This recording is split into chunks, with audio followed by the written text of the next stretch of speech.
pulling out the massive tray of fucking hoagies. You know what's crazy? Okay, hold on, let me take this one off. We can probably still talk like... Well, I didn't know what, the people don't know what's happening right now. Danny's stripping down. All that mashed potato talk got him fucking fired up. I mean, we make clips. If there's a clip in the middle of that, just whatever. You think this is the mashed potato thing? Is there gonna be a clip? Clip it! That's your brain dead now? You already think a clip?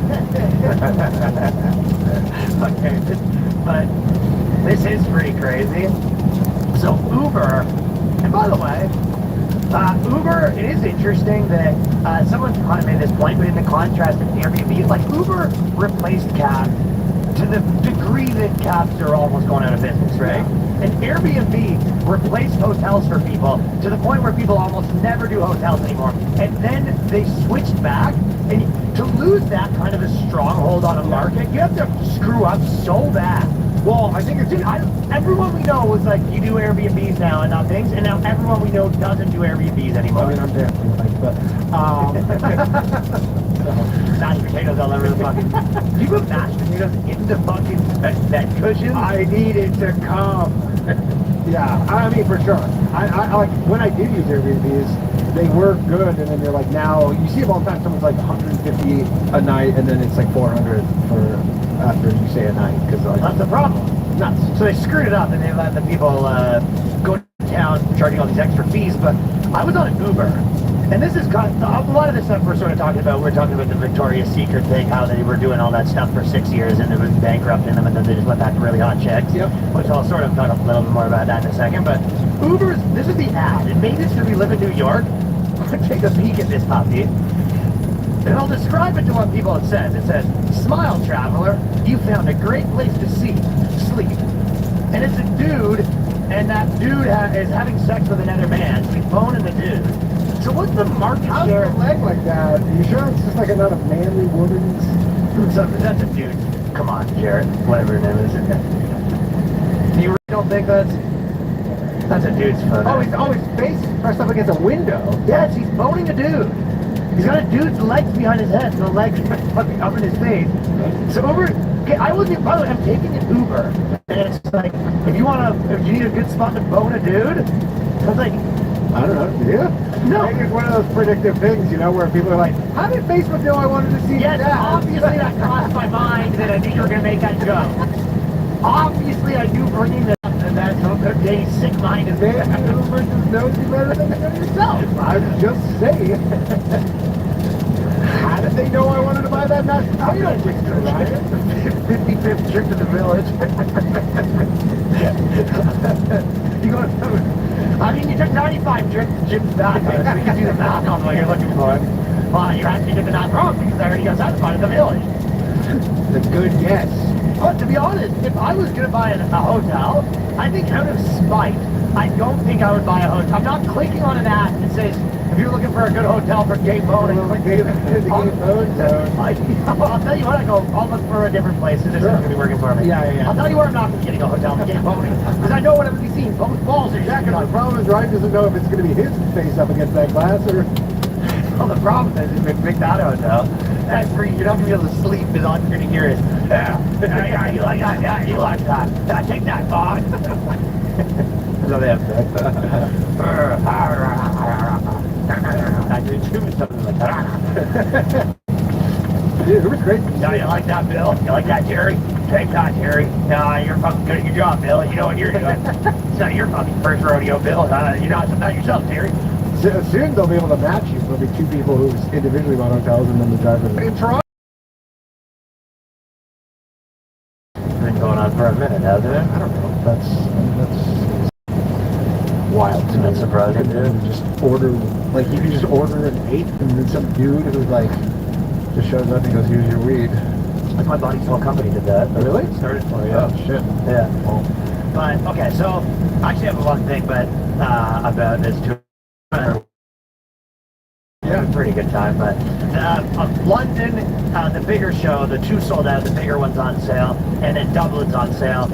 Next weekend's Edmonton, Los Angeles, Irvine, San Jose, Phoenix, Toronto, Dublin, London, Antwerp, Amsterdam, Copenhagen, Oslo, Stockholm, Perrysburg, Columbus, Liberty, Dallas, Baltimore, Winnipeg, San Diego, and we had a question. Actually, I'm going to be in Edmonton. Tickets are on sale for November 30th to December 3rd. November 30th, House of Comedy also, right? Yeah, Yes, sir. And also, okay, you know there's all those places on the side of the road that have fireworks? Yeah.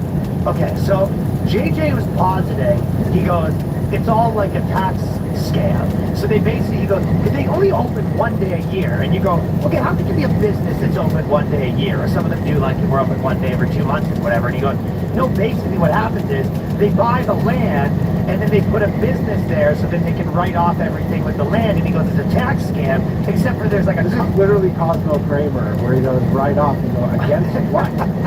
He goes, write off.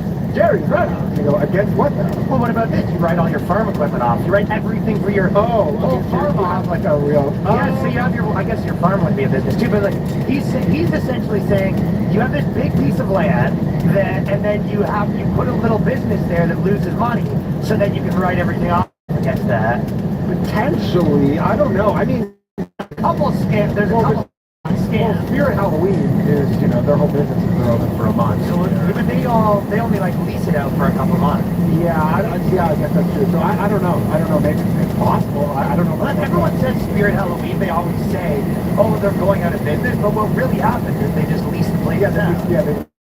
They find empty buildings to them. So they're like, so they go, it's turning into a Spirit Halloween technically. So I don't know. I'm sure someone knows for sure what the answer is. Comment down below. Definitely people who watch this show. Selling fireworks once a year. Well, there's a few. There's July 4th. 3 times a year. Yeah, not a lot though. Not a lot. And then for vibe involved. That's the other thing. Yeah. So this Victoria's Secret show, the kind of conclusion I'm drawing, which we've sort of said, is that most of the stuff has sort of been, kind of been getting rolled back. Where the truth is, a lot of these companies have shareholders. Adults are getting back in charge. And if you go, if the woman's fired, we're not doing any of this stuff anymore. We tried. They honestly give me a look. We tried your way of almost ruining the brand of the company. Did you see the fashion shows they were doing? Yeah, we talked about it. Yeah, we did talk about the article, dude. Think about Crane. It's like crawling at the fucking floor. It's a fucking zombie movie. It's a super niche market. Well, it's jokes that people have made. There's a girl on a mobility scooter, and it's just like lingerie. And if she she's probably got to buy like 3 pieces and tie it together to make a... I mean, I don't. That's nothing more promotion. Disabled, like, I get press stories. The whole thing is working. We're talking about it. So. Well, yeah, but press stories. This is what I've been saying forever, because I've done branded content, and I've, when I used to do a lot of film, I've taken a job at doing a couple of things. It was like, that's the scam. Yeah. Is you basically show the person, you go, look how successful this campaign was. Look at all these clicks we got. Don't look at the content, but like, don't check out what they're actually. We have, we got 2 million impressions. We crushed it with this campaign, and you go, well, how many of those people bought it? It's like not a single one. There's only 2 things that happen. Half the people comment like, this is ridiculous. Half the people comment, I'm so glad they're doing it. And then some of the people comment, the girls aren't fat and gross enough. I wonder how much of this is Les Wexner or whatever, the dude who goes all tied up with Epstein, and then you have to step away. But I don't know if he's like involved. Like maybe he's like, hey, let's just like do whatever stuff to just get the spotlight off of me. Like whatever we got to do. Whatever we got to do. Whatever we got to do. Every single diversity, whatever.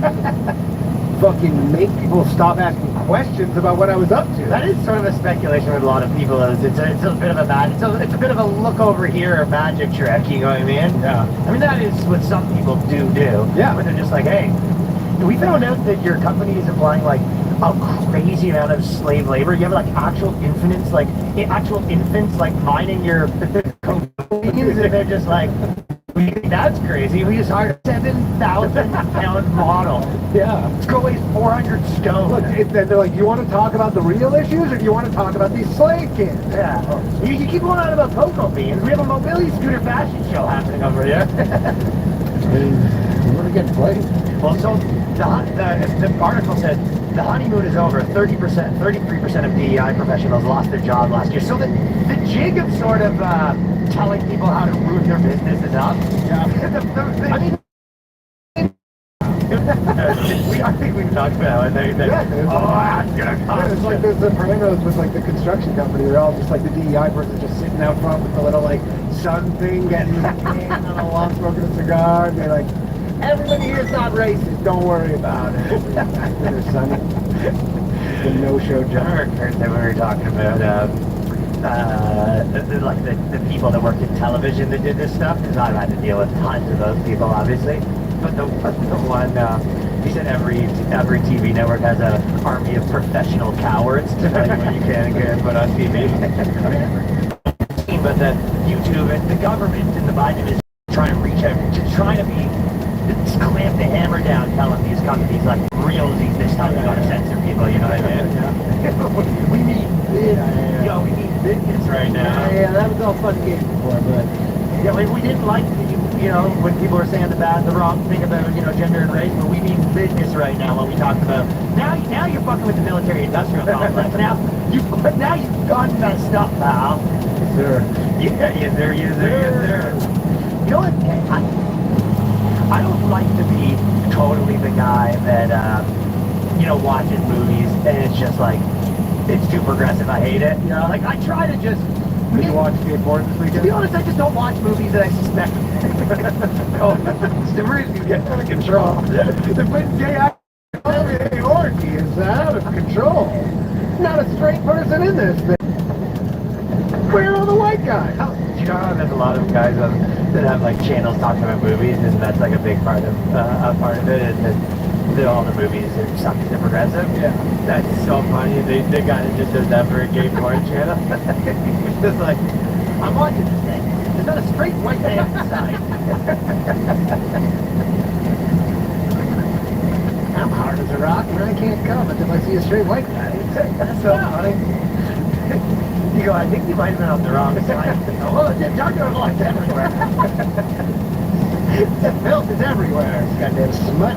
Well, I try to just stay away from that sort of stuff because I don't love to watch movies and get fucking mad about that shit. But, so if you watch a show and there's like, if the branding is the girl protagonist who saves the world, I'll probably just stay away from that. Or at the very least, you kind of know, it's going to be that. I mean, the only thing is, my expectations are very low when I watch a movie like that, and when they actually manage to thread that needle, you go like, that's impressive. Yeah, sometimes they do it like when you did it, like where it didn't seem like you were... Propaganda. It didn't seem like propaganda. That's what you don't like when it seems like propaganda, but the reason I'm bringing this up is I watched Candyman, which in my opinion is the most scary movie ever made. I think the two... Well, in my generation, when I was growing up, the two movies that probably spooked me the most as an 8-year-old or however old I was Candyman and then Texas Chainsaw Massacre. I remember having real nightmares of that fucking wheelchair guy coming through the window. Yeah. Used to... the Tallahassee wheelchair guy was scary, dude. Mine was Darkman. I don't know if you remember Darkman. Or Europa the Last Battle. No, you're the scary movie. You just watch and you're like I watch Martin and you're like I'm gonna break into your house and steal your things and you're just like that wasn't supposed to be what that was about, Danny. Jesus Christ, man. Nobody's safe in these neighborhoods. Your nightmare was or Ice Cube, sorry. The NWA movie? No, the Ice Cube one. Friday, one of those. They're everywhere. But Daniel, Jesus Christ, Daniel.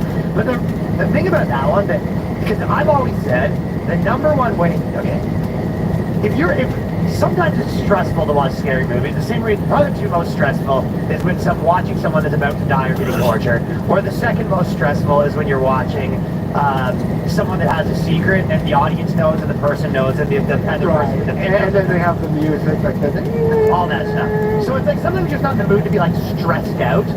And I would say the number one way to not be stressed out if you're watching a horror movie is you just have to like almost see it from that guy's side. You're on with the bad guy. But it's true because think about it, when you're watching like a mob movie, right? And you're kind of stressed out that the mobster is going to be get arrested. Well, then you just have to switch it and you go, well, I'm watching from the cop's point of view right now, and now I'm not stressed out. Right, you're like... You're only stressed out if you're watching through the point of view from the person the bad thing's about to happen to. Like you're basically just following along the story as it's like they're in. Well, yeah, because think about it. It's like if you watch a movie where the cop's the protagonist, you're stressed out when the cop's not getting the case. When you're watching a movie with the mouse is the protagonist, you're stressed out when you're root for that. Root for that guy. Well, kind of. That's a way to if you're not in the mood for thinking about stuff, you just root for the other guy. So in Caveman, the story originally was he gets his he was like married a white girl or whatever, and then the king didn't like him or something like that. They cut his hand off and tortured him with bees or whatever. And it was kind of a bad story, right? Okay. But then what usually happens? Every Freddy Krueger, Jason, all of these horror movies, they all essentially have like a horrible thing that happened to them that turned them into a monster, right? Yeah. And there's a little bit of you kind of empathize with their like what turned them into a monster, but you also they weren't always evil. but they are evil now. Yes. Whereas in Candyman, because they were like so 2023 about it, they were like the story was, you know, this thing that happened to him because he's black, and then it was kind of like, you know, and it keeps happening, and they kept bringing that up, and to the point where they almost turned him into Dexter, where essentially, and then he was like all the kids he killed were sort of like evil, you know, like almost like They're like a little racist, like almost There's like a rat. like a race element of it. Yeah, and then the main guy who's turning into Candyman, basically then him and his girl were black, the cops come in, and they're evil cops, Yeah. and then they shoot the guy for no reason, and then they kill all the It's cops. basically like if George Floyd was like a hero, It almost... brought back from the dead kind of thing. I'm not even telling them how to tell their story, I'm just saying they made you empathize with Candyman to the point where he was no longer scary. Because you're kind of like, good, you should watch it and hook those people to death. Why would they make him a white guy then? If you want to make him more evil, Yeah, wasn't that the original I Candyman? think you're proving my point. I think that that's kind of what I'm saying, is that they were struggling to, because really, you have to make the things, you go, they were good, now they're evil, and they're pure evil. But I think they were struggling with this idea that this black guy is just pure evil, Yeah. so they have to kind of not make him that evil, but in not making him evil, you make him much less scary. Yeah. And I'm sure the movie did good, because Candyman's a big franchise, but first one, the scariest thing I've ever seen. Second one, you're just like, good hope those kids get harder. Yeah. And then at the end, it doesn't even be... The thing is, he's not this like crazy psychopath, because he kills all the bad cops and he leaves the girl and he goes tell everyone, and you're like, so he's kind of like a hero then. So it wasn't, that's why I I don't even know there was a good Candyman, so that's But right. no one did, maybe that's why. Because it wasn't scary. Yeah, it's like if it's a scary movie, it's not scary. It's like, I was ready to be scared too. I'm not like it's all fucking tucked in. I was ready to be scared. I took a shit just in case, so I didn't have to fucking shit myself. Put the diaper on. Make sure I got my diaper on. Nice. Gonna take a quick second here to tell the fellas about next extra Plus, go check it out. debunking this. We got a really good one here. This is quintessential, vintage, run-of-the-mill boys cast, and it's kind of in alignment with what we've been talking about a little bit. Debunking this. Women were pre-horde. Sorry, I'm gonna get this. Okay. Debunking this. Women were prehistoric hunters, not just gatherers. Oh, really? Yeah. Hold on, just 1 second. Cab of the week. What is it, girl cab? Oh, yeah. Cool guy gang with his slang. Cab of the week. Can we edit that up? That would have been way funnier if you did it with the I think this would have got me more.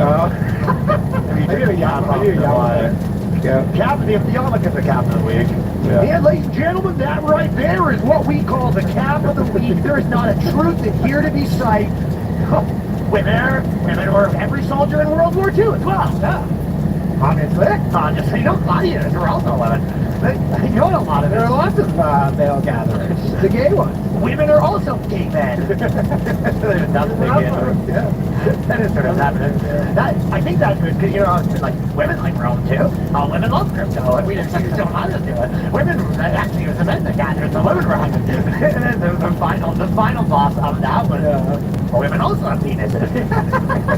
Okay. So actually, Why did you do anything except be the president? what's sort of the logical conclusion? I bet you if they look back in history, they go, actually, women were presidents all the time. Of course, yeah, this sounds actually correct. The presidents of the United States of America were actually 3 chicks. They look back into it. Hey, You know what it is? It's like a fucking guy picked a berry one time. they're talking about literally like these chicks are like, yeah, 2 million years ago that there's evidence. You go, no, there's not. There's no evidence that women or men were doing anything 2 million years ago. I think you're just kind of making an educated guess. I'll tell you their theory. Okay, if I give you a fucking spear and I go kill that thing, who do I give it to? A Roldis Chapman or some chick? Some shit. Okay. But for me, I mean, do you fucking want to go to... No, but this is their theory, which is crappy. Yeah. They're basically sort of saying what you're saying. Like, they're basically saying we have evidence of hieroglyphics and this and that. They go, but they're saying that biased scientists saw these stick men and assumed the hunters were guys and assumed the berry pickers were girls, when there's no evidence for that. Yeah. I will say, They go, no. The only way that chicks were hunters, maybe they were killing animals by poisoning them, because that's what chicks do, but then you can't even eat the food. Can't eat the food. Because it's full.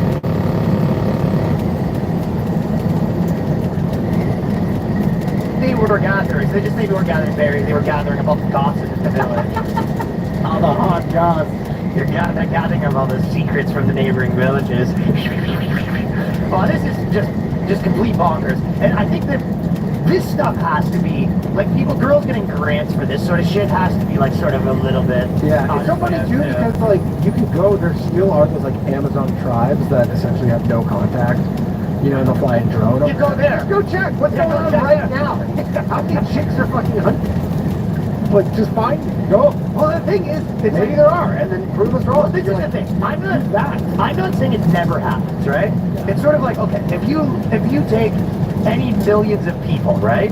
You're gonna have, you know, different people doing different things, right? For sure. So, you know, in the native thing, they always say the two-spirit, and that's the big thing in Canada. They go two-spirit, and they basically go, well, the natives were the first transgenders. And it's probably a bit more of an Iran thing where a guy was gay, and they go, nah, you're a chick, because you have the, of course, basically what they're saying is you have the spirit of a woman, because you're gay. Sure. And then you go back, and they go, tons of them trans people. And you ask probably most, like, dudes that are native that aren't, like, into this stuff, they're just like, no, we're not. Like, I'm telling you, it's not like, really all gay. it's not a big part of our culture. Yes, you guys are trying to... I think the first introduction of Two-Spirit, I could be wrong, but it was like not that long ago. Even just like introduced. I think probably too, yeah.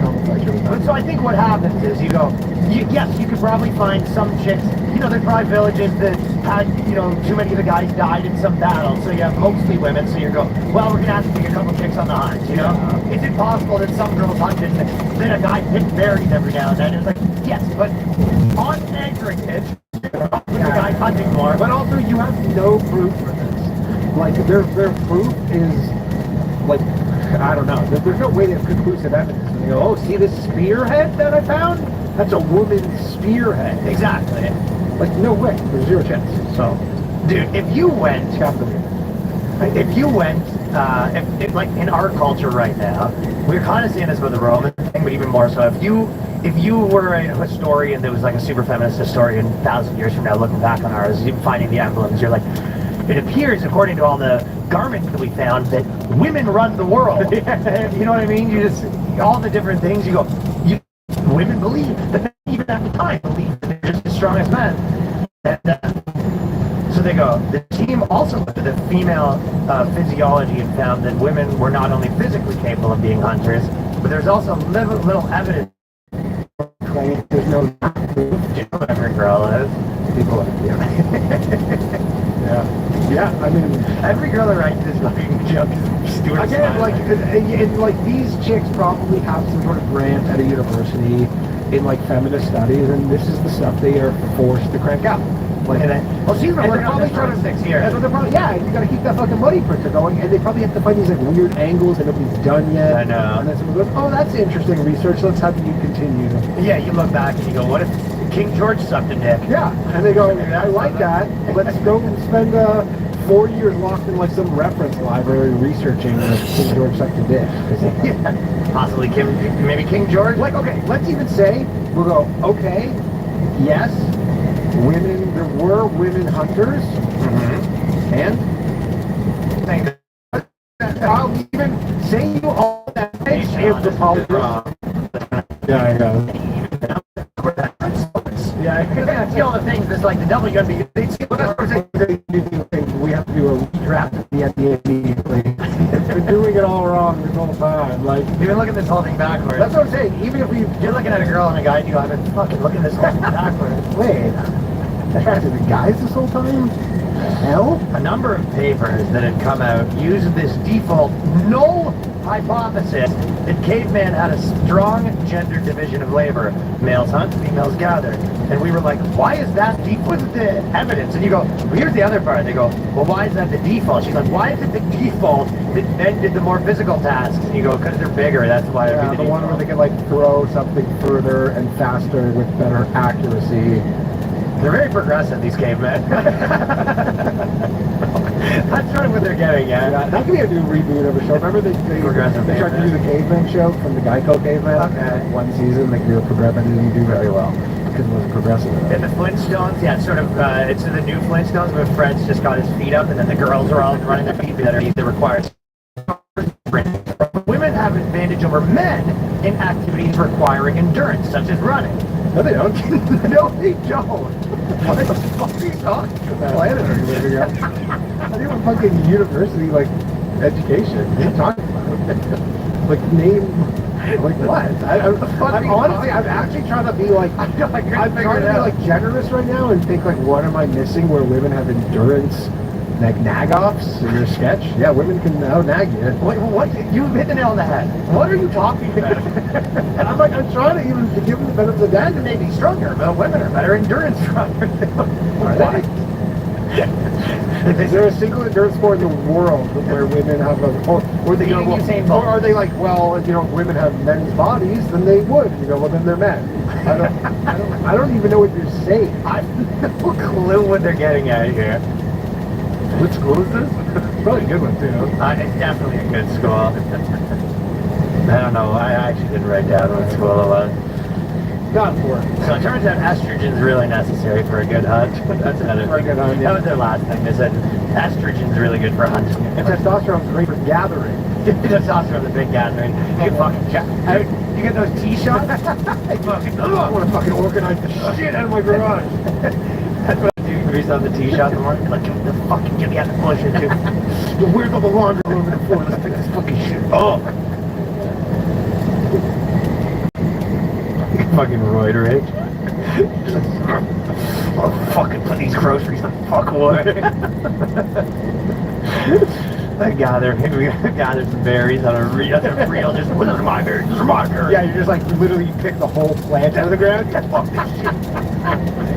Then you pick up like the whole tree, just Ripping it by the roots. That's how dudes gather. You know what I was thinking of? Because I was just on the topic of some athletes are so good they grew penises. I was thinking about Neil deGrasse Tyson again a little bit because I'm sort of a little bit enamored by some of how these like really respected psychologists are so stupid. And his I know we talked about this a little bit, but I had lunch with Francis from Trigonometry and it came up because they was their clip, right? Yeah. That's why I was thinking about it again. And basically, his whole deal was he was saying, yes, right now we have gender categories, but that's because we haven't come up with a better option. That was his whole thing, right? And he was like, we're not being creative enough as humans to come up with a better option. And it's like, obviously it's coping a cop-out, but the real answer is, as a smart person, you go, well, no, anyone with like anyone that's smart can run every possible, you could run every possible combination. Okay, so you go, we have men and women. Like, okay, so you go UFC. It's like you can do it by height, you can do it by age, you can do it by age. Like, you could do it by size, you could do it by testosterone levels. You go, so you're like, we haven't been creative enough to come up with them. You go, yeah, but there's not infinite possibilities. There's a finite amount of combinations of classifications that you can run people in. Yeah. And it would take a really smart person maybe 2.5 minutes to compute every possibility and then look through them and be like, those ones would work, those ones would work. And the only thing you always just end back with, the trans women would play in the men, the women, and the trans women would not play in the men's. And you go, okay, so you go, we're not creative enough. But it's like, you don't have to be creative when there's only a limited amount of options. It's not creativity. There's still just like XX and XY chromosomes. Like, it's not, you can, like, look, I get Neil deGrasse Tyson, but they all end up the same way, though. That's my point. He was no. He goes, if he was saying he was like, well, there's a lot of options. Okay, so you go, okay, we'll do it by weight. Okay, so it ends the same way. There'll be no girls in the guy categories, and you might have guys in the girl category. Every single thing will end with the same problem. There is no other solution that we haven't thought of yet, because there's a finite amount of options for classifications of humans. Yes, he's lying to himself to make him feel better. I fucking am really upset that I wasted my cap of the week on the previous section, Ryan. Well, at least you can do it right this time with a better cap. Because obviously we're talking about girls and you pull the pink cap on. I think you're talking about, you know, I think you're, when you said cap of the week, I thought you were talking about something to do with women because it's pink and that's what we were talking about. That's just the closest Well, that's good. I haven't done my cap of the week. I'm doing it yet. He's a fucking crazy liberal guy. Right side of all these things, and sometimes you gotta like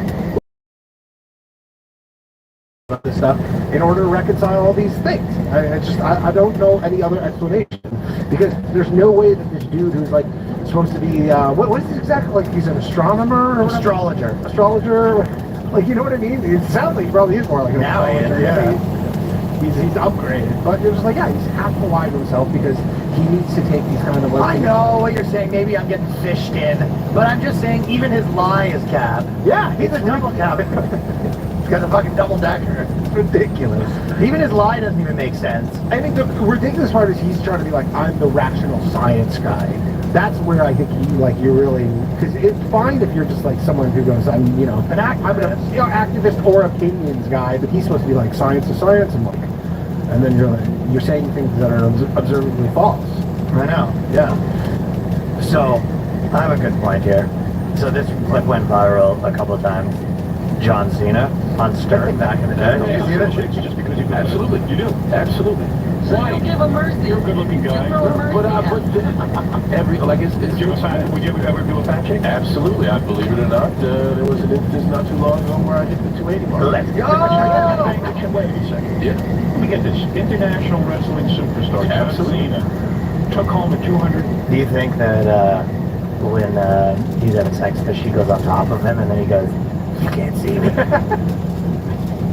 I don't literally can't see me. Yeah, I honestly, I'm like, you think this is true? Yeah, I've heard him. I remember this at the time. That's why it was almost nostalgic for me. Dude, I remember John Cena was going on a media tour kind of talking about how he was like, "I'll fuck anything." Really? Yeah, I remember this at the time. Okay. But by the way, I get that because like wrestlers, I don't like it. I guess he said it was like as a joke. Any dude that's a group of guys is like, yeah, so he banged this like 300-pounder. It's like, I don't know, I'd probably bang like I guess, up there myself. Yeah, I bang him up too, but I think 300 pounds. Well, I mean, it's 300 pounds on the same night, but it still counts. Same time? Same time. Yeah, I guess for 80 pounds. She took me home. I didn't take her home. Were you attracted to her? Absolutely, and the experience was great. She had a nice face. She had a nice one. Why did you do that? I don't understand. Why did you do that? At first, it was kind of a challenge set out to me by the entire roster. It was a thing where you won't do it. Okay, I'll do it, but it wasn't like, She approached you and said, "Listen, would you come back with me?" There was just like a moment. Right. But he's also very respectful. Yeah, He said, for sure. Okay, the comment to this, 100%, and the reason it's like, what's going, on in all these places is people being like, this is how misogynist men are, these fucking pigs. Like, whoa, it's like, it's a,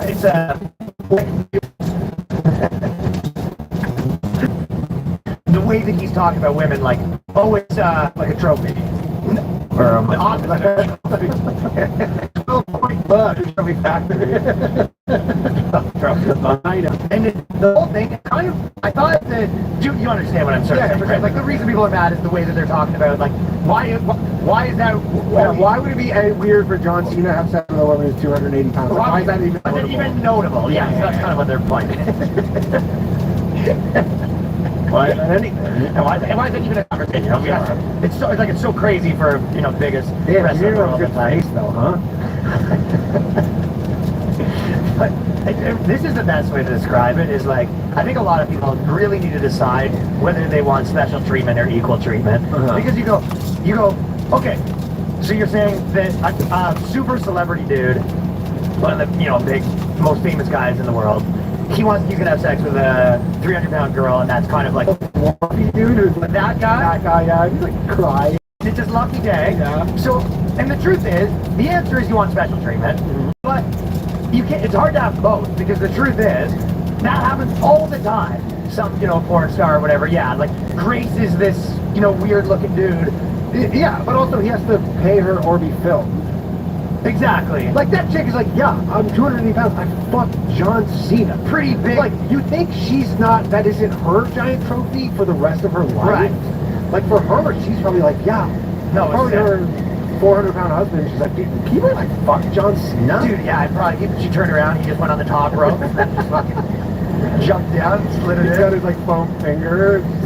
Like, we're an AEW family now. Husband must be that. Oh, John Cena. That would be annoying. That's literally a joke I had where I was dating the girl that was with the wrestler. You do not want your girl's ex to be John Cena, man. Hell no. Hell no. John Cena's putting in performances. So that was kind of, I just like, the fact that there's still people nonstop on the internet all day being like, this is, how guys say this, and you go, well, imagine this was the other way around, and you're like, yeah, every comment would be like, nice of her, sick dude. Sure, of course. You go, congrats, man. I mean, how many people have you ever been like, man, that chicks are out of your league? Like, just people say that to like people's girlfriends and shit, like, or whatever. Like, just common. So Danny's been on the internet being called a Zionist scum. Zionist shill, specifically. Which is so funny, actually, because I saw today on Twitter that someone posted, where they're like, I guess they're getting, like, people are getting brand deals from Israel to essentially, like, big up Israel. Really? And I'm just like, what the fuck's my money? What would you get? Well, that would be crazy if you got a brand deal from fucking... Dude, have you seen the ads on Twitter for Israel? Yeah, like the Israeli government, where you're like, is literally running Twitter ads. Yeah, it is wild. And they're just like, it's just like kind of, we're the good guys. Yeah, we're the good guys. It's kind of like when Coke runs ads. They're not really actually looking for you to box. They're just everything Israel does has the opposite effect to them. I know.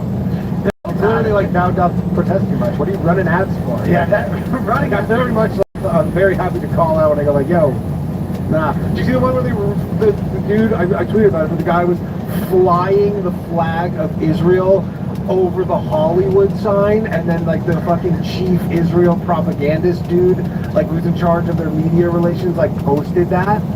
What the fuck are you doing? What are you doing? No, I've done this too. And you know what? There's a lot of people that, like, their relationships are getting fucked up, and they're, like podcast people that are not seeing eye to eye and, getting in big fights. Yeah. And it's funny when people, I think that it's interesting when people say that stuff about you, because, like, so I've known you for what now, like 12, 13 years or whatever, and it was like, you're maybe the least, not puritanical, what's the word, like militant about any of your beliefs. Yeah. Like, it's my only militant belief is that I like comedy. Yeah, exactly. That's about it. No, and also me and you, I feel like, which is why we've never had like a huge disagreements, really, because if you ever see something different from me, I think both of us are pretty willing to change our mind. Yeah, for sure. Because I generally like agree with your worldview, so I either think that you're wrong about something in your chain, but I usually don't think that you're not the code. It's not the full code. Yeah, I don't usually think your code's wrong. I usually just think you might be like have incorrect information in there. Sure, yeah. So when people are saying that you're like full out about this, I'm kind of like, he's not though. I know. Like I'm just like, I know it appears that way. He thinks he's being funny. I mean, I'm telling you are being funny, but it is just funny. I just funny like how much. With you specifically, and I people misinterpret you. Yeah, and I mean, I will say this, like, especially with the Twitter stuff, because that's probably where I'm on the most. But like, when people start getting whipped up, like on Twitter, like with that kind of stuff, my instinct is to further rile them up. Yeah, you have that a lot. Yeah, where I'm like, oh, you're riled up. Well, how about this? And I'll say something I like legitimately do not. And you have a little bit of autism where you get like obsessed with it. Yeah, it's fun. I mean, it's a way funner app. If I have to spend any time on one app, it's definitely the Twitter app.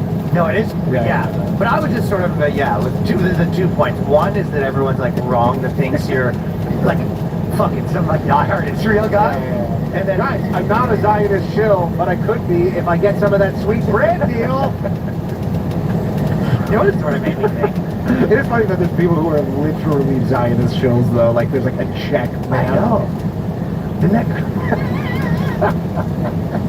You're a Zionist, so you're doing it. You have a check to you from the State of Israel Media Department. Well, that's just, the Sean King thing. That was one of the things I want to talk about. Yeah. Because Sean King basically, he was going on, the Israel hostages got released, and he went on a thing being like, worked really hard on this, glad to see them in the family. He's like, never even heard of this guy. Yeah, I know. He goes, they're big fans of mine. And he posted this photo, and he collects Barbies. You see that? In the photo that he posted? Sean King's out of control. He's crazy. He's looking out the window, and then someone was like, he has all these mid-condition Barbies new in the box that are all on his, like... Fuck? Sean King's so crazy because his whole deal is, he goes, he basically did the video I did where I said I'm just looking at dead corpses all day to get to the bottom of it. He posted the photo you're saying, and the caption was, you know, I knew when this war started I was going to have to go into battle and it wasn't going to be easy and it was going to take a toll on me looking at all the corpses. And his wife's like, his wife posted a photo of him saying he need to take a break from looking at all the corpses. So he's just sitting there in his room, like, he's just got like iPads and screens, just all dead bodies. And then he's just like, I need to take a breather. Take a fucking snapshot of me staring at the window because I've seen too many corpses today. Oh, yeah. So this guy's completely out of control. And then on top of that, the interesting thing about guys like that is they say they're doing activism, but you go, posting all of the atrocities from one side and not the other is not you're not doing anything, and you're definitely not doing news. No. It's like, I mean, the same thing is like, there's pages on the internet that post just like, here's, you know, cops that do something bad. And then there's pages on the internet, here's black guys stealing. Sure. Like, there's all these things. Yeah. You're just a guy trying to get a point across, and usually it's because you're mad to some degree. Sure. And you think that you are like the defender of the aggrieved, I guess, in this case. Yes, but like, they every side that goes, I only post the one, like, all day long, my entire feed is just like atrocities from one side of a conflict.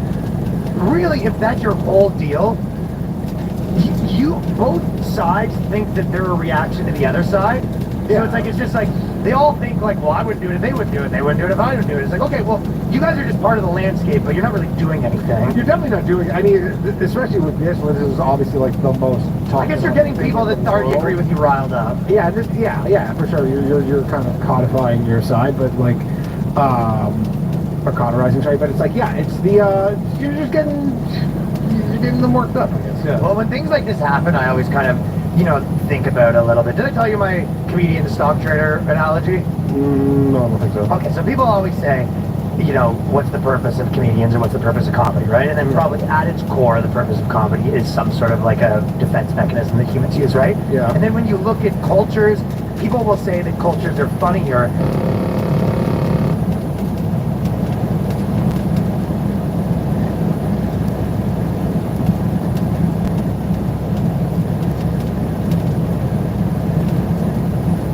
Whether they had traumatic past, right? So that's why they say black people and Jewish people are funny, because they've had so much trauma in their past. That's what they say, right? Yeah. I don't think that really is true, because there's a lot of things that, what I think is that whether a culture is funny or not, by and large, is to do with how the interaction that culture has between trauma and humor, right? So, but that can come from other ways. Like, British people have a dark sense of humor, but it doesn't really have a traumatic past. No. And there are... Unless you talk about like World War II or something like that. Right, but that's not where it came from. Yeah. So it's like, that is one of the ways to maybe get there, but I don't think that describes it, because there's different, you know, the same way that you could say different black people have different, you know, interactions with humor, and they have different histories, right? So it's not always about the history, it's generally about like, I think with Asians, they don't have a big, like, something really bad happened, you should make jokes about it. It's just kind of, it depends what you feel on it. I'll talk to Jim Morgan. You're right. So that, I think that's the real truth is that. Yeah. And then when you were talking about, so what's the purpose of like a comedian, and probably if you were like to give it best purpose, and I think this. Okay, so do you know how people say that stock traders, people that are stock traders, they always go, like day traders or stuff like that, you go, you're kind of, what's the word where you're just like, you found a thing to like extract money? Like an inefficiency. No, that's what they are doing. But people always say rent-seeking. Oh, okay. So most people kind of describe that as like rent-seeking behavior. Same with like landlords, which is essentially you just like invented a way to like steal money from people, right? Yeah. So people say that about day traders. They go, it's just like rent-seeking behavior. But the actual truth is what the actual purpose of that in the market is. They decide the price. Yeah. So the reason is if there's too many people day trading, then it goes lower, and then someone else trades, and then all of these things come together to find the price, right? So I think with a comedian, if you say that if there's any actual purpose, which there's very little other than this maybe, it's you kind of make jokes about something, and then someone else may go the other way, and then it helps you find the actual... They're like traders in the thought market, essentially. That's what my point is, yeah. So, but it's not traders about truth, it's traders about proportion. So let's say we go, that guy sucks, and then someone's like, does a joke about how he sucks like this much, and someone does, and then everyone kind of their joke, you sort of find out probably how much the guy actually sucks. Yeah. Like everyone... It's like, it's almost on a long enough scale, it's literally like Nickelback, where there was too many people shorting Nickelback, and then Nickelback was like, and then someone was like, and then some like Warren Buffett long-term investor dude was like, you know what? Something wrong about this going on. I'm going to actually bet on Nickelback, and now they're up big. Yes. Yeah. And if you're a good comedian, you're finding the discrepancies in the market where you go, everyone's saying this, but it's actually this. There's money to be made here in the form of laughs. Correct. But that's what I think probably the purpose is at its core, and it's kind of making me... I'm just glad that's your theory and not mine for how to science chill during this time. You're saying that during the time that I didn't quantify laughter in this manner. and those laughs can now be converted into cash in the form of microphones. Think of a laugh like a penny, and I'm just collecting every penny possible via my thoughts.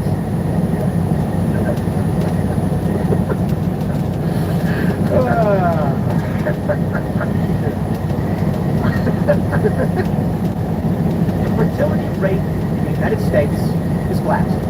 And you all knew this, and this spells trouble for us. Why? Well, the argument about the southern border, a component of it, many people are stating the reason they're flooding in, why the U.S. government is allowing them is because we're not having kids. And if we don't have kids, there's no people in this country, then, we have no country. Powers that be don't want it to happen, so they will import people from other countries to maintain population expansion and economic growth. It's not just about the existence of the country. The fractional reserve banking system by which we exist upon requires a massive influx of new people constantly, which also strains and stresses the system. And I think we'll eventually collapse, but it is what it is. Now, I don't know that that's true. What I can tell you is they are flooding the southern border. The government is letting them in, and the birth rate is collapsing. Here's my fear. Americans of American value have those values are transported from one person to another. Transfused from adult to parent. Not always, but, to a great degree. If we bring in people who aren't American because we're not having kids, the end result is devastating. A new population that does not care about American values and Constitution, and our good ideas die. And then the terrifying thing is bad ideas can prevail. This is why this story is so important. Take a look at this. The Daily Mail reports the plummeting fertility rates across the U.S. have been laid bare in a dailymail.com interactive map. Births in America have been on the decline for years, plummeting 22% nationwide since 2007. It suggests with a downward trend prompting warnings, the U.S. is now on an irreversible path of economic decline. In 2007, the birth was 14.3 births per 1,000 people. The latest year with data, this has dropped to just 11.1 per 1,000 people. The dramatic fall in births and an expanding aging population, experts say, could force a rise in taxes to cover programs like Medicare and Social Security, leaving less disposable income available to bolster spending. Elon Musk has previously warned that the decline is now the biggest threat to civilization, with experts warning it will have a damaging impact on society. It really will. The largest decline is in Utah. And that's worrying because we got a lot of conservatives in Utah, a lot of libertarian-minded individuals as well. The smallest decline is in North Dakota, so okay. You take a look at this, and we can see in this interactive map, the population decline in California is dropped by 31.3%. I ain't crying about it. You look at New York, 20%. Illinois is 28%. Texas is 24%. Now here's the good news. This is where it gets interesting. Bad news for liberals. In Nebraska, 18. In Iowa, 16. Missouri, 19. Arkansas. The point is, conservative-leaning states, they tend to be doing all right, or better than many of these blue and liberal states. Georgia's down. Florida's down quite a bit, but you know, it's not absolute. Pennsylvania's at 16. Maine is at 18. Here's what we need. People need to have babies. Lots of babies. And I'd recommend if you're libertarian, conservative, post-liberal, whatever, freedom faction, call it, have a lot of babies. Oh, what's that? Everyone's saying, Tim, why don't you have babies? Working on it. Working on it. And then I'll keep everything else private. That's all I can say. I do firmly believe people should have more babies. And when we're seeing the left, they're not having babies. They're avoiding their kids. They're sterilizing their kids. They're less likely to have kids. California especially. Perhaps the reason California is so hell-bent on bringing in new people is because because the birth rates collapsed by 30%. It's a big reason. But that spells bad news for the country as a whole. How do you win a culture war? I said it before and I'll say it again. You can build culture, and that's what we're doing. But the most important thing is that every single person who agrees with our opinions on meritocracy, the Constitution, personal liberties, and America, etc., have 7 babies. I know many of you are like, how am I supposed to do that? It's too hard. The economy is really, really bad. How did people who lived in the wilderness do it? No, I know you can't go live in the wilderness, it's not the same. But back in the day, when people had 7 kids, how did they find it? How did they feed their kids? Come on. Food, it's getting expensive. And we've got a bunch of really, really fat people in this country. But instead of converting Twinkies into body fat, convert Twinkies into babies. You see what I'm saying? Here's what I see. We have a very, very fat nation that eats a lot of carbohydrates. Now, typically when you're looking at the map, more food means more babies. Unless you get to a country that prioritizes abortions, lewd and lascivious behavior, degeneracy, you'll end up with people who don't want to have kids and will consume those calories themselves. So instead of converting the food we're producing into more people, let's say you have 100 food units per week. Your bodily requirement is 60 food units. Let's say you and your wife, you need at least 60 food units. I'm using arbitrary numbers. What's happening is the excess 40 per week, which should be going to children who consume those food units and grow, are being eaten by the parents, and the parents then get fat. You see the problem? That is the urban liberal sensibility, I suppose. Not all liberals are fat. In fact, in Chicago, it's like, I was reading somewhere that Chicago has a really, really high physical active population, but a lot of obesity as well, because of polarization.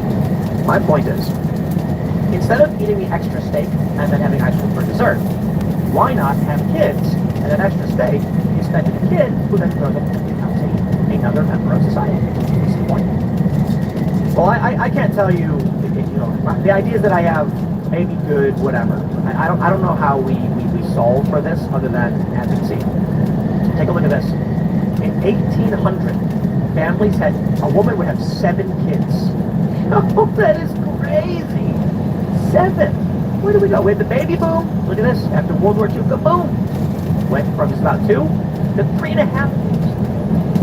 And then in 2000s, it was around 2. And now it's below replacement.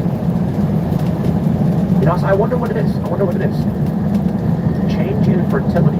Births per 1,000 women under 45.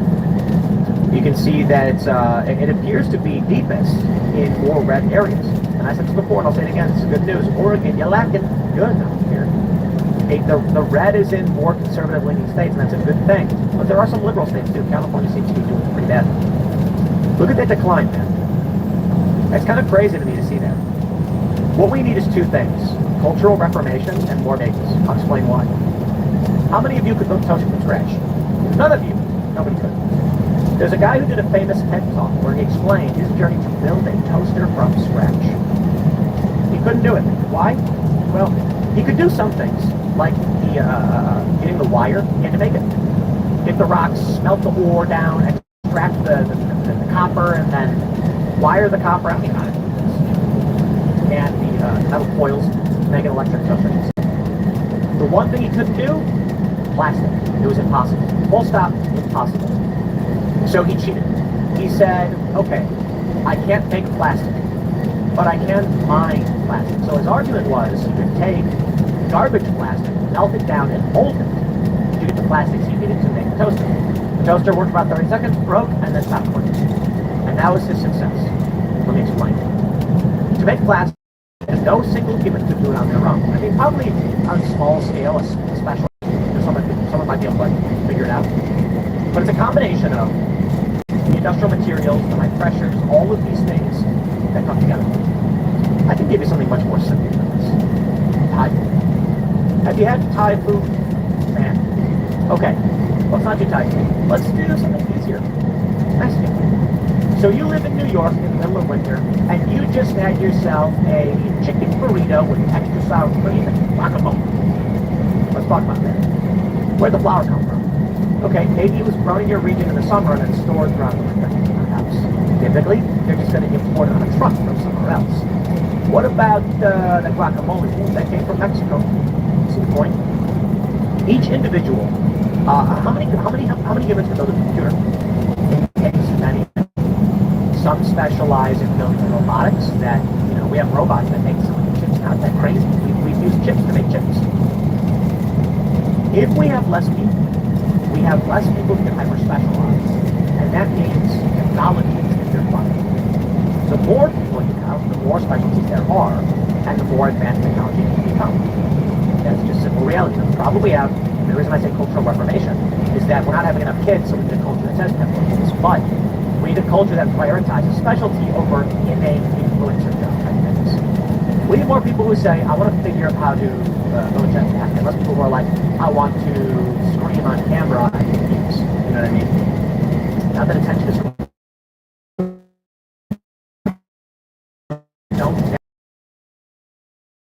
in a direction of technological advancement, maybe building is something we need. Maybe that's the goal of some of these really evil globalist types, international entities. The current system we have, I think, favors the world that I'm envisioning. Those in the freedom faction, post-liberal, conservative, libertarian, tend to have more kids, tend to agree with me on these things, and liberals are sterilizing themselves, aborting their own babies. The future seems to be the direction I've described. That's why I feel like we're going to win. You go and have as many kids as possible, and guess what? In 20 years, those kids are voting and voting now. I'll be there. Next segment's coming up at 1 p.m. on the channel. Thanks for hanging out with us. Well, look who it is. Our First Class Johnson. Sir, how's it going? It looks like you got a promotion too. Yeah, we both did. It's awesome. Congrats all around. You were one of my best service members when I was a company commander. Oh yeah, yeah. Thanks, sir. Well, why'd you say that like that? You just didn't catch us or catch you. What? Yeah. Steve had his girlfriend living in the barracks with him. All right, girlfriend living in the barracks is not the crime of the century. And Alex picked us off the training location that can drive us out. Okay, we're getting into some real dangerous territory here. What? And he would take us to strip clubs.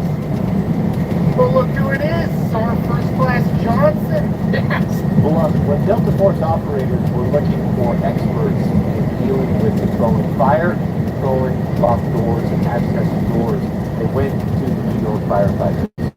I used to be a structural firefighter. One of the things that was a big threat to us was getting trapped behind self-closing doors, commercial doors in buildings or schools that don't have the ability to get out once they slam shut. Yeah. Like if we're in a simulation, cool. If you walk in front of that bus and get hit by it, you're still gonna die. Right. You know? Yeah. So it's like it's not worth questioning that. For me, just my personal take on it. But I think it's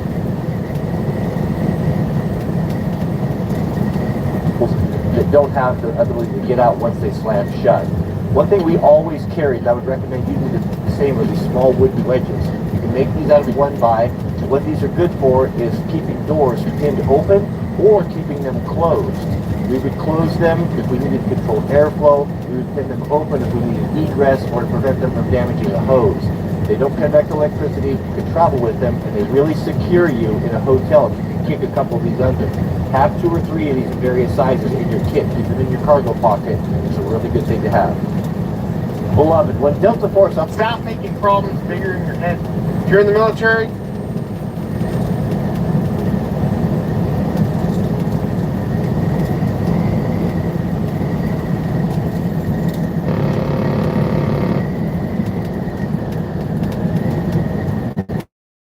$100? What I shoot from? Alright. Is it real? No, it's real.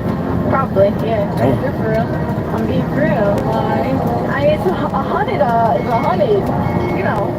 It's a cheat. Dude, you're not marrying the guy. How do you know? You're not marrying him. Obviously, if you want to cheat, that means you're not marrying. No. I think so. Over everything. Oh. Okay. You want to cheat then? Should I? Right now. Yeah. First guy, pick him out.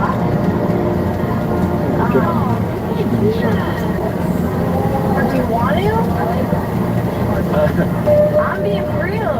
You just give me a You're being for real, for real? Yeah, you give me 100. I'm being for real with these wings. Hell no.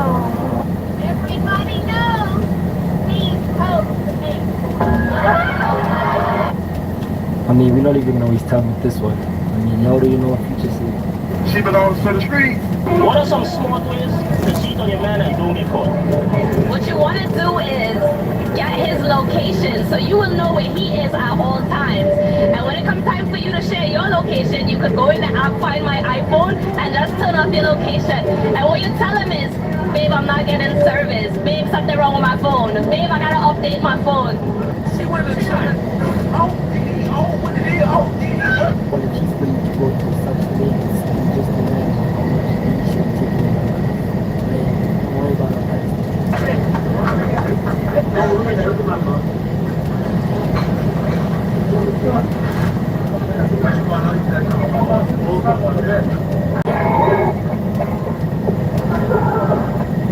Call you look right. Yo, this nigga really take the phone over. I just want to take the phone so I can go to go. And see how some people blow my back and how my shit is. That's recording. Hey, wake up. Wake up. My husband is home. You gotta go. Stupid, you're my husband. What's wrong with you? You retarded? What are you, you're, what were you running from? Why? Oh, right now. Because all the research indicates that there are gender differences between men. That's why first of all, you have to search the uncertainty. Women who sleep around, it's less likely that they're going to father their child to a man that wants to disrespect is them raising a child that's not dead. The second thing is, a lot of times when women sleep with a man, they want that man to like them. They want something out of that man. So if you don't get it, you become bitter, you may regret it, it may affect you emotionally, it may damage you emotionally. And so you carry that into the next relationship that you're in. So now those guys are wondering why you are the way that you are, when in reality, it's just because you don't feel valued. You don't feel validated. You gave your body to a man who didn't appreciate you, who didn't give you what you want, you knew what you wanted out of it, you didn't get it. So you feel something. I agree with you. The next thing is, women describe it's better when they like the guy. So if you sleep with a man that you don't know, you might feel some type of way, I wish I hadn't done this experience. Discuss. So there's differences. I can see what they're doing, what he's doing. I can see it, I feel it. He's cooking.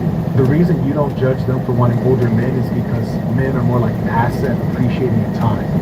Women are more like a liability that depreciates rapidly with time, and subconsciously you're all bothered by the fact that, you know, as you age, your value is declining, so you have to create a psychological superstructure that makes guys feel guilty about wanting younger women. Because we can sit back and pursue younger women infinitely, and so you have to make them feel guilty so that they behave and they consider you, like when you end up like her. So when you end up 30 years old like her with 2 divorces, you still want to be accessible and appealing to guys like me. Once you get past that 30, you start creeping into something called menopause. Menopause is a cold motherfucking thing because your hormonal balance is changing. So the way you behave and relate to him is also changing. So you're rapidly declining in value, all the values that the guy seeks. And for that very reason, you should try your best to lock in a guy. Marriage is primarily for the female. The reason you're subconsciously angry that guys want younger women is because you know you won't be young forever. And you want to have a hot girl summer, not realizing that shit is really limited. You better lock in a guy before you turn 24, because after that, low-key, people ain't checking for you. It's a wrap.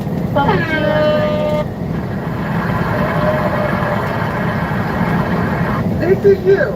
You better know where your motherfucking tone when you talking to me.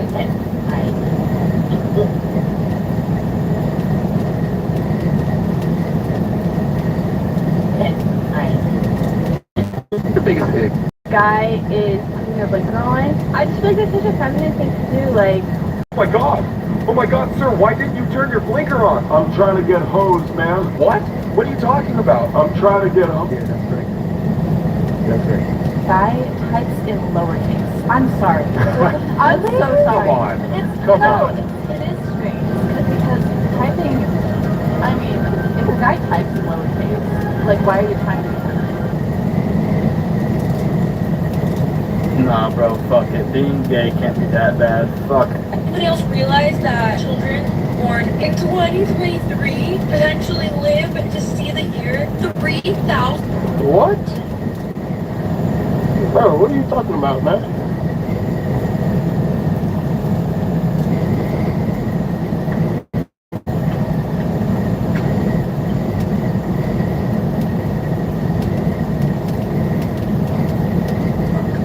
You guys look so similar. Yeah.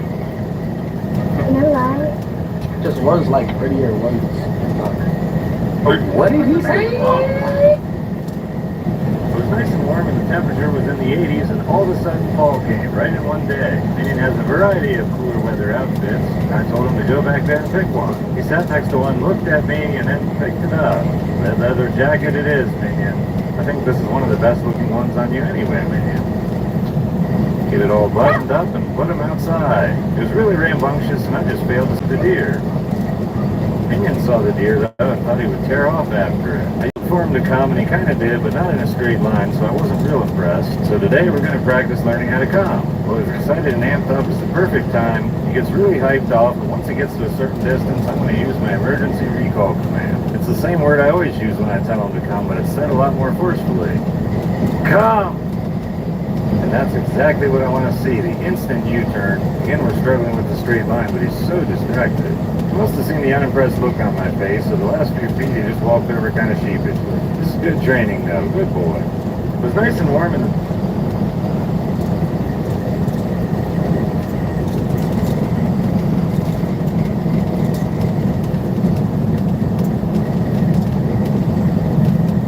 So a lot of you, a couple of you guys said ego. What do you mean by ego specifically? You two said ego.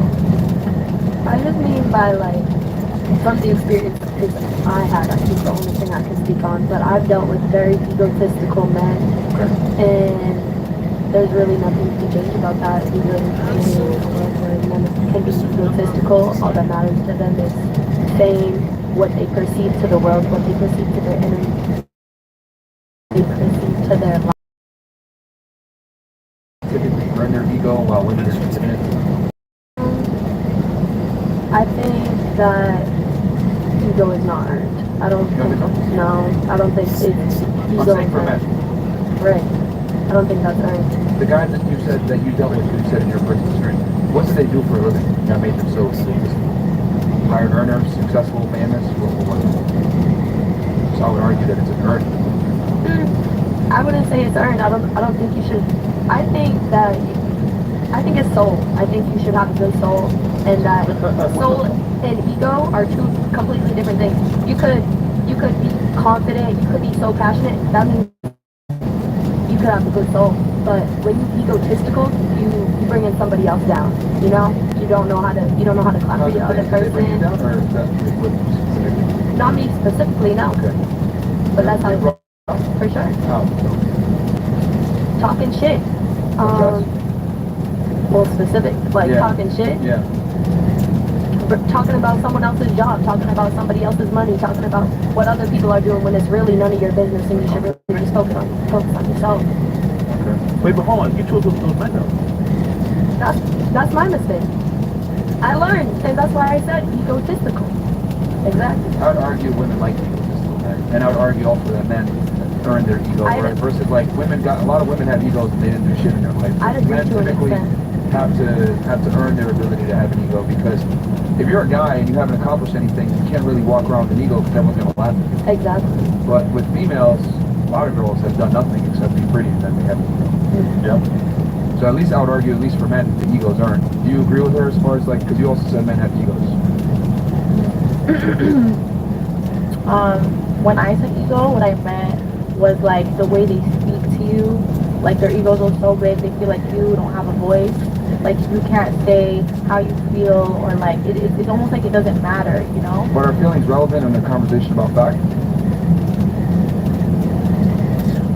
Like emotional maturity. But again, like I said, we're emotional beings. We can't help it. Like we just be like, oh, like why do you talk like that? Like it's like you've got a big ego. Like Yeah, but aren't women adults? We are, but we're emotional beings. Okay, but aren't they adults that are capable of making their own decision in some level of rational thought?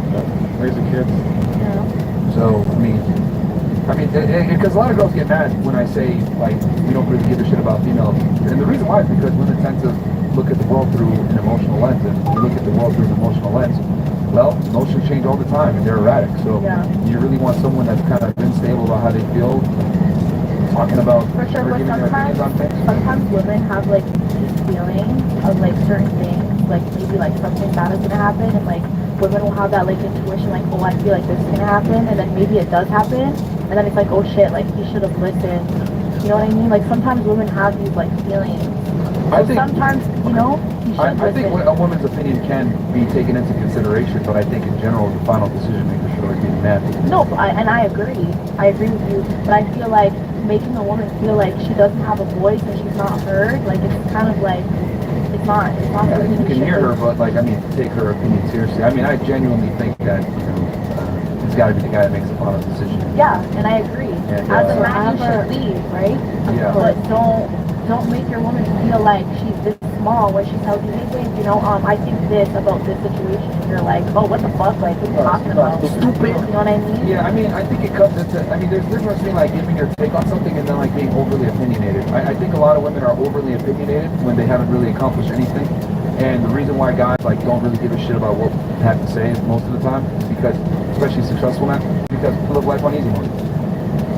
Could you imagine every time you had an emotional, I want to say need, this is all your needs, versus going out there working, hustling for you and your family? That'd be So what you just said, what if it's consistent though? Like what if you're dealing with somebody and they're bringing up a consistent feeling, like you're consistently doing this, at that point it's repetitive and that's a problem. So it's not like you spoke to the other guy, Dave, you spoke to him this way, you spoke to him that way, but it's more, exactly, but then it's more if you guys are in, It's not that if you guys are in a relationship and she understands your role, you understand hers, and then you guys love each other, if she's coming to you and saying, babe, this is kind of bothering me, like this is a problem in the relationship, do you believe that your ego or your pride is more valued than listening and trying to fix that? I mean, it depends if it's valid.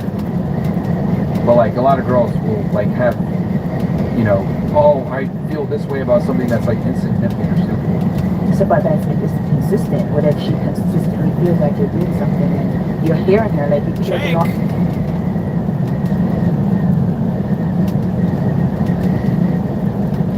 Welcome to the culture war, everybody. This one's going to be fun. We're hanging out with Jake Huger. Hey Tim, how you doing, brother? I'm good. How are you doing? I'm kind of awesome. How's life? How's it going? No big deal, nothing interesting happening. Just running for president, running a company, hosting a show. Not busy at all. So I thought I'd just drop by. I really appreciate you coming down. Because we sent out a bunch of invites all over the place. We rarely get the roles and people from the left. They make up maybe like 5 to 10% of the people who come out. So, but actually, for this show, we've been doing the Culture War Fridays, and way more interest from all across the spectrum. People wanting to come in. I guess it's because it's not as topical news, right? It's just we talk about whatever. Yeah, no, I come bearing revolution, and so there's a reason why I came, but what you're pointing out is actually important, and I think it's actually been harmful to the left that we have not engaged as much, and so I think, like, for example, we'll get into it probably later as to like our differences, and there's plenty of differences for sure. And then I think that I would cue the audience to look out though for the similarities, because there's so much that we disagree on. I don't mean necessarily me and you, but we'll find out. But I bet we do, right? I think we agree more than we disagree. Yeah, and I think that the American people agree a lot more than they realize, and partly because the media is driving division. And so, but one of the things that we'll probably get into is audience capture, and then a new thing that happened, in my opinion, which is guest capture, and that's kind of our fault, meaning the left's fault, because I think Joe Rogan got guest capture. I think Bill Maher did to some degree, and maybe you did. I don't know. We'll talk about it, but it's because they have nonstop right wingers on, in my opinion. But at the same time, the left doesn't love to go on shows that are right wing and platforming and all that BS. So, actors on the show. It's up to you. I guess we try not to. I know we try to be family friendly. Okay, all right. God bless. Okay. Yeah, I think you're right. To varying degrees, some are more resistant to capture than others, to their own detriment. And but this has been something we've talked about. When and I agree on the Joe Rogan thing too. It's people they get attacked for going on Rogan. They get I don't go on. It seems far right. Why are you doing it? I mean, there are even people who are saying it's a bad idea to have you on the show, but that's the most laughable thing in the world because we try to get as many people as possible across the spectrum. And the strange thing about it is when people will say that like Timcast IRL is far right or whatever, or my favorite was when Hassan called Ian Crossland a conservative. All right, do you know who Ian is? I mean, he's a hippy-dippy crystal weirdo who doesn't like Donald Trump, and I would. Well, we don't really know how to describe Ian other than he's just like a wild card kind of guy who doesn't follow the news in the same way as everybody in the culture war, and so he's often pushing back on us in very strange ways, such as he said Palestine should be the 51st state of the United States, which is a strong departure from anyone in politics, but that he'll get called conservative just by virtue of being on the show with us. Okay, well, let's get into it because I get it, and but I've kind of changed my mind on something there, and that's partly why I say come bearing revolution. All right. Because look, the thing that really set me off, and I thought that you were in that group, but I'm now beginning to change my mind a little bit on it, is that this is an old tried and true tactic of the right wing, is that they get people who used to be left wing, and then they turn them into turncoats, they pay them a lot of money, and then they trot them out there like hostage videos, and then Tulsi Gabbard will come and go, I am a left winger, but the right wing is right about everything, the right wing is right, the right wing is right, and then they love it, they just all like this orgiastic reaction of like, oh, even the left wingers agree with us, we're so right. And it's like a trick that works every time with the right-wing audience, and it's super frustrating. They do it with former conservatives and Joe Biden. Well, no, that's a little different. I hear what you're saying. The reason why I say it's a little different is because the former are almost all corporatists, and the Democratic Party is also corporatist. Yeah. So it's not like they're, changing their actual ideology, right? Yep, they're pro-war. They're pro-corporate, they're pro-establishment power, pro-revolving door politics, and pro-pharma, pro-big oil, pro-everything that's donors, multinational corporations, etc., right? So, whereas, like, Tulsi is a liar. Like, she was, of course. She was, first of all, to be fair to her, in a deeply ironic way, she was always a secret right-winger, but she was lying that she was a progressive. And so the first person to suss that out was Anna, and Anna did bunch of stories about how Tulsi was a right-winger back when she was pretending to be progressive and running president in 2020. And people... What is that? Is that like the gay marriage stuff or something? Yeah, that stuff. She's always hated Muslims. Like, there's like, she's like, I'm all for peace. Unless it's Muslims, then let's bomb them. Drone strikes and troops and go get the goddamn... It just... countries, and I just happen to be a Hindu nationalist. It's random. Didn't she go to Syria? She was trying to... Yeah, she went to Syria. That was pretty Assad. She's like, I don't know what she's doing, but now that gig is up, right? Or that jig is up. Like her, Glenn Greenwald, a couple others. I don't want to start the drama, right? But like... I think even Glenn is... Oh, yeah. Yeah. So, look, here's the thing. Again, to be fair to both Tulsi and Glenn, they had right-wing tendencies throughout, and Glenn used to do it in a principled way. So I remember we had a debate on Young Turks between Glenn Greenwald and Larry Lessig, who's like a legendary campaign finance reform professor and leader and godfather of the movement.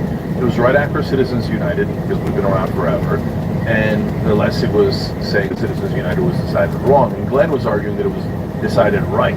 So Glenn was in favor of money in politics. Now he'll probably say some BS about, well, no, I'm not in favor of money in politics. I just think that politics should drown in it, and that it's like free speech, that it's awesome that all these companies bribe all of our politicians. But hey, free speech. So whatever that was, but back then, I mean, like that was out of actual principle, whatever, principle he thinks he has. So there was like a little right-wing tinge to him even back then. But now it's so over the top. Everything is, Tucker Carlson is so right. I'm a liberal, and I think Tucker Carlson is the most right person in the world. Like, we don't see it. Come on, brother. Let's define left and right. How would you? Okay. So, but that's where we're getting into now the new world. Okay. Yeah. So that frustrated me about Rogan and Maher and you as well. Like I thought, here we go again, pretending to be left wing and saying things that are all right wing and going, see, the right wing's right about everything, right? But I now think a little bit differently about you three. Okay, I think Tulsi and Glenn are still just playing a scam, total utter scam. Okay, and it's Dave Rubin is a classic example of that scam. He also had like right wing tendencies a little bit. He like loves anything that's brutal on the Israeli side. He's like, occupation is great, bombing the hell out of the Palestinians is awesome. So he always believed that even when he was pretending to be a liberal. So, but for like Dave, there's nothing left about him. Nothing. And no one thinks that Dave Rubin is left anymore. And as long as you don't think he's a left winger and you're not running that scam and you just say, okay, you're a right winger, then I have no problems. So let's debate. It's no big deal, right? Even he calls himself conservative now. Yeah, he gave up that.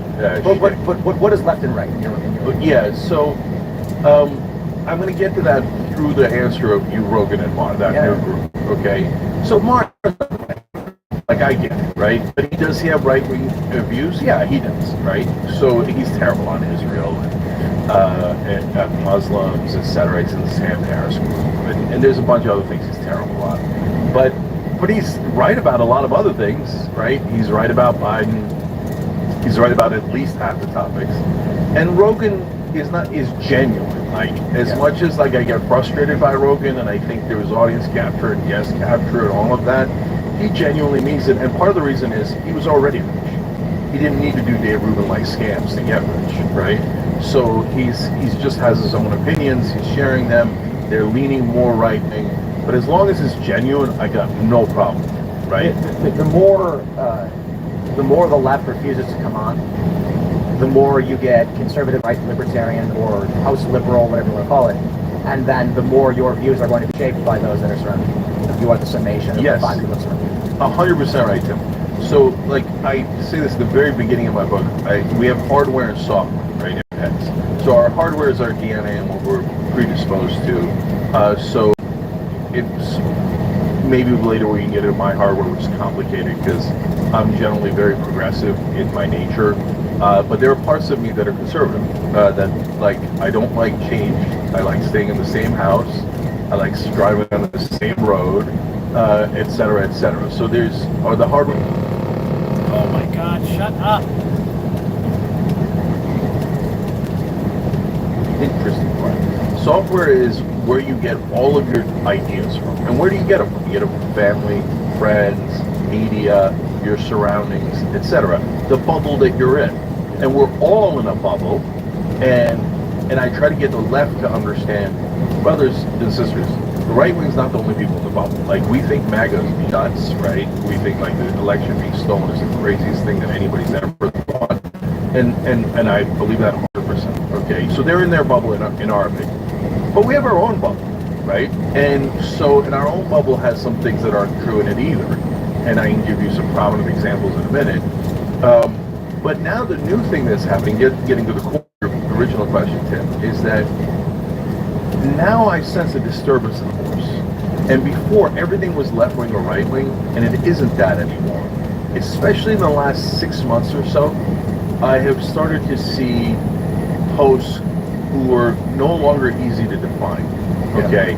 That have opinions that are in different parts of the spectrum. And then the best part of it is I start to see the audience, in left-wing audiences, right-wing audiences, middle audiences, starting to have opinions all over the political spectrum. And that's actually a beautiful thing. And the reason that that's great is because these preset ideologies, just believing in them is irrational. Like, so what? We're supposed to be either left wing or right wing, and that comes with like 80 different policy points on each side. And somehow magically, we're supposed to agree with all 80 on the right wing side or all 80 on the left wing side. And that's not how humanity works, right? We wind up in different parts of the spectrum for different issues. So I've noticed this too, because we've had guests on that I would probably describe as tribalist left, and they hold default positions you expect to hear on Twitter, on X or whatever, or in the news. And then we'll have people like Destiny on, and Destiny will give a well thought out, reasonable response addressing points that were made and have a real conversation about where positions are.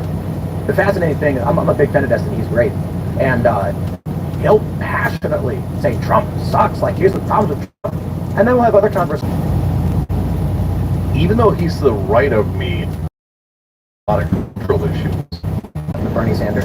And then, by the way, then Trump said that she was a Marxist and a communist. Right. Well, let's make up our minds. What they were saying was that she does not compromise Republicans. So her voting record is almost more aligned with Democrat Party politics, whereas Bernie Sanders was willing to compromise with anybody to get a bill through, which shows, I think, more reasonable behavior. But then the narrative is, because she's voted without Republicans, she's more left, which like literally makes no sense.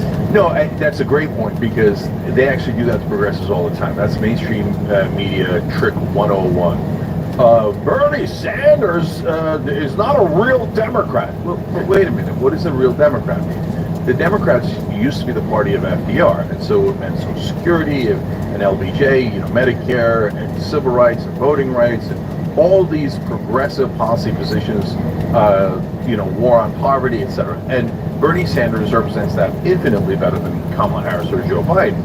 But the Democratic Party's become corrupted now. And so they vote for things that are not left-wing at all, that are just corporatist. And then the media comes in, which is corporate media, and they go, the corporate positions are the Democratic positions. These FDR positions are terrible right-wing positions. You're like, no, you're just now making up things that are weird and ridiculous, and that's partly why mainstream media lost all credibility. Claiming that Kamala Harris is further left than Bernie Sanders, you'd have to be an institution to believe that. But that is how but they're tricky, they're liars. So they don't say Kamala Harris is more left-wing than Bernie Sanders. They say Bernie Sanders is not a Democrat. Yeah, and it accused the Democratic voters to think he's a Republican because he's not a Democrat, when in reality he's further left than the Democrats. The media knows that trick, but they go, technically, I didn't say he wasn't left-wing, I said he wasn't a Democrat. Technically, he's not. Well, I think Trump and Bernie caused this fracture in 2015 and 2016. Bernie was too far left, and they could not let him gain popularity in the party. They could not let him win the nomination. There was a meteoric rise. Donald Trump was called by Vox.com a moderate Republican, and he was actually taking more moderate, even right-leaning Democrat positions to try and generate mass appeal, resulting in the Democrats having to oppose whatever it is Trump was suggesting, and then creating this weird amalgam of neocons and neoliberals taking corporate establishment positions, which was then the left. Yeah. So, like, you gotta, we try to have that, I have this debate very often with people on the right when they say leftists take guns, and I'm like, oh, the left is, they like guns. Yeah, so the phenomenon you described about Trump and opposing liberals and neocons, and you just look at MSNBC, it's wall-to-wall former Republicans and intelligence officials and generals and former Republican congressmen. I mean, Nicole Wallace is celebrated, like in D.C., she's the belle of the ball. Nicole Wallace, Trump resistor extraordinaire. Her job was very literally to be the mouthpiece for George W. Bush and Dick Cheney as they were starting the most disastrous wars in U.S. history. How does George W. Bush, how has he recovered his favorability among Democrat voters? You've seen the polls, right? Yeah, and that's what drives me crazy. So Liz Cheney opposes Trump. I think it's courageous, and I appreciate her for it, but I disagree with everything else that she says and does. You don't have to lose your mind and be like, Liz Cheney's now a good guy, and I love Liz Cheney. No. If you give her an opportunity, she'd start the next war in about half a second. And then then Nancy Pelosi hugging Dick Cheney. No, Dick Cheney is prime evil. So you don't hug Darth Vader because he's against some other Sith Lord. Well, let's talk about you running for president. Yeah. Can you be president? The argument being that you were not born in the United States. Your parents were not American citizens when you were born? No, they weren't. Actually, I appreciate that you looked at they do. You were almost looking out for me, but they weren't. No, I'm just. I just want to know because a lot of people on Twitter were saying that you're donated to Nancy Pelosi's progressive primary rival because I think she's prime evil. I would rather have an idealistic young person who's wrong than evil corporate Nancy Pelosi enriching herself through government and squeezing the vestiges of power until she dies. And it's horrifying.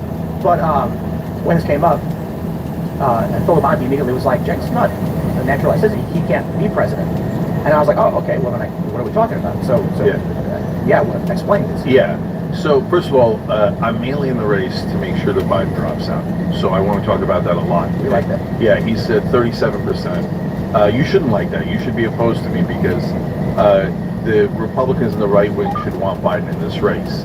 He's the weakest possible candidate for the Democrats. He's sitting at 37% in the polling. He's down 10 points in independents, down in 5 out of 7 swing states. I have him at over 90% likelihood of losing.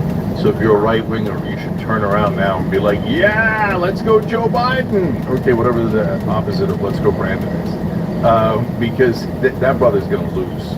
There's almost no chance he wins. I agree. And he doesn't know how to campaign. He doesn't know how to fight for his voters. Like Mike Johnson gets elected Speaker of the House, right? I think he's extreme MAGA. I think he's a nut job in 1,000 different ways. We can get into it later. And then when the press secretary is asked about it by Peter Alexander at NBC, they get into Biden mode, where they're like, well, that was in the past, and we're looking forward to the future, and we're looking forward to working with him. Why are you defending Mike Johnson, who's the leader of the other party? You're supposed to fight for us. You're not supposed to go around being like, and Biden says it in nearly every speech. Oh, my Republican friends, I love Republicans so much. I work so well with Mitch McConnell and Kevin McCarthy. We've been ripping off the American people on behalf of corporate donors for decades. Wait, did I say that last part out loud? No. Okay, you didn't say the last part out loud, but even if you don't think that, even if you're the most hardcore Biden dude in the world, which, congratulations, there's 3 of you. Okay, there's like no enthusiasm. I can get into that too. It's not going to change the fact that the country's not into it. Like, what do you think about what Matt Gaetz did with McCarthy? So that's another one that's long and complicated because I thought that there were good parts of that, and then of course disastrous parts of it, right? Yeah, but let me answer your question about the native born. Yeah. Okay, so I'm not a native born citizen. I'm a naturalized citizen. Okay. And so everybody then goes, well, duh, can't you read, man? It's in the Constitution. It says right there you have to be native born. Yeah, that's in the original Constitution. And right next to it is a clause that says that black people are 3/5 of a person. Well, can't you read, man? It's in the Constitution. It's right there, man.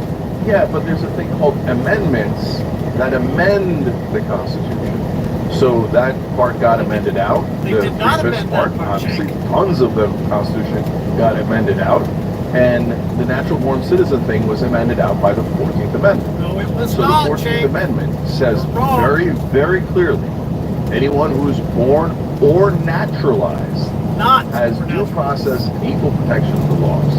So the not what it Supreme Court says. has ruled that due process and equal protection means you have the same exact rights, and they didn't put naturalized in there by accident. They put it in on purpose. That very clearly amends the earlier part of the Constitution where naturalized citizens did not have equal rights. Now we do have equal rights. And that's, again, the whole point of the 14th Amendment was to take out the discrimination in the earlier part of the Constitution. And they didn't say like, oh, born and naturalized have equal protection of the laws, asterisks, except for those goddamn naturalized citizens, they're not allowed to be president. If they wanted to say that, they could have said that, but there is no asterisks. They didn't say that.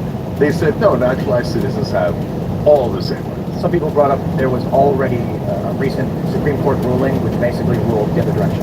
Yeah. No, this is not how it's Yeah, so there's mixed rulings, no question. So there's, in Schneider v. Russ, they say that naturalized citizens and natural-born Americans have the same exact rights. It would be, wildly unconstitutional to treat naturalized citizens as quote-unquote second-class citizens, okay? Now, in Schneider, they mention the presidential clause, but they don't comment on it. They don't say yes or no to it. They just note it and move on, okay? And then there are decisions, this guy, Hassan, did a kind of a fake run. He's a good guy, good intentions. I imagine, I don't know him personally, but kind of did this amateur litigation, and the courts then didn't really get a chance to fully consider it. He came in with a really weak case, and so he got some rulings against him. But that is not at all definitive. And when you get into court decisions, even though the 14th Amendment is crystal clear, lawyers get in there and they're like, well, did they mean born or naturalized, even though they said born or naturalized? And did they mean equal, even though they said equal? Well, how about this case where even though it says equal, it doesn't mean equal? Yeah, we can fight that out, and we are going to fight that out. We're going to fight that out in the courts, and we're going to win. I think you'll need an amendment. I know. You think this? Yeah, good news. You're right. We did need an amendment. We got one. It was called the 14th. All right. Okay. But do you think with the current makeup of the Supreme Court, yeah, it's more political than... Okay, let's break it down one by one. So, Tim, let me see if I can get agreement on logical and moral premise. Okay? So, should naturalized citizens be second-class citizens where we go, we don't really trust them? Like in the beginning, the reason they put that into the original Constitution hundreds of years ago is because back then the Habsburg dynasty was sending in princes into other bloodlines and royalty and stuff, and we didn't want to be taken over by the Prussian Empire or the Hungarian Empire. So that's what it's an anachronism, right? So like Congressman Ted Luce, Democrat, came here when he was 3 years old from Taiwan, grew up in Cleveland, doesn't remember Taiwan, right? He's a colonel in the U.S. Air Force.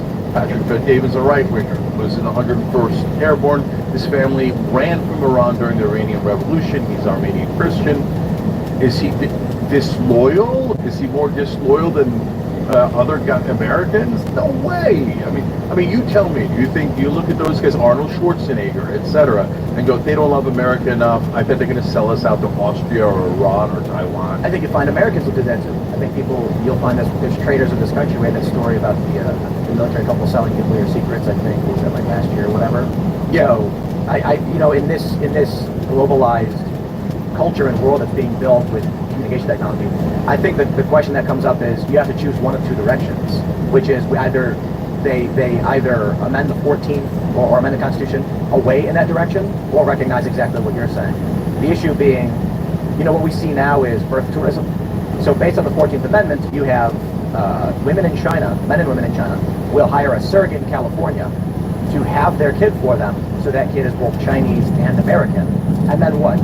That kid's going to grow up in China and come back to the United States and be president? They're allowed to. So I think... look, my family is a perfect example.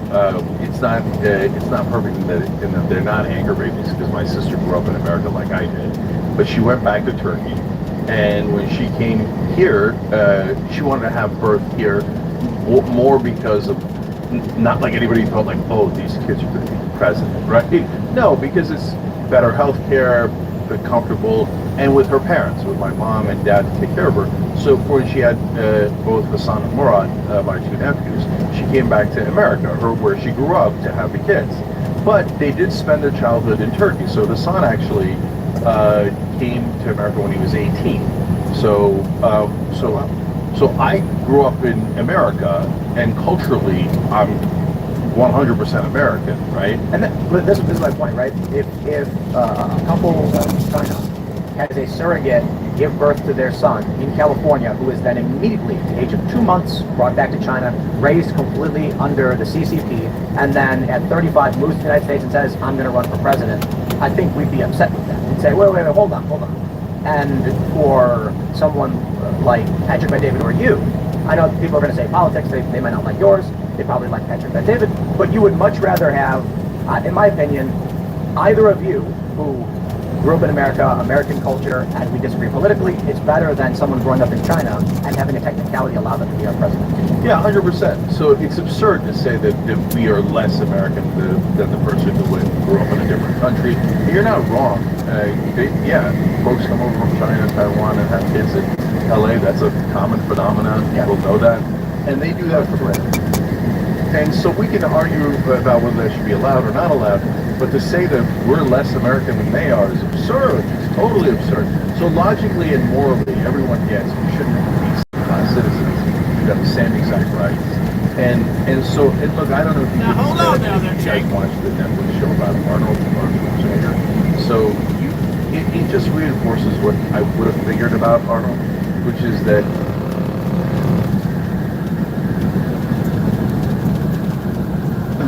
love America. We can get into that too, right? Yeah, but if anyone loves America more than me, it's Arnold Schwarzenegger. I'd love it if America stopped blowing kids overseas. Yeah. Just because. Oh, and that's another thing with the left. I love you guys, but it's okay to say that America has done 100 things wrong, and still say you love it. Okay, and for the right wing, it helps to have a friend to talk to. She gave him a small smile and a nod. Moved on through the crowd. Richard wondered where Michael was. It seemed odd he wasn't out. Even though he had lost his appetite, he knew Kaylin hadn't eaten in 2 days. With all the tempting food around, he decided she must have remarkable self-control. The delicious smells were starting to change his mind about his appetite. He leaned closer to her. Hungry? Very. He guided her over to a long table with food piled in tiers. There were large steaming platters of sausages and meats, boiled potatoes, dried fish of several kinds, grilled fish, chicken, turkey. Put a few on a small white plate and handed it to her. Try these first, they're my most treasured. Kaylin held the dish at arm's length, eyeing it suspiciously. What creature's meat is this? It's pork, he said, a little surprised. You know, from a pig. Try it. It's the best thing here, I promise. She relaxed, brought the plate close, and ate the meat. He ate a half dozen himself, savoring every bite. He put some sausages on their plates. Here, have some of these, too. Her suspicion flared anew. What are they made of? Pork and beef. Some spices, I don't know what kinds. Why? There are some kinds of things you don't eat. Some kinds, she said noncommittally before eating the sausage. May I have some spice soup, please? He ladled the soup into a fine white bowl with a gold lid and traded it for her plate. She took the bowl in both hands and tried it. A smile came to her face. It's good, just like I made. I don't think our two homelands are as different as you feared. As she drank the remainder of the soup, Richard, feeling better about what she said, picked up a thick slice of bread, put strips of chicken meat on it, and when she finished the soup, exchanged the bread for her bowl. She took the bread with chicken and started moving to the side of the room while she ate. He set the soup bowl down and followed behind, shaking an occasional hand. Their owners cast a critical eye at the way he was dressed. When she reached a deserted spot near a column, she turned to Basin. Please get me a piece of cheese. Sure, what kind? She scanned the throng. Any kind.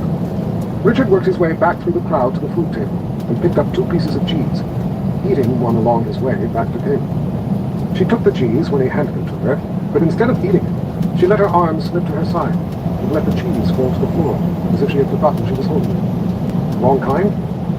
The tone was distant. I hate cheese. She was staring past him to a spot across the room. Richard frowned. Then why did you ask for it? There was a hint of irritation in his voice. Keep looking at me. she said, her eyes returning to his. There were two men behind you across the room. They had been watching us. I wanted to know if it was me or you they were watching. When I sent you for the food, they watched you go and come back. They paid no attention to me. It is you they are watching. Richard put his hands on her shoulders and turned to see for himself. He scanned over the heads of the crowd to the far side of the room. They're just two of Michael's aides. They know me. They're probably wondering where I've been and why I look such a mess. He looked into her eyes and spoke softly so that no one would hear. It's all right, Caleb. Relax. Those from this morning are dead. You are safe now. She shook her head. More follow. I should not deal with it. I do not want to endanger your life any more than I already had. You are my friend. There is no way another quad could track you now. Not once you have come here to Heartland. It's impossible. He knew enough about him to feel confident that he was telling her the truth. Kalen hooked a finger in the neck of his shoulder, his face close. There was a flash of angry intolerance in her blue eyes. Her voice came in a slow, harsh whisper. I left my homeland. 5 wizards cast spells over my tracks so none could know where I went or followed, and then they killed themselves so they could not be made to talk. Her teeth were gritted in anger, and her eyes were wet. She was starting to tremble. Wizards. Richard went rigid. At last he let out his breath and took her hand gently from his shirt, holding it in both of his. His voice barely audible over the din. I'm sorry. Richard, I am scared to death. She was trembling more now. If you hadn't been there today, you don't know what would happen to me. The dying would have been the best bit. You don't know about those men. She shook uncontrollably, giving herself over to her fear. Cold thoughts ran up his arms. He eased her back behind the column where they couldn't be observed. I'm sorry, Caleb. I don't know what any of this is about. You know at least some of it, but I'm in the dark. I'm scared too. Today on the cliff, I've never been that afraid. And I didn't really do much of anything that would have saved us. Seeing her need was giving him the courage to reassure her. What you did, she said, struggling to get the words out, was enough to make a difference. It was enough to save us. No matter how little you think it was enough. If you hadn't helped me, I don't want my being here to bring you to horror. He squeezed her hand tighter. It won't. I have a friend, Zed. He may be able to tell us what we can do to keep you safe. He's a little strange, but he's the smartest man I know. If there's anyone who would know what to do, it's Zed. If you can be tracked anywhere, there's no place for you to run. They will find you. Let me take you to Zed. As soon as Michael gives his speech, we will come to my house. You can sit in front of the fire, and in the morning I'll take you to Zed. He smiled, pointed with his chin to a window near her. Look over there. She turned to see Chase outside a tall, round-topped window. The boundary warden glanced back over his shoulder and gave her a weak, partly grin that was resuming the scan of the area. To Chase, the quad would be just a bit of fun. While he was taking care of them, he'd be telling you a story about some real trouble. We've been watching out for you since we told him of the men. That brought a small smile. It quickly faded. There is more to it. I thought I was going to be safe by coming to Westland. I should have been. Richard, I came across the boundary only with the help of magic. She was still shaking, but starting to regain control of herself, taking strength from him. I do not know how those men came across. They should not have been able to. They should not have even known I left the Midlands. Somehow the rules have changed. We'll deal with that tomorrow. For now, you are safe. Besides, it would take another quad days to get here, wouldn't it? That will give us time to make plans. She gave a nod. Thank you, Richard said. My friend. But know that if I bring danger to you, I will leave before it can harm you. She took her hand back and wiped the bottom lids of her eyes. I'm still hungry. Could we have more? Richard smiled. Sure. What would you like? Some more of your little treasures? They went back to the food and ate while they waited for Michael. Richard felt better, not about the things she told him, but because at least he knew a little more, and because he had made her feel safe. Somehow he would find the answer to her problem, and he would know what was going on with the boundary. As much as he feared the answers, he would know them. Whispers rippled through the crowd as heads turned to the far side of the room. It was Michael. Richard took Halen's hand and moved to the side of the room, closer to his brother, so they could watch. As Michael stepped up onto a platform, Richard realized why it had taken him so long to come out. He had been waiting for the sunlight to fall on that spot, so he could stand in the light and be lit in its glory for all to see. Not only was he shorter than Richard, but heavier and softer. Sunlight lit his mop of unruly hair. His upper lip proudly displayed a mustache. He wore baggy white trousers, and his white tunic with bloused sleeves was cinched at the waist by a gold belt. Standing there in the sunlight, Michael positively gloomed, casting the same cold, eerie glow the marble did when struck by the sun. He stood out in stark relief against the shadowed background. Richard held up his hand to catch his attention. Michael saw the hand and smiled at his brother, holding his eyes for a moment as he began speaking, before shifting his gaze to the crowd. Ladies and gentlemen, today I accepted the position of First Counselor of Westland.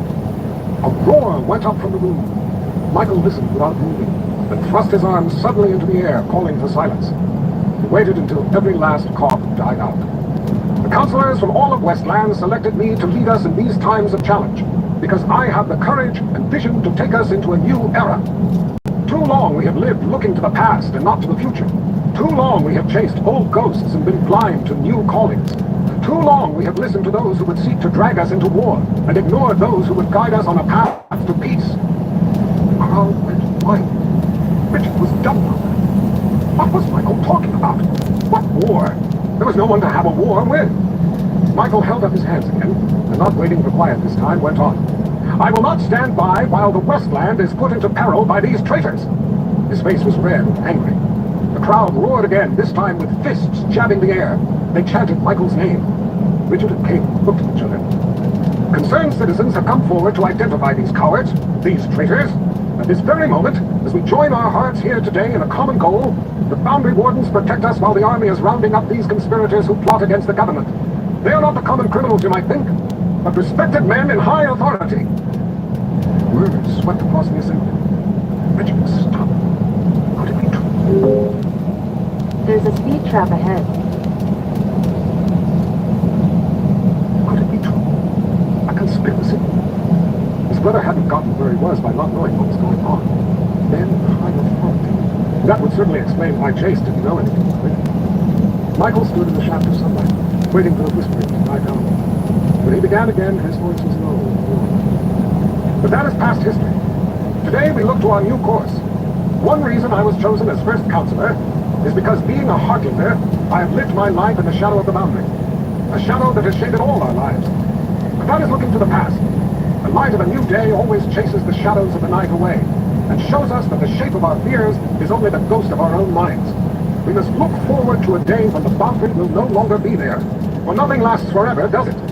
When that day comes, we must be ready to extend a hand of friendship and not a sword, as some would have us do. That only leads to the futility of war and needless dying. Should we be wasting our resources, preparing to do battle with a people we have been long separated from, a people who were the ancestors to many of us here? Should we be ready to do violence to our brothers and sisters simply because we don't know them? What a waste! Our resources should be spent eliminating the real suffering around us. When the time comes, maybe not in our lifetime, but it will come, we should be ready to welcome our long-separated brothers and sisters. We must not join only the two lands, but all three. For someday, just as the boundary between Westland and the Midlands will fade away, so too will the second boundary between the Midlands and Dahara, and all three lands shall be one. We can look to a day when we can share the joy of reunion, if we have the heart. And that joy spread from here, today, in Heartland. This is why I have moved to stop those who would plunge us into war with our brothers and sisters, merely because someday the boundaries will fade away. This does not mean we don't need the army, for we can never know what real threats lie in our path to peace. But we know there is no need to invent them. Michael swept his hand out of the crowd. We in this room are the future. It is your responsibility as councillors of Westland to carry the word throughout the country. Take our message of peace to the good people. They will see the truth in your hearts. Please help me. I want our children and our grandchildren to be the beneficiaries of what we lay down here today. I want us to set a course for peace to carry us into the future. When the time comes, future generations will benefit and thank us. Michael stood with his head bowed and both his fists held tightly to his chest. The sunlight glowed about him. The audience was so moved that they stood in absolute silence. Richard saw men in tears, women even broken. All eyes were on Michael. He stood still as stone. Richard was stunned. He had never heard his brother speak with such conviction or eloquence. It all seemed to make such sense. After all, here he stood with a woman from across the boundary, from the Midlands, and she was already his friend. But then, 4 others had tried to kill him. No, not exactly what. They wanted to kill her. He was just in the way. They had offered to let him go, and it was his decision to stand and fight. He had always been fearful of those from across the boundary. But now he was friends with one, just as Michael said. He was starting to see his brother in a new light. People had been moved by Michael's words in a way Richard had never witnessed. Michael was pleading for peace and friendship with other peoples. What could be wrong with that? Why did he feel so uneasy? And now to the other part, Michael continued. To the real suffering around us. While we have worried about the boundaries that have not harmed a single one of us, many of our families, friends, and neighbors have suffered and died. Tragic and needless deaths in accidents with fire. Yes, that is what I said. Fire. People mumbled in confusion. Michael was starting to lose his bond with the crowd. He seemed to expect it. He looked from face to face, letting the confusion build, and then dramatically he thrust his hand out, his finger pointing at Richard. There! He screamed. Everyone turned as one. Hundreds of eyes looked at Richard. There stands my beloved brother. Richard tried to shrink. My beloved brother who shares with me. He pounded a fist to his chest. The tragedy of losing our own mother to fire. Fire took our mother from us when we were young, and left us to grow up alone without her love and care, without her guidance. It was not some imagined enemy from across a boundary that took her, but an enemy of fire. She couldn't be there to comfort us when we hurt, when we cried in the night. The thing that wounds the most is that it didn't have to be. Tears, glistening in the sunlight, ran down Michael's cheeks. I am sorry, friends. Please forgive me. He wiped the tears with a handkerchief he had handy. It's just that only this morning I heard of another fire that took a fine young mother and father, that left their daughter an orphan. It brought my own pain back to me, and I couldn't remain silent. Everyone was now solidly backward. Their tears flowed freely. A woman put her arm around Richard's shoulder as he stooped up. She whispered how sorry she was. I wonder how many of you have shared the pain my brother and I live with every day. Please, those of you who have a loved one, or a friend, who has been hurt or even killed by fire, please, hold up your hands. Quite a few hands went up. There was wailing from some in the crowd. There, my friends, he said hoarsely, spreading his arms wide. There is the suffering among us. We need look no further than this room.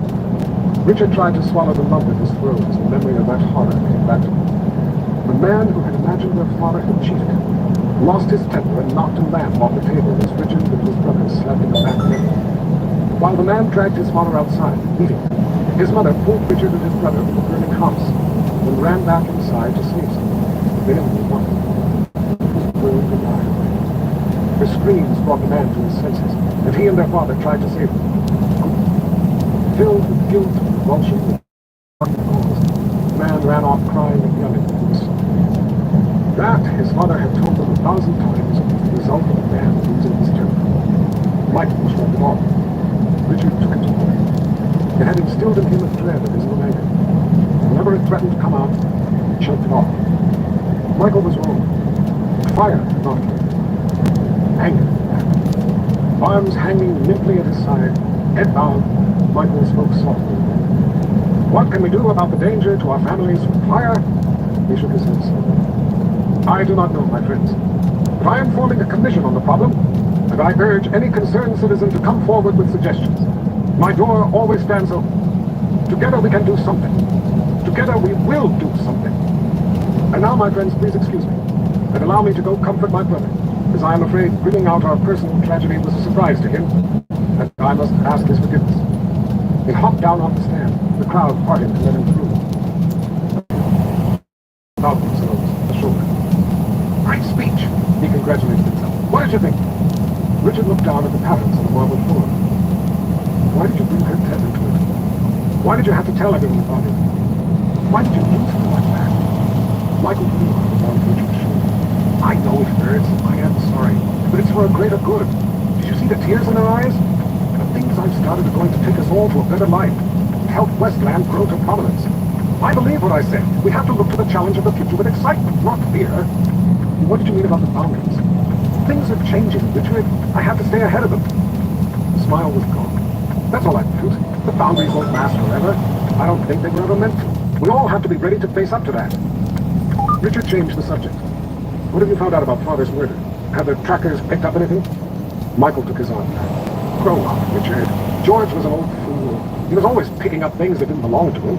He probably got caught with something that belonged to the wrong person. A person with a bad temper and a big knife. That's not true, and you know it. Richard hated the way Michael called their father George. He never stole anything in his life. Just because the person you take it from is long dead, that doesn't mean you have any right to it. Someone else obviously wanted it back. How do you know all this? Richard demanded. What have you found out? Nothing. It's common sense. The house was torn apart. Someone was looking for something. They didn't find it. George wouldn't tell them where it was. They killed it. That's all there is to it. The tracker said there were no tracks. We'll probably never know who did it. Michael glared. You had better learn to live with that fact. Richard let out a deep breath. It made sense. Someone was looking for something. He shouldn't be angry with Michael because he couldn't find out who. Michael had tried. Richard wondered how there could be no tracks. I'm sorry. Maybe you're right, Michael. Some other things. So it didn't have anything to do with this conspiracy? It wasn't those men trying to get to you? Michael waved his hand. No, it had nothing to do with that. That problem has been taken care of. Don't worry about me. I'm safe. Everything is all right. Richard nodded. Michael's face turned to a look of annoyance. So, little brother, how come you're such a mess? Can't you at least clean yourself up? It's not like you didn't have notice. You have known about this party for weeks. Before he could answer, Caleb spoke up. Richard had forgotten she was still standing next to him. Please forgive your brother. It was not his fault. He came to guide me and to hug me. I was late in coming. I pray he is not dishonored in your eyes because of you. Michael's eyes glided down the length of before returning to her face. And you are... Her back stiffened as she stood tall. I am Caleb Amnell. Michael gave a slight smile and a small bow of his head. So, you are not my brother's escort, as I thought. And where have you traveled from? It is a small place, far away. I am sure you would not know of it. Michael didn't challenge the answer, but turned to his brother instead. You will stay the night? No, I have to go see Zed. He's been looking for me. Michael smiled and nodded. You should find better friends. No good can come of spending your time with that contrarian man. He turned back to Caleb. You, my dear, will be my guest tonight. I have other arrangements, she said, correctly. Michael reached around her with both arms, cupped both hands to her bottom and pulled the lower half of her body hard against him, his leg pressed between her thighs. Changed her. His smile was as cold as winter night. Remove your hands. The voice was hard and dangerous. Each stared into the other's eyes. Richard was dumbfounded. He couldn't believe what his brother was doing. Michael, stop it! They both ignored him and continued to confront one another, faces close, eyes locked together. Richard stood next to him, feeling helpless. He could sense that both wanted him to stay out of it. His body tensed, muscles hard, readying to disregard the feeling. You feel good, Michael whispered. I think I could fall in love with you. Caelan's breathing was slow and restrained. You do not know the half of it. Her voice was even and controlled. Now remove your hands. When he did not, she slowly placed the fingernail of her first finger on his chest, just below the hollow at the base of his neck. As they glared at each other, she slowly, ever so slowly,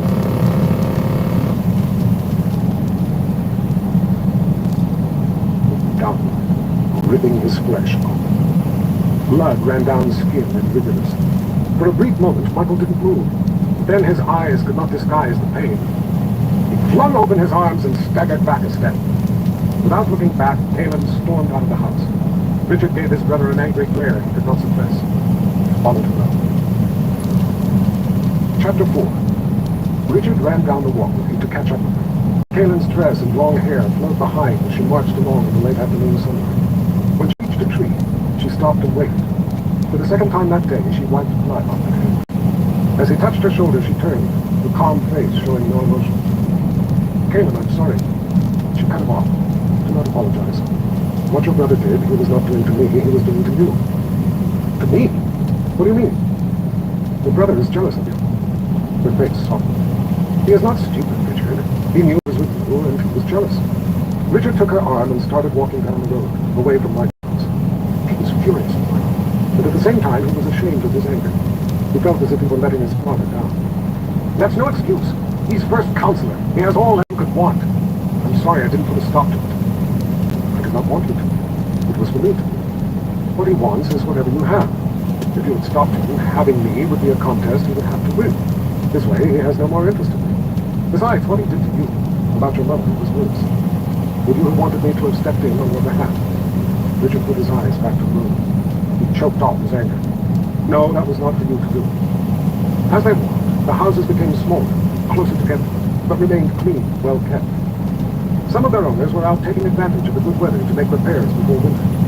The air was clean and crisp, and Richard knew by the dryness of it that it would be a cold night. The right kind of night for a fire in birch logs, fragrant but not too hot. The white fenced yards gave way to larger garden plots in front of small cottages set farther back from the road. As he walked, Richard plucked an oak leaf from a branch hanging close to the road. He seemed to know a lot about people. You're very perceptive. I mean, about why they do what they do. She shrugged. Like this. He tore little pieces off the leaf. Is that why they hunt you? She looked over as they walked. When his eyes came to her, she answered. They hunt me because they fear truth. One reason I trust you is because you do not. He smiled at the compliment. He liked the answer, even though he wasn't sure what it meant. You aren't about to kick me, are you? A grin came to her face. We were getting close. She thought a moment. The smile faded and went on. I am sorry, Richard, but for now you must trust me. The more I tell you, the greater the danger to both of us. Still friends. Still friends. He threw the skeleton of the leaf away. But someday you will tell me all of it. She nodded. If I can, I promise I will. Good, he said cheerfully. After all, I'm a seeker of truth. Halen jerked to a halt, grabbed his shirt sleeve, and spun him to face her wide eyes. Why did you say that? She demanded. What, you mean seeker of truth? That's what Zed calls me. Ever since I was little. He says I always insist on knowing the truth of things, so he calls me seeker of truth. He was surprised by her agitation. His eyes narrowed. Why? She started walking again. Never mind. Somehow he seemed to approach a sensitive subject. His need to know the answers started to shoulder its way around in his mind. They hunted her because they feared truth, he thought. And she became upset when he said he was a seeker of truth. Maybe she had become upset, he decided, because it made her fear for him, too. Can you at least tell me who they are? Those who hunt you? She continued to watch the road as she walked next to him. He didn't know if she was going to answer him, but at last she did. They are the followers of a very wicked man. His name is Dark and Wrong. Please do not ask me any more about him. I do not wish to give it. Dark and Wrong. So, now we know the name. The late afternoon sun was behind the hills of the Heartland Woods, allowing the air to cool as they passed through gently rolling hills of hardwood forest. They didn't talk. He didn't care to talk anyway, as his hand was hurting and he was feeling a little dizzy. A bath and a warm bed were what he wanted. Better to give her the bed, he thought. He would sleep in his favorite chair, the one with the squeak. That sounded good, too. It had been a long day and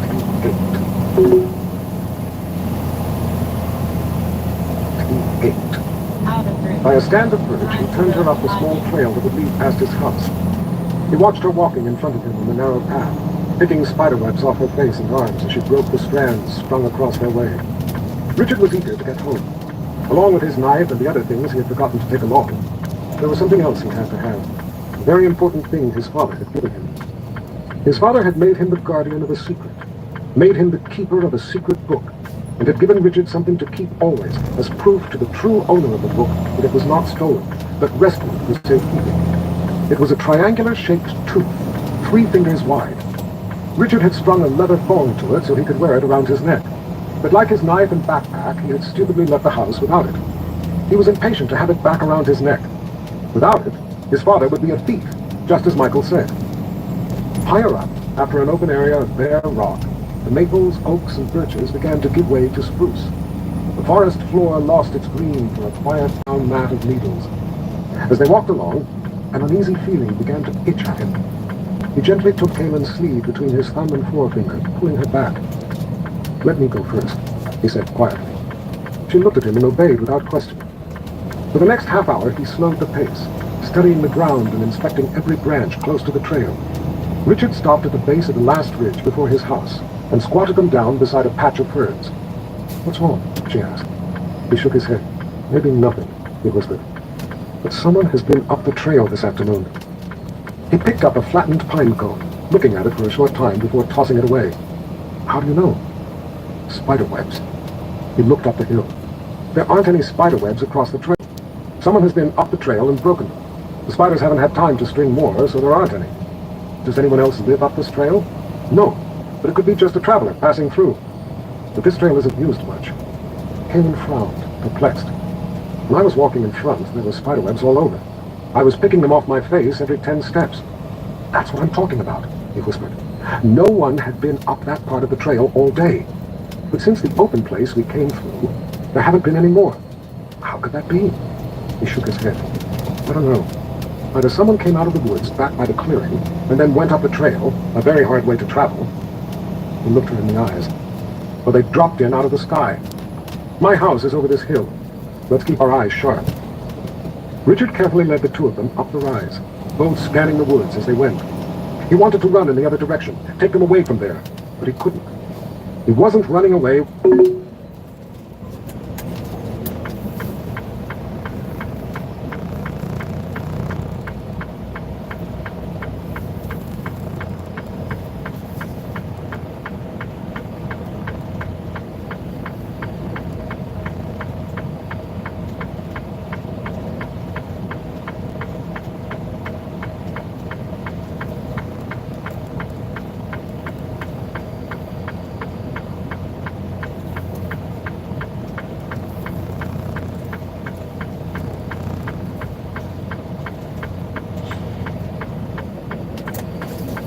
He looked back toward the house. Its back sat hard up against the woods with its door facing the clearing. Since it was the only door, anyone inside would expect him to come running in that way. That's where they would wait, if they were inside. All right, he whispered back. But there's something inside I have to get. I'm not leaving without it. We can sneak around the back. I'll get it, and then we will be away from here. Richard would have preferred not to take her, but he didn't want to leave her waiting on the trail alone. They made their way through the woods, through the tangle of brush, skirting the house, giving it a wide berth. When he reached the place where he would have to approach the back of the house, he motioned her to wait. She didn't like the idea, but he would take no argument. If there was anyone in there, he didn't want them getting her as well. Leaving Kaylin under a spruce tree, Richard started cautiously toward the house, following a serpentine route to stay on the areas of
His heart pounding, he took slow, crouched steps. There was movement at his feet. The snake wriggled past his foot. He waited for it to pass. At the weathered back of his house, he gently put his hand on the bare wooden frame of the window and raised his head high enough to look inside. Most of the glass was broken out, and he could see that his bedroom was a mess. The bedding was slashed open, prized books were torn apart and their pages strewn about the floor. To the far side of the room, the door to the front room was opened part way, but not enough to see beyond. Without a wedge under it, that was the spot the door always swung to on its own. Slowly, he put his head in the window and looked down at his bed. Below the window was the bottom bedpost, and hanging from it were his pack and a leather thong with a tooth, right where he had left them. He brought his arm up and started to reach through the window. There was a squeak from the front room, a squeak he knew well. He went cold with fright. It was the squeak his chair made. He had never fixed the squeak because it seemed a part of the chair's personality, and he couldn't bring himself to alter it. Soundlessly, he dropped back down. There could be no doubt. Someone was in the front room, sitting in his chair, waiting for him. Something caught his eye, making him look to the right. A squirrel sat on a rotting stump, watching him. Please, he thought desperately to himself, please don't start chattering to me to leave your territory. The squirrel watched him for a long moment, then jumped off the stump to a tree, scurried up, and was gone. Richard let out his breath, raised himself back up to look in the window again. The door still stood as it had before. Quickly he reached inside and carefully lifted the pack and leather thong with the tooth off the bedpost, listening wide-eyed all the time for the slightest sound from beyond the door. His knife was on a small table on the other side of the bed. There was no chance of retrieving it. He lifted the pack through the window, being careful not to let it bump against any of the remaining shards of broken glass. With his booty in hand, Richard moved quickly but silently back the way he had come, resisting a strong urge to break into a run. He looked over his shoulder as he went to be sure no one followed. He put his head through the loop of leather and tucked the tooth into his shirt. He never let anyone see the tooth. It was only for the keeper of the secret book to see. Kaelin waited where he had left her. When she saw him, she sprang to her feet. He crossed his lips with his finger to let her know to keep silent. Slinging the pack over his left shoulder, he put his other hand gently on her back to move her along. Not wanting to go back the way they had come, he guided her through the woods to where the trail continued above his house. Spiderwebs strung across the trail glistened in the last rays of the setting sun, and they both breathed out in relief. This trail was longer and much more arduous, but it led where he was going, to Zed. The old man's house was too far to reach before dark, and the trail was too treacherous to travel at night, but he wanted to put as much distance as he could between them and whomever waited back at his house. While there was light, they would keep moving. Coldly, he wondered if whoever was in his house could be the same person who had murdered his father. His house was torn up just like his father's had been. Could they have been waiting for him as they had waited for his father? Could it be the same person? Richard wished he could have confronted him, or at least seen who it was. But something inside him had strongly warned him to get away. He gave himself a mental shake. He was letting his imagination have too free a rein. Of course something inside had warned him of danger, warned him to get away. He had already gotten away with his life when he shouldn't have, once this day. It was foolish to trust in luck once. Twice was arrogance of the worst kind. It was best to walk away. Still, he wished he could have seen who it was, been sure there was no connection. Why would someone tear his house apart, as his father's had been torn apart? What if it was the same person? He wanted to know who had killed his father. He burned to know. Even though he had not been allowed to see his father's body at his house, he had wanted to know how he was killed. Chase had told him, very gently, but he had told him. His father's belly had been cut open, and his guts had been spread out all over the floor. How could anyone do that? Why would anyone do that? It made him sick and lightheaded to think of it again. Richard swallowed back the lump in his throat. Well? Her voice jolted him out of his thoughts. What? Well, what? Well, did you get whatever it was you went to get? Yes. So what was it? What was it? It was my backpack. I had to get my backpack. She turned to face him with both hands on her hips and a scowl on her face. Richard Cypher, you expect me to believe you risked your life to get your backpack. Kaelin, you are coming close to getting kicked. He couldn't manage a smile. Her head was cocked to the side, and she continued to give him a sideways look, but his remark had taken the fire out of her. "Fair enough, my friend," she said gently. "Fair enough." He could tell Kalen was a person who was used to getting answers when she asked a question. As the light faded and colors muted into grayness, Richard started thinking of places to spend the night. He knew of several wayward pines along the way that he had used on many occasions. There was one at the edge of a clearing just off the trail ahead. He could see the tall trees standing out against the fading pinks of the sky, standing above all the other trees. He led Kalen off the trail toward it. The tooth hanging around his neck nagged at him. His secrets nagged at him. He wished his father had never made him the keeper of a secret book. A thought that had occurred to him back at his house, that he had ignored, forced itself to the front of his mind. The books at his house looked like they had been torn apart in a rage. Maybe because none was the right book. What if it was the secret book they were looking for? But that was impossible. No one but the true owner even knew of the book. And his father. And himself. And the thing the tooth came from. The thought was too far-fetched to consider, so he decided he wouldn't. He tried very hard not to. Fear, from what had happened on Blunt Cliff and from what had been waiting for him at his house, seemed to have sapped his strength. His feet felt almost too heavy to lift as he trudged across the mossy ground. Just before he went through the brush into the clearing, he stopped to swat a fly that was biting his neck. Kalen grabbed his wrist in mid-swat. Her other hand clamped over his mouth. He went rigid. Looking into his eyes, she shook her head, then released his wrist, putting the hand behind his head while continuing to keep her other hand over his mouth. By the expression on her face, he knew she was terrified he would make a sound. She slowly lowered him to the ground, and by his cooperation he let her know he would obey. Her eyes held him as hard as her hands. Continuing to watch his eyes, she put her face so close to his he could feel the warmth of her breath on his cheek. "Listen to me." Her whisper was so low he had to concentrate to hear her. "Do exactly as I say." The expression on her face made him afraid to blink. "Do not move. No matter what happens, do not move, or we are dead." She waited. He gave a small nod. "Let the flies bite, or we are dead." She waited again. He gave another small nod. With a flick of her eyes, she indicated for him to look across the clearing. He slowly moved his head just a little so he could see. There was nothing. She kept her hand over his mouth. He heard a few grunts, like a wild boar. Then he saw it. He flinched involuntarily. She clamped her hand harder against his mouth.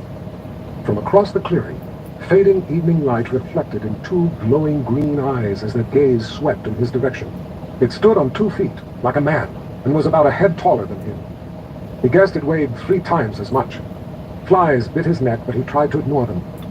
He looked back to her eyes. She had not looked to the beast. She knew what waited across the clearing. Instead, she continued to watch him, waiting to see if he would react in a way that would betray them. He nodded again to reassure her. Only then did she remove her hand from his mouth and put it over his wrist, holding it to the ground. Trickles of blood ran across her neck as she lay motionless on the soft moss, letting the flies bite. He could feel each sharp sting as they bit his neck. Grunts came short and low, and both turned their heads slightly to see. With astonishing speed, it charged into the center of the clearing, moving in a shuffling, sideways motion. It grunted as it came.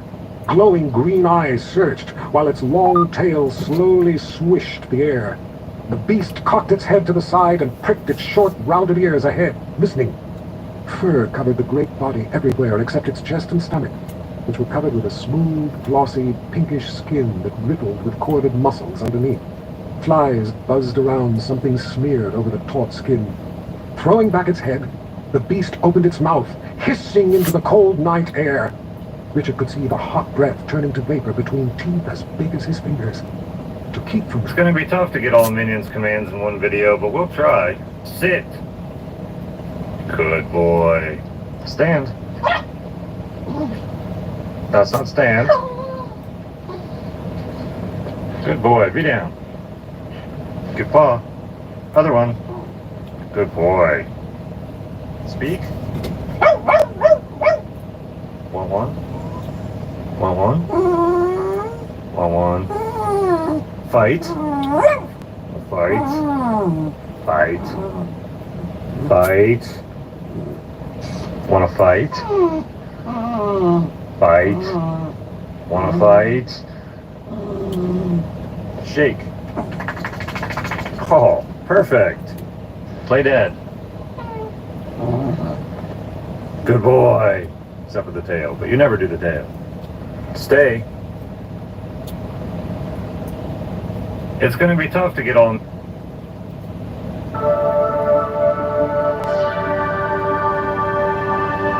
There's warning signs everywhere. You know, the modern day American leftist keeps telling you how great Canada is. We should be more like Canada. Whenever they don't get what they want, what do they say? We're moving to Canada. Of course, Canada, the great liberal utopia, where words are illegal, where professors like Jordan Peterson are sent for re-education, where if you protest the wrong cause, your bank account will be frozen. They keep telling you that you should be more like Europe. Look at the UK. Alright, well, leftists, I'm looking, and what I keep seeing in the UK is that these Brits didn't heed the warnings of George Orwell's 1984, they didn't take it seriously enough, and now across the country it seems like people are being arrested or harassed by police. For what exactly? Thought crimes. For saying the wrong words. For hurting people's feelings. For being on the wrong side of an issue. Or being on the perceived wrong side by the government. We should be more like the UK. We should be more like Canada. Yeah, how about no? How about never? How about let's not join this slow march into leftist authoritarianism? We got another clip coming out of the UK where a woman is being, I think it can only be described as harassed by police for praying in public and protesting as a pro-life advocate. We got some stuff to get into. Let's roll the tape. Alright folks, if you ever want to see a descent into dystopia, this is what it looks like. Are you here as part of an organised protest? No. You're not. Are you part of a pro-life organisation or pro-choice organisation? I am, but I'm not here in that capacity. Okay. Are you protesting? No. Are you here to pray for the lives of unborn children? It's a little bit leading, but no, I'm not. Okay. Can your action be carried out elsewhere? I can pray elsewhere, but I want to pray here today. Right. Why have you chosen the location for me to stand? You know this is an abortion centre that I'm standing outside of. Mm-hmm. Yeah. Okay. Are you aware that there is a public space protection order in place here? Yes, I am. Okay. Are you aware that you're breaching the public protection order? I'm not, no. Will you move from here to outside the exclusion zone? I don't believe I need to. Okay. If not, why are you not willing to move outside of the exclusion zone? Because I don't believe I need to. I believe I've got a right to be here. Okay. Right. If you believe that your presence to protect in any form, obviously we're going to need to issue with fixed penalty notice. Sorry, can you explain that again? Yes. If you believe that you're present to protect in any form. If I believe what? Sorry. If you believe that you are present to protest. No, I'm not here to protest. No. Right. Well, you're in the PSPO. You're breaching it. I'm in the zone. Yes. But I'm not protesting. Yes. So you're going to be given a fixed penalty notice today. Okay. That'll be given to you with the offence and penalty apply with the Public Space Protection Order and the Antisocial Behaviour Crime of Policing Act 2014. And my colleague's going to issue with the ticket. Just to make it clear, I'm not protesting. Okay. But you know you can't do it. I'll just point out that you've seen that before. I know there's a zone here, but I'm not protesting within the zone. I'm just finding a crime. What's your date of birth? You know, I can't even believe that this is a thing. What you are watching there is government resources, taxpayer dollars, being spent to show up at somebody's home, interrogate them over their personal religious and political views, and their mere peaceful presence at a protest where they prayed in public. That is insane. There's no other way to say it. The fact that this is even happening should shock you to the core. It's an overreach of power. This is what happens when you give the government too much power. This is what happens when the government forms a million different freaking useless departments to regulate, control, and censor. This is what Democrats want. Frankly, this is the Democrat wet dream. This was the intention of Joe Biden's little Ministry of Truth experiment that backfired spectacularly. And this is also where you're headed. Oh, don't you think that's a little bit of an exaggeration? No, it's not. Pay attention.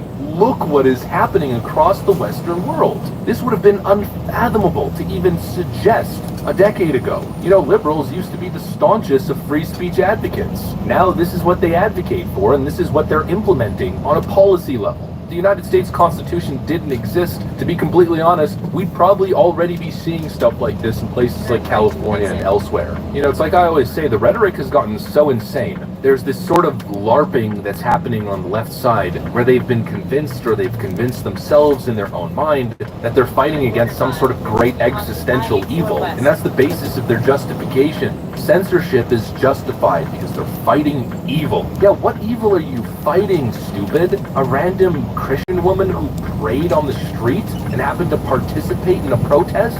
Over the last incident that we covered in this dystopian hellscape known as the United Kingdom, the whole lesbian Nana controversy, where a massive group of police officers stormed a woman's home and arrested a young autistic girl for telling a female police officer that she reminded her of a lesbian Nana. They treated it as some sort of hate crime, or, of course, the right way to describe it, wrongthink, criminal speech, and they dragged her out of her home. Of course, this was the officer in question.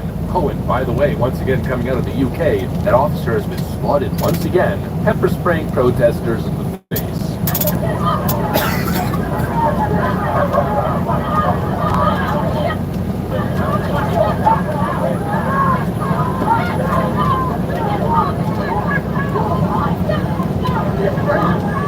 We are seeing a horrid, horrifying abuse of power. Like I always say, a slow march towards authoritarianism. You know, the left likes to fearmonger about authoritarianism. Donald Trump's going to take over, and then overnight, he's going to become a dictator. We're going to be living under a tyrannical regime. It's a ridiculous fear-mongering talking point. That's not how it happens. A shift towards authoritarianism, top-down government authoritarian control, happens slowly, and generally people don't see it because it's covered by the guise of compassion, unity, equality. It's always the same thing. Every cultural revolution was started by some big vision, big ambition leftist, some sort of ambitious goal to rid the world of inequality. In this case, to rid the world of hate and bad, mean words and bad feelings. Where does it lead? It leads to police officers showing up at your home because you made a tweet that was illegal. You said something that wasn't approved by the government. So you're either arrested or you lose social credit points. Folks, we are on the precipice. We are on the precipice of an out-of-control plunge into authoritarianism. It is staring you directly in the eye. All these places that these leftists want to model after are all the same places that are closest to actually losing their democracy, to actually losing freedom, to actually losing rights. It's the same hypocrisy as per usual. The same people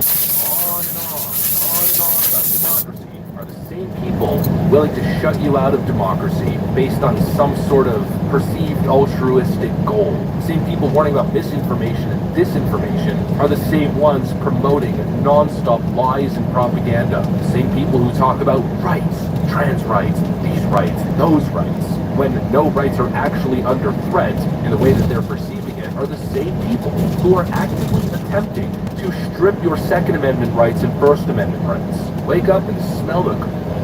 We had this tweet from Nikki Fried. She's, of course, a Democrat running for governor in Florida, chairwoman of the Florida Dems. She responded to a video we just talked about in the previous segment. Jewish students at Cooper Union College have been locked inside the library for their own safety as a mob of anti-Israeli protesters blocked the doors. She said this is outrageous. Those are not Israeli students. Right.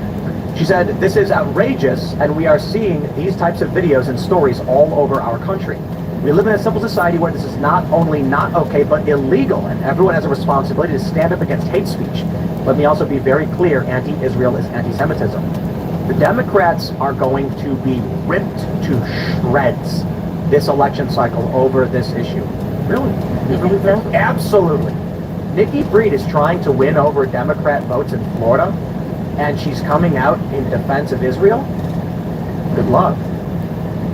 Now, a lot of prominent liberals have begun to push back on the left. We had and people in pop culture. Look at the Harvard students who came out. There was a blacklist against them because they're pro-Hamas, and it was not just pro-Palestine. It was them calling the Hamas the resistance, fighting back. I mean, this is crazy stuff. If you're a Democrat and you need that 10 to 20% of progressive left vote, and you are pro-Israel, you've lost it. No question. These people are fervently anti-Israel. There were also 3,000 UK artists who signed a letter that was basically pro-Palestinian, pro-ceasefire, anti-Israel. We were talking about...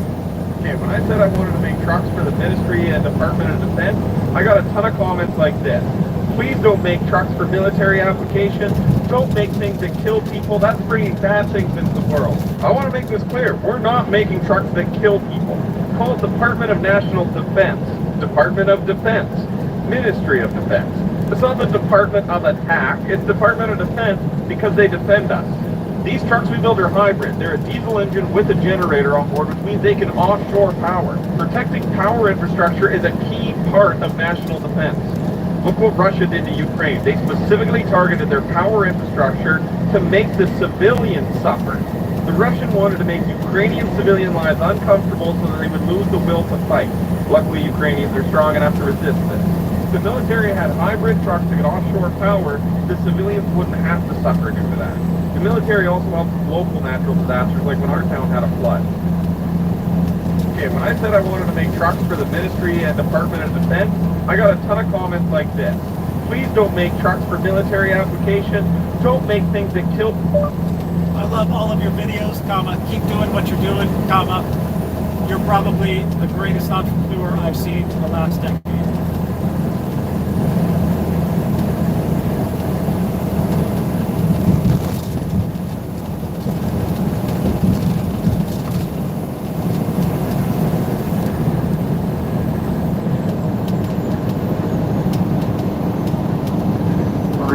Jack shifts you and Brian. Will you date him?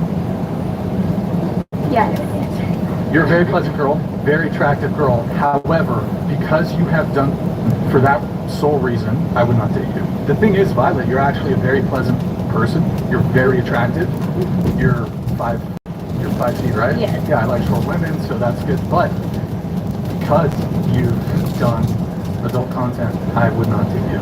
I'm not saying anything about you seem like a fantastic person, but just on that sole metric, there's videos of you online.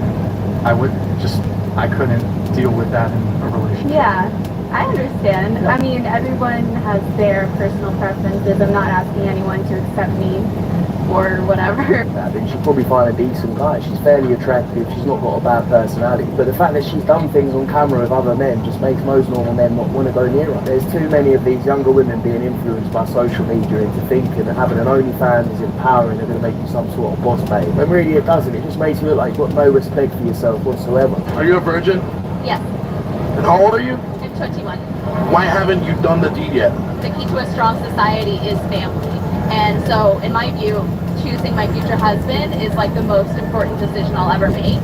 And I'm somebody that I know my heart, and I know that I fall really hard when I meet somebody.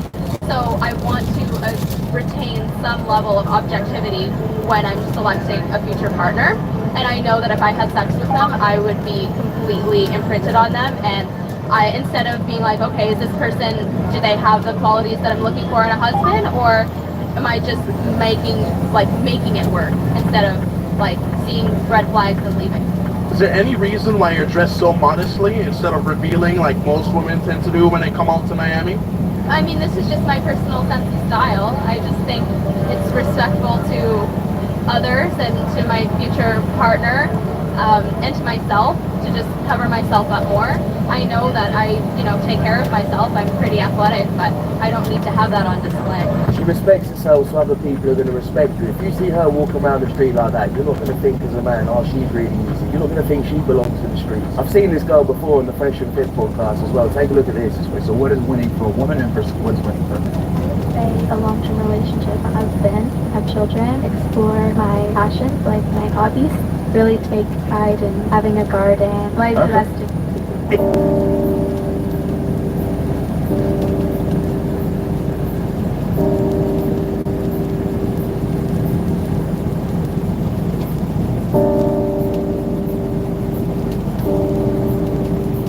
is, I'm telling you right now, the keys to a glow up is a good hair and beard cut, going to the gym so your mind and body are better, and also taking care of your skin. If you want an easy way to improve your skin, I'm out devil being, don't miss out.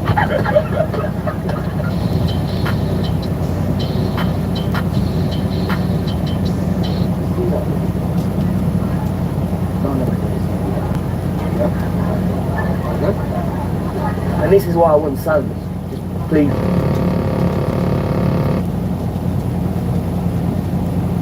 Logan does not marry her. I don't think there's going to be a man that does not take this into account. I mean, the videos are... It's ridiculous. It's ridiculous. Do you think he will? Do you think he will? I think he probably feels responsible. I saw this tweet by Jack Posobiec, and he said, no refunds, Democrats. Joe Biden is what you get. And I'm like, right away, I'm like, no, Jack, refunds. Refunds, absolutely. Yo, if the left and Democrats, liberals came out and were like, we would like a refund on Joe Biden, I say, absolutely. Right this way, sir. You can take Joe Biden right out of the White House and Donald Trump will step right in. Refunds were always allowed. But I love videos like this, where this young man says, I'm not worried about a draft, here's why. And it's a minute of him begging not to be drafted. Maybe a draft will happen, maybe it won't. The last draft was Vietnam, and since then we've been the all-volunteer military force. Economics is a better way to recruit. However, the problem now is that the military is a bunch of woke, sad and pathetic and uninspiring individuals in leadership. Young men no longer look at the armed forces as an honorable, I shouldn't say all young men, but many young men don't see an honorable career path, don't see any real incentive, no respect. And so the issue now we're facing is that recruitment is I think it's what, like all-time lows, or it's like it's way down. I'll put it that way. I don't know what the numbers are for sure. At the same time, we are looking at massive war and escalation in the Middle East. We need more cannon fodder. Well, how do we get it? And I'm not trying to be disrespectful to ground troops, to the men in the uniform. I'm saying that as in a facetious way to explain how the military-industrial complex and their deep state assets in government view you, the American people, and the brave men and women in uniform. There's going to have to be a draft if we do enter World War III. If we're facing war on 4 or 5 different fronts, global war, they're going to have to draft. That's it. There's nothing you can do about it. They'll say we have no choice. See, I view what the military is supposed to be are men and women who choose to take up the mantle, sacrificing so much, putting themselves at risk, to give you the comfort that you live in. But that's not what the government does. That's not what these corporations do. They say bolster the numbers. They don't view you as a person who's making the sacrifice. Let me play this video for you and we'll break down this young man's absurd argument. I'm not worried about the draft. Years of rent-free living, free food, and no responsibilities versus being immediately obliterated by an AK-47 the moment I set foot on that battlefield. And that's if they can catch me, because you think, this draft occurs, I'm headed for the hills, baby. I know a place that has everything I could possibly need except for electricity and cell service, which is going to be perfect, because you won't be able to find me. Do I look like somebody who the authorities are going to be chasing after, hunting down, because they need me? They need me to grab an assault weapon and go try to like save people's lives? Are you kidding me? Talk about a liability. Go find those people who are so like pro Second Amendment and wear like freaking American flag thongs and all that shit. Like go find them. They have a concealed carry anyway. They know what they're doing. They've done the classes. Go find them. You don't want me fighting for this country. I promise you that. And you know it's... You know the first thing that pisses me off is this guy. These people who vote for war and then say, send the people who voted against it. No, buddy. No. Me, I'm about to 38. I'm not a bastard, but I'm 37. 37 and a half. They ain't drafted me first, dude. It's you. And y'all vote for it. So I hope you're looking forward to it. And the best part is this guy's like, you really need me with an AK-47? No. How about you drive the boat? How about you drive a truck? How about you move boxes from one truck to another truck? Don't care what it is you're doing. But see, these people are not so friendly. They seem to think that the army is quite literally nothing but men with guns running through the desert. You know, there's a lot of jobs, okay? You can be a cook. Someone's got to make food for other people. That's a job. Maybe you'll do construction. That's a job too. Maybe you will work on a boat and you'll do menial labor because someone's got to do it. When it comes to the draft, they're not talking about taking everybody, handing them a gun and saying good luck. You're right. You're not going to be fighting. You're going to be cleaning latrines for the men who do the fight. And I'm looking forward to seeing your face when they come knock on your door, because I can assure you this guy ain't going to the hills. Look, very few people go to the hills.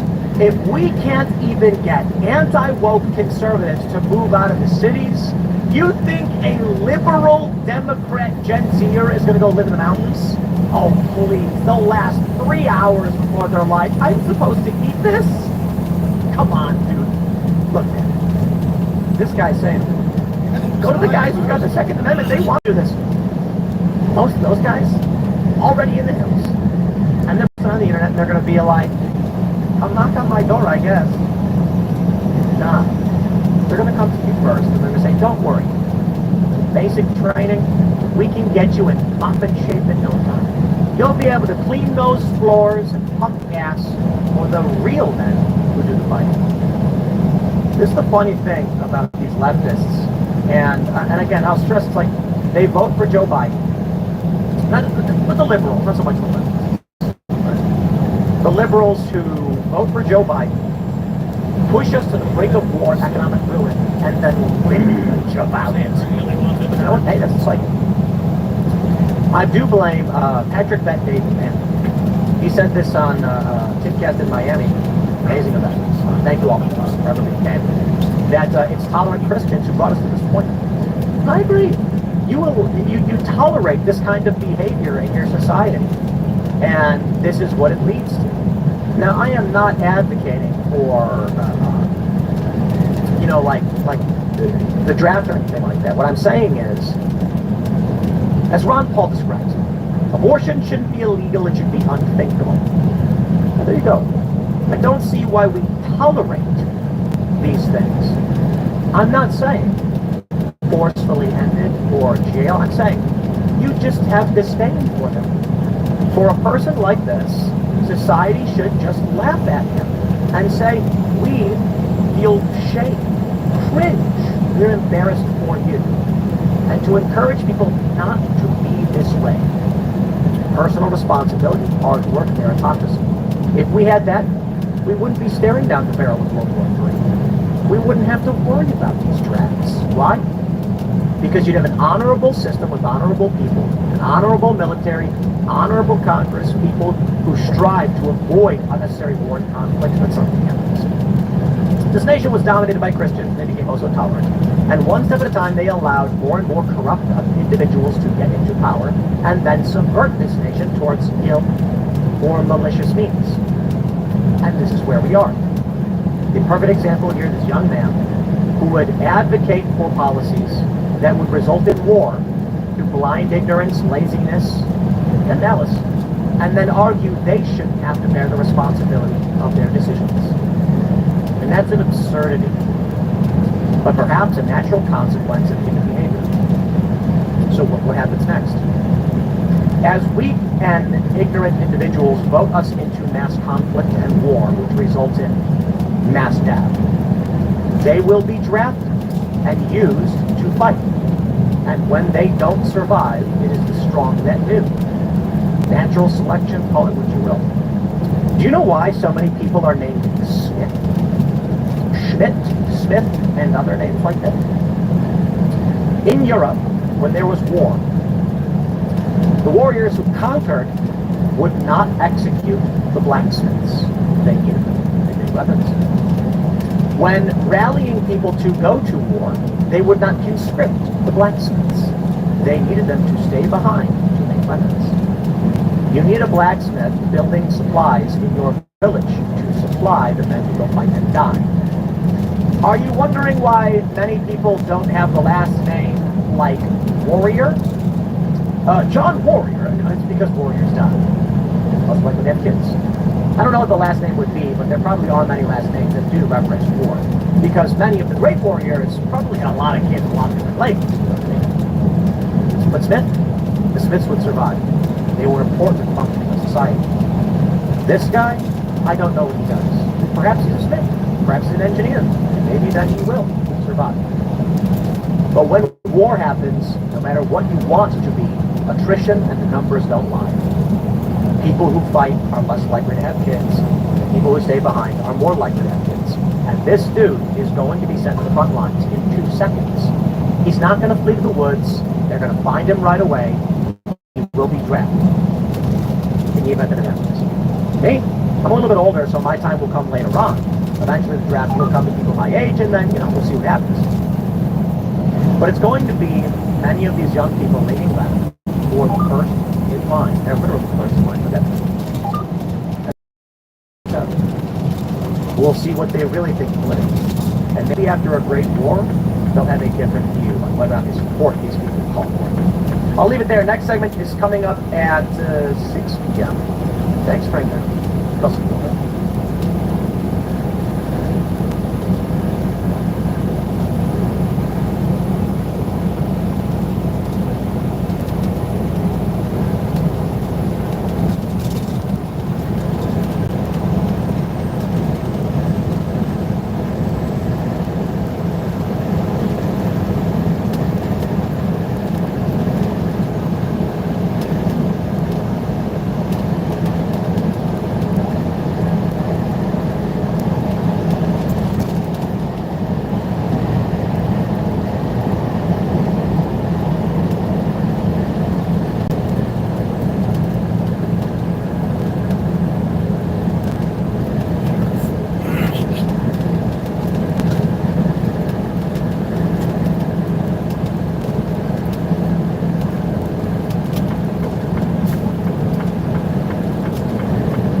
Sir, how's it going? It looks like you got a promotion too.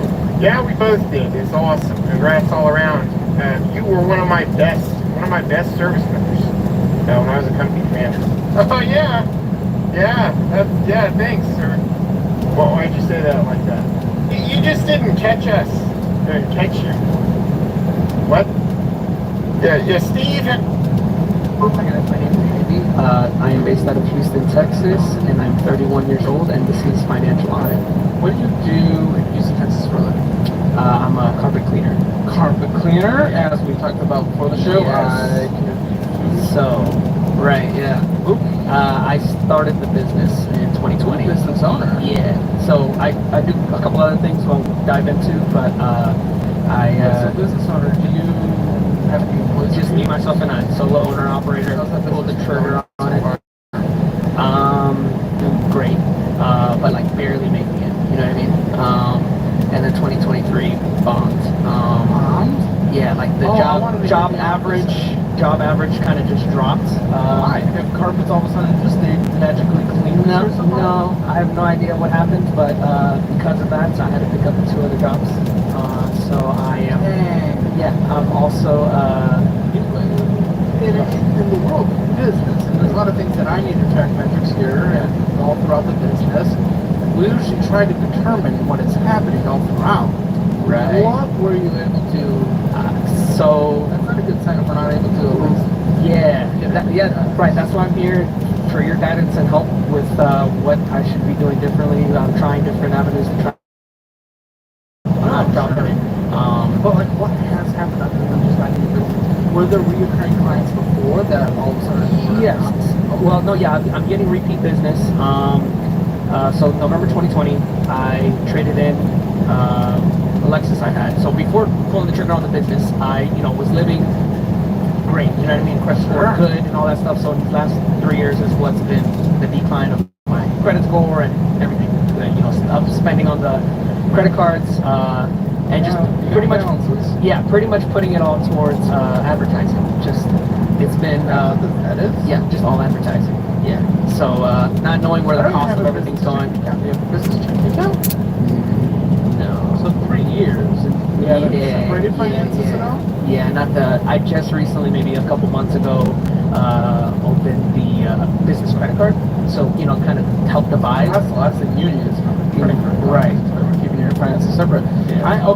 There's certainly a transitionary period where this was just like, okay, I was just doing this for fun, and I'm like, oh crap, this is business. So crap, it's like actually business. So you're gonna have some overlap, just things that are recurring that could be on another account. Right. And I still need to take some time for a couple recurring subscriptions and switch to my business with personal. Right. So I'm trying to divide it. Yeah. It's just because I didn't feel like I didn't need to open it off from day one because it felt irrelevant to me. Year two. It felt irrelevant to me because having to pull out money from the Okay, how's your account to transfer? How's the taxes been? It's been good. This year though, my guy's been putting an extension on. He put an extension on, so I have for this year have not. One second.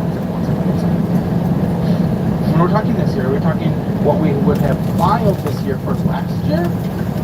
Okay, so last year it still just keeps getting down the road. Yeah. Why? He just. No, but why? Sure, he's doing it, but why? I haven't bothered calling him about it. So, but yeah, he's kind of just been. I don't know if in business owner situation, I'm doing like, okay, hey, buddy, old pal, old man, old dude. Yeah, he's not really. And he's in another state. Yeah. So I'm trying to find somebody, here locally that I can just give all my expenses to, and they can help me with that. But what'd you make in 2020? This business. What did it bring in? Oh, so it launched November, so I only had one job. Okay, I'm still doing 2021. maybe 15, maybe like less than 20,000. 2022. What did I make? Less than 30. Oh no, I'm sorry, not less than 30. About 30. Okay, yeah, the right direction. Yes, we're correct. 2023 so far. Almost the end of the year. How much have we brought in this year so far? I believe I've surpassed 30. I could check. I thought you said it went down the drain this year. We're already above last year. Right. Not by much. So that's a different picture. Right. So what do you mean things have changed? So my job average has gone down. I mean, it's not gone down. It's just so been. What has gone up? I've been teetering. Just more. In the grand scheme of things, yeah, the jobs have been. I've been getting more customers and things like that, but it's been on a very slow.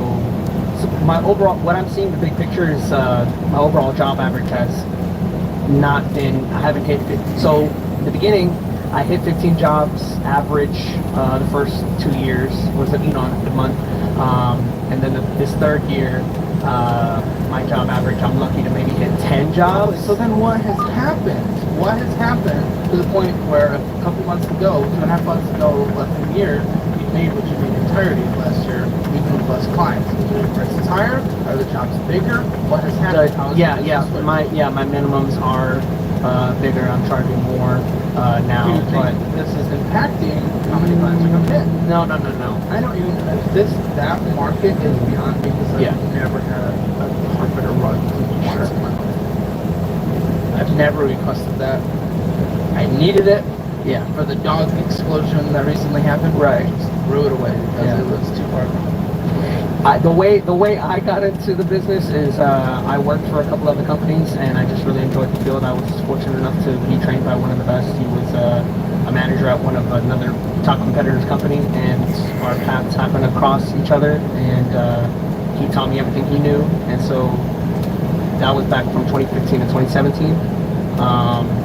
And then when I quit in 2017 and found something else, jobs were declining. They paid us per job. That's why I had to leave. But I still love the field. So anyway, fast forward in those 3 years, saved up the money, and then it ate away at my savings and all that. I know the equipment for this. So I traded in that Lexus, got a used truck. I have a 2006 Toyota Tundra that I run it with, fully paid for. The Lexus paid for it pretty much.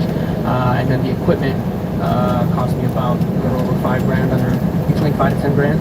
Equipment, chemicals, and all that stuff. You do a house, 2,500 square feet. Let's say it's a 3-bedroom house. The bedrooms are the ones that are carpeted. This route avoids a road closure in 55 miles. You're on the fastest route. You should reach your destination by 3:16 p.m. Yes, yeah. Okay, so we're certainly not anywhere close to your limit. You're right. Yeah, no, the volume is not there. It's been on a, like I said, it's been tough. I just wanted to make sure. Right. Okay, so where are people finding you? Facebook, Yelp, Google. Google Maps or not Google Maps? Yeah, Google Maps, yeah. I just recently started Yelp, yeah. So, like I said, first year, I mean, really all my bread and butter was coming. Stuff like that. No, because they charge you, like they'll take a cut, and I'd rather, you know, we'll find the jobs, but... Well, I get that too, but again, when I search for a small little job and you'll be done, that's where I go. Yeah, unless it's like a major thing that I'm like looking around town, who's the best of the best, but if I need a small little job, sure, you're trying to get your foot in the door, right? From other people here doing like a job every few days, when you could be doing a few jobs a day. Right. So it's like, okay, sure, you might give up a little, but if we get some clients that are gonna have it, there's a dude that's built some furniture that was just like beyond my mental capacity. I hired him off the thumbtack to build furniture, and I was like, damn, this is good. Next 5 times I've needed that over the past 3 years, I don't go to thumbtack. I called it. This is an opportunity to just get in the door. Usually people, I have a feeling, unless it's just a big emergency, if someone is coming in and getting their carpets cleaned, those luxury spending individuals, if it's not an emergency, I don't know, fuck carpets, like carpets gross, I don't know why people have carpets, whatever. I feel like they're probably going to come back in 6 months to a year, whatever their overall. I'm sure they have like an idea of how often I want to get this clean, I want to get this clean, I want to get this clean. If there's someone who gets their carpets clean, but it's not an emergency, right? They're probably going to call the dude that did a good job at a good price. So getting your foot in the door, I think, is an important thing. I don't know if we can be complaining and be very nitpicky in your situation. Sounds like we've made, okay, so you've made $30,000 this year so far. 10.5 months in, you said you have other income sources. I know that, right? So we'll get there. But from the business side of things, In 2 miles, take exit 179 for I-82 West toward Umatilla, Kennewick.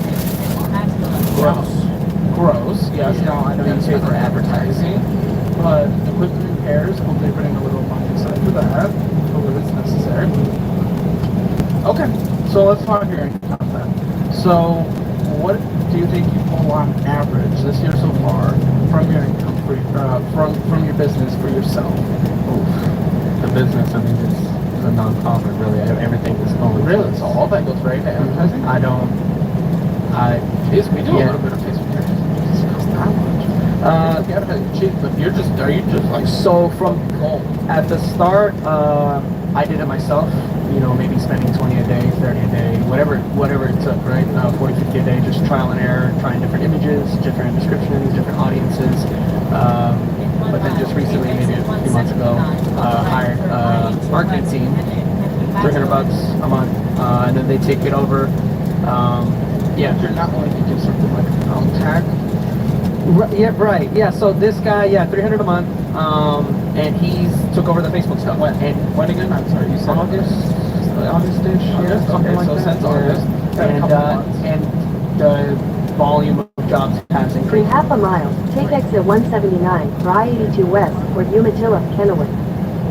I mean, the volume versus if I would have still kept doing it. The volume. I'm talking dollar amount. Dollar amount. probably the same kind of job type that he gotten, but just he's finding them better. He's getting more engagement out of the Take client. exit 179. We're the same overall. Same? Okay, so you're losing money by giving him $300 a month. Continue for 70 miles. What is that? No, If you're making no, the no, no. same amount of money than you were doing before, and you're giving an additional $300 away for this dude to bring in the same amount of money, then that is you making. No. Yeah, so I'm paying him, so the volume is there. He's getting more engagement out of this ad versus if I were to do it, I'd be just throwing away that 20, 30 a money, day. correct? I'm going to take a brief moment to thank today's episode sponsor, HelloFresh. As many of you know from watching this show, a guy says your kids exciting so you'll never get bored with your meals. They'll do all the shopping and meal paying for you. You can expect free easy visits. Come on, it's free. Click the link in the description below or go to HelloFresh for 16 free meals. Fantastic. What you're trying to get is someone converting you to a paid-for customer who's calling you and getting you to come clean their carpet. Now, there is the, of course, classic, just like, get your name in their head. Okay, next time, their dog goes and diarrhea's all over the carpet. Lovely, great. I need to call someone up. They might remember, I saw this thing. That's so hard because we're getting inundated with ads every single day. I can't remember the Facebook ad that is. First of all, I can't remember this. I don't want that app with a terrible app. But either way, I can't remember an ad I've seen on any platform that I care about the next day. So I don't know if that strategy is the one working for you. Okay. All I'm just trying to figure out, and I'm a little upset that you can't see the answer, is the overall worth. Yeah, I have no idea. This was, like I said, just this recent thing that I had to take over a couple of months ago. Before it was just me doing everything. I'm okay with, I believe. I've brought up a couple full-time employees, a couple things I outsource, and that can do that. And I know there's not going to be a measurable return piece in maybe 2 months, but after a quarter, especially 2 quarters, I would like to be able to start measuring this. So maybe this is we do this until the end of the year, but if you're not seeing measurable returns financially speaking, at least, like let's start getting some of this converting into dollar bills for you. Money. So about the marketing people, I'm planning to, like I said, this was only August, so I've only paid them August, September, and October now. I am not planning to, do the recurring payment again because I have 2 other jobs because of the decline this year. Well, not decline, but the volume. What's your other job? You bring in nothing from this company, right? So what's your other job? So I am a delivery driver for Amazon, and that's 4 days a week. So the other 3 days I schedule on the carpet. Maybe I'll have 1 day, so that drops up and works out.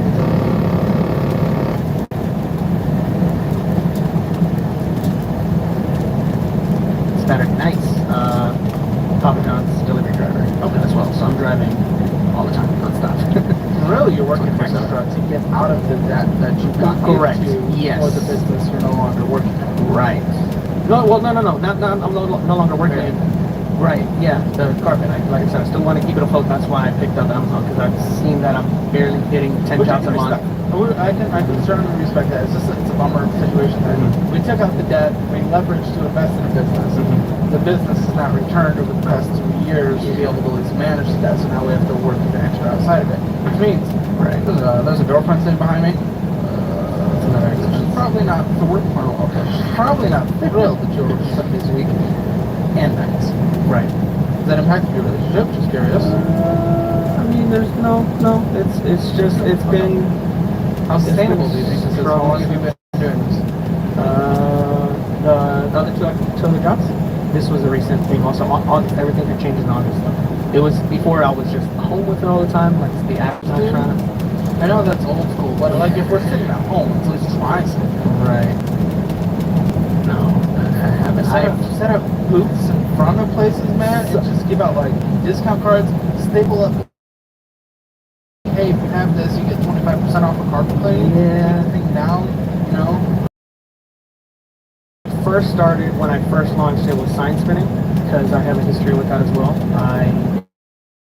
You're the sign spin for this company, and yeah, it's really fun. So I have a TikTok for the business page as well, so you can see. We'll link me. Sure. So you can see it. But yeah, so I signed spun for another company, so that's why I really enjoyed it. 6 years later, moved on with my life and my 20s, whatever, my 20s, right? Anyway, fast forward 6 years later, come back to that same company because I'm struggling again. I just find them on, just looking on Craigslist sign spinning, right? And it turns out to be the same company. And she ends up offering me a project manager position, the area manager at the time. Worked for them for a little bit, and then what happens? I'm working. Oh, I was just showing how I got to sign spinning for my own business. So you think that's the most effective way? No. I just said no. That's how I started it. That's how I was getting the business. The first couple months. Yeah. I was just doing that on the weekends. But I kind of like to do that. You're just sitting there doing a job. I know you got your iPhone right now. So but that's what what I was depending on is the online advertising. And like I said, the beginning was. Why didn't you get out there? Just like, well, what are they called? Beat pavement. Yeah, get the ground running or whatever. I get what you're saying. Yeah. I just depended on the online advertising. I was like, maybe if I just put more to why it. Did you not? For a business that you cared about, that you're willing to take that out, that you're trying to keep afloat by working nights and every day of the week. Why when we never try to do any other forms of in-person contact? No one likes someone knocking on the door and trying to sell something. Yeah. But I couldn't think of any. Putting flyers in cars, getting things sent out in the mail, with the discount code for carpet cleaning. The thing with this is, when it comes to I love business. I'm not, growing my business and stuff. I'm becoming more educated. There's always so much to learn. My dad has a small business that's become successful after I moved out of high school. My grandpa had a small business, and he has a nonprofit now that helps. Whatever, it doesn't matter. And then my grandma had a cornerstone, so I love business in general. I love it. With that, a lot of the things that I'm just throwing out here, are they all good ideas? No, of course not. But that's the thing. We just throw out ideas, we see what sticks, we see what works. You just want trying things, man. We tried some Facebook stuff, some Yelp stuff, lovely. Now let's go do more. We're not sitting at home. We're not. Now what I'm even curious, I know there's bills to pay. I know there's bills to pay, especially the debt. I'm curious now, is it worth more of your time if the business is still what you want the future to be? For you to be putting your time into these extra jobs. We need to look at the numbers and determine that. Right. But maybe not all the time there, and more, let's get out, let's try, knock the door, hey, going around the neighborhood. I just had a job that I finished a few houses down, and I just finished a job a few houses down, finished it early. Hey, I got some extra time, I'll do a 50% off by carpet cleaning, and you say whatever the price that actually is. I don't know. Again, it might be a good deal, but we're just throwing all ideas out, and we're trying ideas, seeing what sticks, seeing what works. You didn't try any of them, so is it more valuable for you to be doing all this extra work outside of your business instead of actually attempting to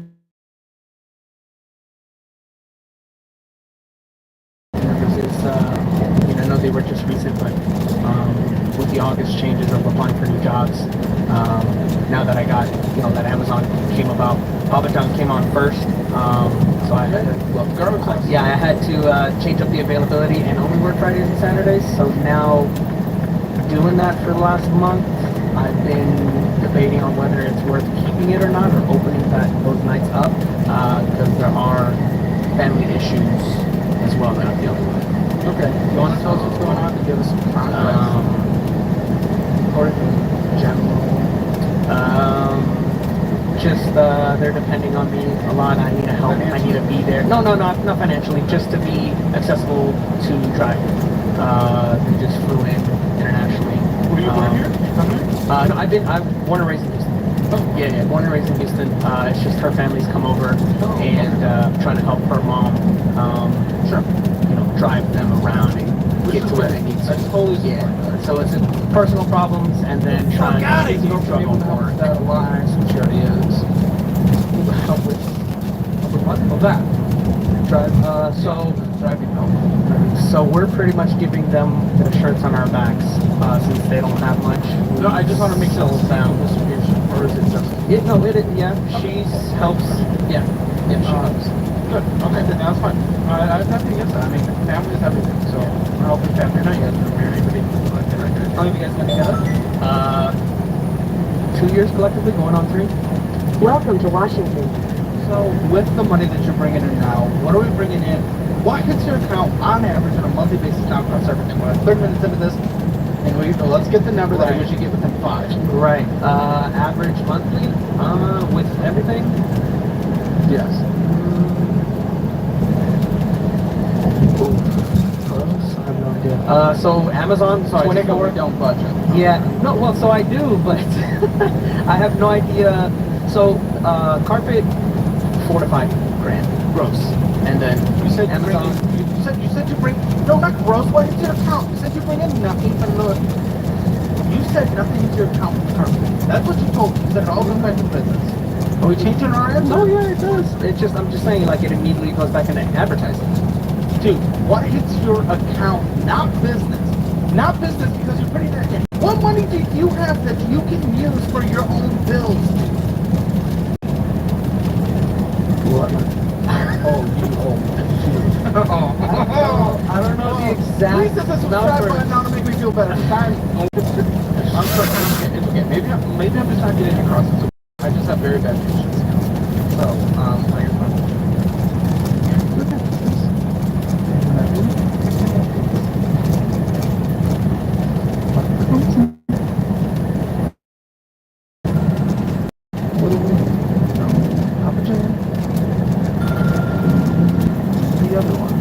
I guess fine. I guess I can divide it up for you.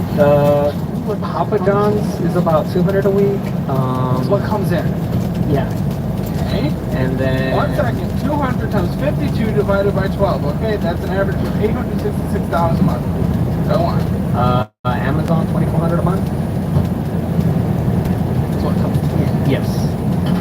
And everything from the business goes out, so we can't count that. Correct? Correct. Or do you keep any pennies from that? All that goes back to advertising. Okay, so. Okay, so 3,066. Am I being mean? My girlfriend's a little nervous. I'm just very forward and I don't have patience. I'm trying to work on it. $3,266. So that sound about right. Is that what comes up? Sure. That goes to bills. It goes to credit cards. It all goes to cards. No, I'm just trying to get what comes. Do you not get that? Do you not get? I'm just trying to get what comes in before you spend on your personal expenses. Because all of that, every dime that I card bills. Am I being pranked right No, now? I Am I swear. being pranked right now? Are there any cameras? Oh, there's a camera here. Just can't get an answer. Sure. Because that all goes towards the credit cards. No, that's not what my question was. Goodness. Okay. I need that. In the city. Maybe I'm not delivering my questions correct. I'm gonna have to watch this back because everything's in the moment. Yeah. It feels. I know for people watching, it feels like, oh my gosh, we're gonna better and all this and make it look better. Like everything's just in the moment, and we just show everything that you obviously show. But just not asking why I'm just gonna look back. We'll see. Let me know. Let me know in the comments. It'd also be nice to hear the client answer it. Yeah, asking it correctly. You just can't figure it out. Yeah, we don't know who's $1,073.02 over here. 32 inches. That was just stolen from you. You did make a big payment of $900 though. Yeah. So all the credit card statements you see, I don't use any of them. So they were all transferred from. That's incorrect. Now I don't use any of them now. We were coming on the show, so I have one. We're going off the history. We're not going off of what you did this second ago. Right. I have one everyday spend card. It's the Discover one. You'll see. But the City Custom Cash. Yes. The Custom Cash was the one that I used before. And Val can offer. You have like a finance here at 24% interest. I think. Is that a standard purchase? It's okay. Wait. Oh, no, sorry. Oh, balance. It's a balance transfer. Yes. Wow, I feel like an idiot. I mean, that's okay. $243 or so. From you this year's before out of car. Which is pretty brutal. The advertising spend has outpaced the daily spending. Okay, so this is a big balance transfer from what? So what I've done over the years is just continue to transfer over balances to take advantage of the 0% interest rates. But the spending, like I said, is What are you? over or has outpaced the advertising spending. What are you?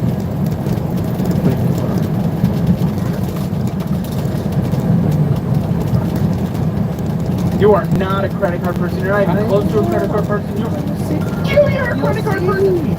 What? You'll see the other cards. No. You'll see the. I've gone through all the cards. I've gone through your accounts, dude. If you are losing $31 on interest on a single card that you're not fully paying off, and $243 is just on one card out of all the cards we're going to look at, you are not a credit card person. You're not a credit card person. You're not a credit card person. Good. Are you a credit card person? I would like to think so. It's just the business aspect. What are you doing?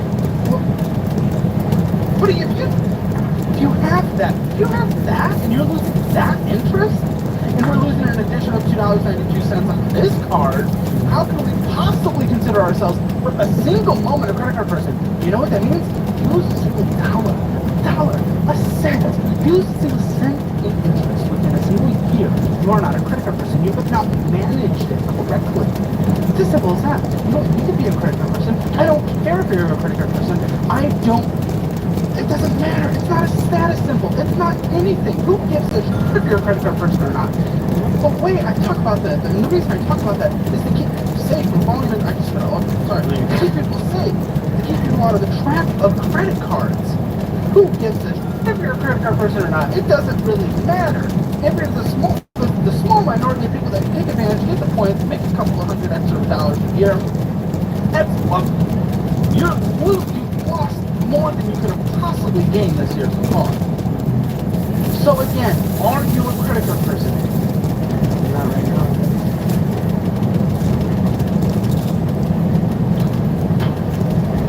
We made a $50 payment here, which was basically revenue balance $1,697. And then such a lovely little conversation for us. Sometimes I have my heart broken.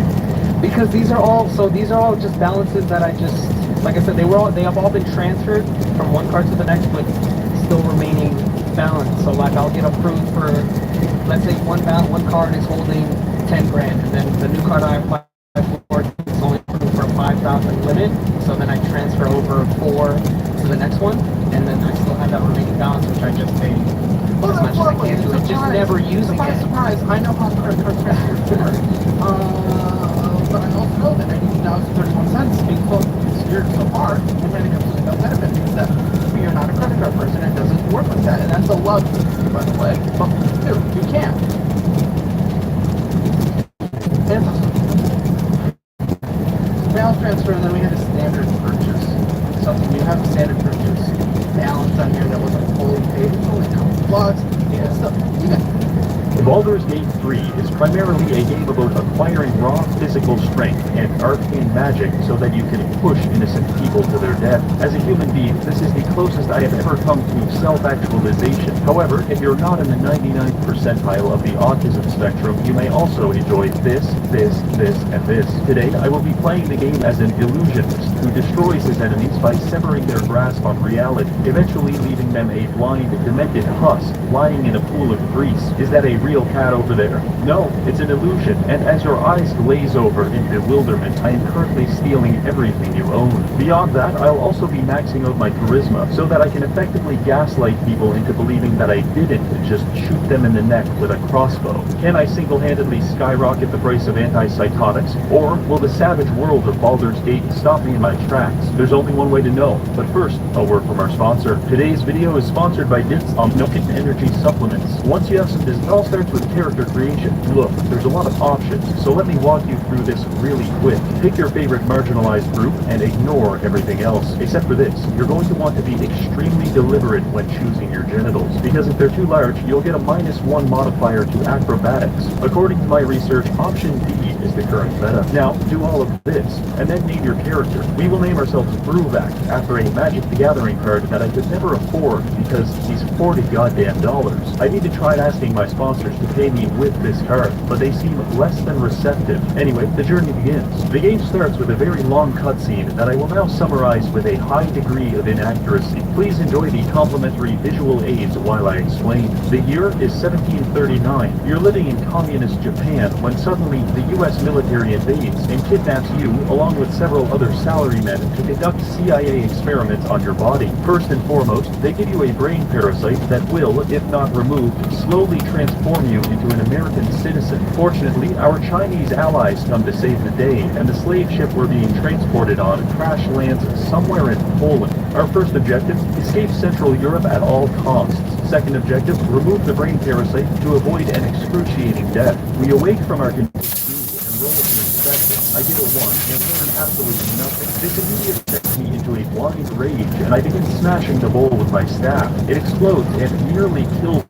Very nice. I might not understand my surroundings, but I do at least understand my spells. Right now, I have several sleep spells, some basic illusions, a plastic cup of hydroiodic acid, and the most dangerous of all, a spell that covers my enemies in grease. These will be our tools of survival. Adventuring a little further into the ship, I came across a man who appeared to be having a very relaxing nap. Unfortunately for him, he made the mistake of falling asleep with his brain completely exposed. So naturally, we encounter Lazelle, a fighter who joins our party without my consent. After several hours of trying to push her off a cliff, I eventually give in and accept her existence. It's probably the best, because we run into a group of imps, and I quickly realize that Bruvak is not well equipped. He will need a capable team to help him avoid an immediate and painful death. After violently dismantling the local wildlife, we continue into some kind of antechamber, where we find Shadowheart, a paladin with a remarkable penchant for being racist. We'll need a healer, so I decide to free her from this pod. With 2 female companions, my meta quest of creating a harem based around my self-insert is almost complete. We just need one more, so we venture forth in search of another party member while also looting several dead bodies, because remember, it's not grave robbing if they're not buried yet. Eventually, we wander into the control room, where a squid man is fighting some kind of devil. After blinking and rubbing my eyes several times, I was still confused by this situation, so I settled on grabbing the controls and crashing the ship into the side of a mountain. Despite a piece of debris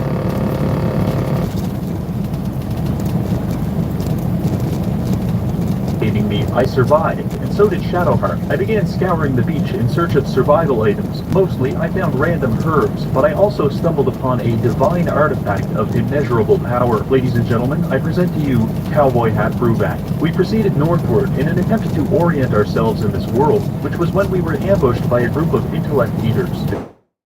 And I'd like to tell you I fought the good fight and killed them, but I didn't. However, upon reloading, I had much more success because, in an attempt to lubricate my enemies, I accidentally started a massive grease fire that claimed both of their lives. My lack of fire safety caused us to level up and win the fight, which finally allowed me to specialize from wizard to illusionist. Right now, our spells are roughly on the level of a high school magician, but as we progress, we'll eventually manifest several reality-destroying powers. After a little more wandering, we stumbled upon a highly effeminate man named Asterion, and I immediately began sizing him up as the 3rd member of my harem. Unfortunately, he surprised me by initiating a Lords of the Locker Room style wrestling match to challenge my authority as the Discord admin of the group. Luckily, I was able to headbutt him into submission, and he joined the team. It's been a long day, so I decided to rest at camp and spend the night attempting to seduce Shadowheart with my naked body. This was a critical failure on all fronts. The next day we left camp and began our search for Lazelle. Once we have her, we just need to find a doctor, get our brain parasites removed, and we'll be all good. However, we didn't find either of those things. Instead, we came across some kind of American citizen who had fallen out of their mobility scooter. This is widely considered a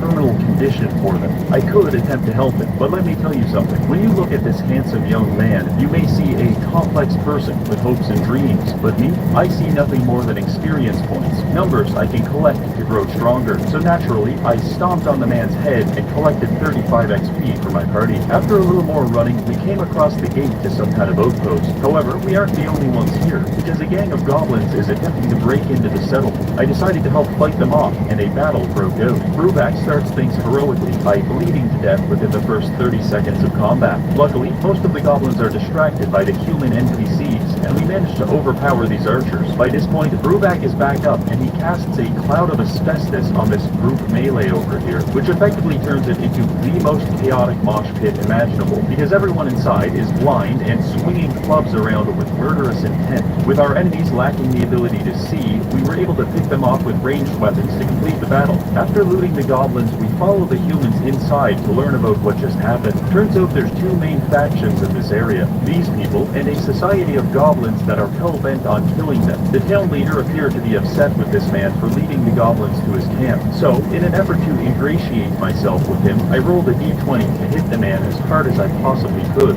Success. Following this, we found ourselves a vendor, which was very fortunate because I'm currently carrying around several estate sales worth of pot lids and human skulls. After selling them to the vendor, I decided to perform the ultimate illusion spell, which is stealing back all of my items along with the rest of his money. Truly, Bruvac is an unrivaled sorcerer. As we prepare to leave town, we hear about a druid healer that might be able to help remove our brain parasites. Unfortunately, they've been captured by goblins, so we'll have to find them out. But first, we're going to need a lot more XP. As soon as I'm outside the city limits, I drop to all fours like a feral beast and begin trying to sniff out even a morsel of experience. Eventually, my senses lead me to this cave. I won't lie, the first time I explored it, I failed to notice these gigantic threatening statues, and I paid for that dearly. But on the second attempt, we did much better, deactivating the statues and sneaking up on a group of goblins discussing a druid they recently kidnapped. I decided to start the fight bombastically by pushing one of them off this 20-foot ledge. After that, Bruvac stuck around the flank and coated our enemies in a thick layer of grease, which caused them to slip and fall, thus wasting their turn and allowing Asterion to start assassinating them. Eventually, they started fighting back, but they soon experienced a certified British moment when Bruvac ran up to them and threw a cup of acid at their face. With the goblins dead, I decided to rush to the aid of the man they kidnapped. He's alive, but seriously injured, so I made sure to steal everything out of his inventory and then use Shadowheart to heal him. I was hoping he would be the healer that could help us, but after scouring his Wikipedia page, it looks like he's just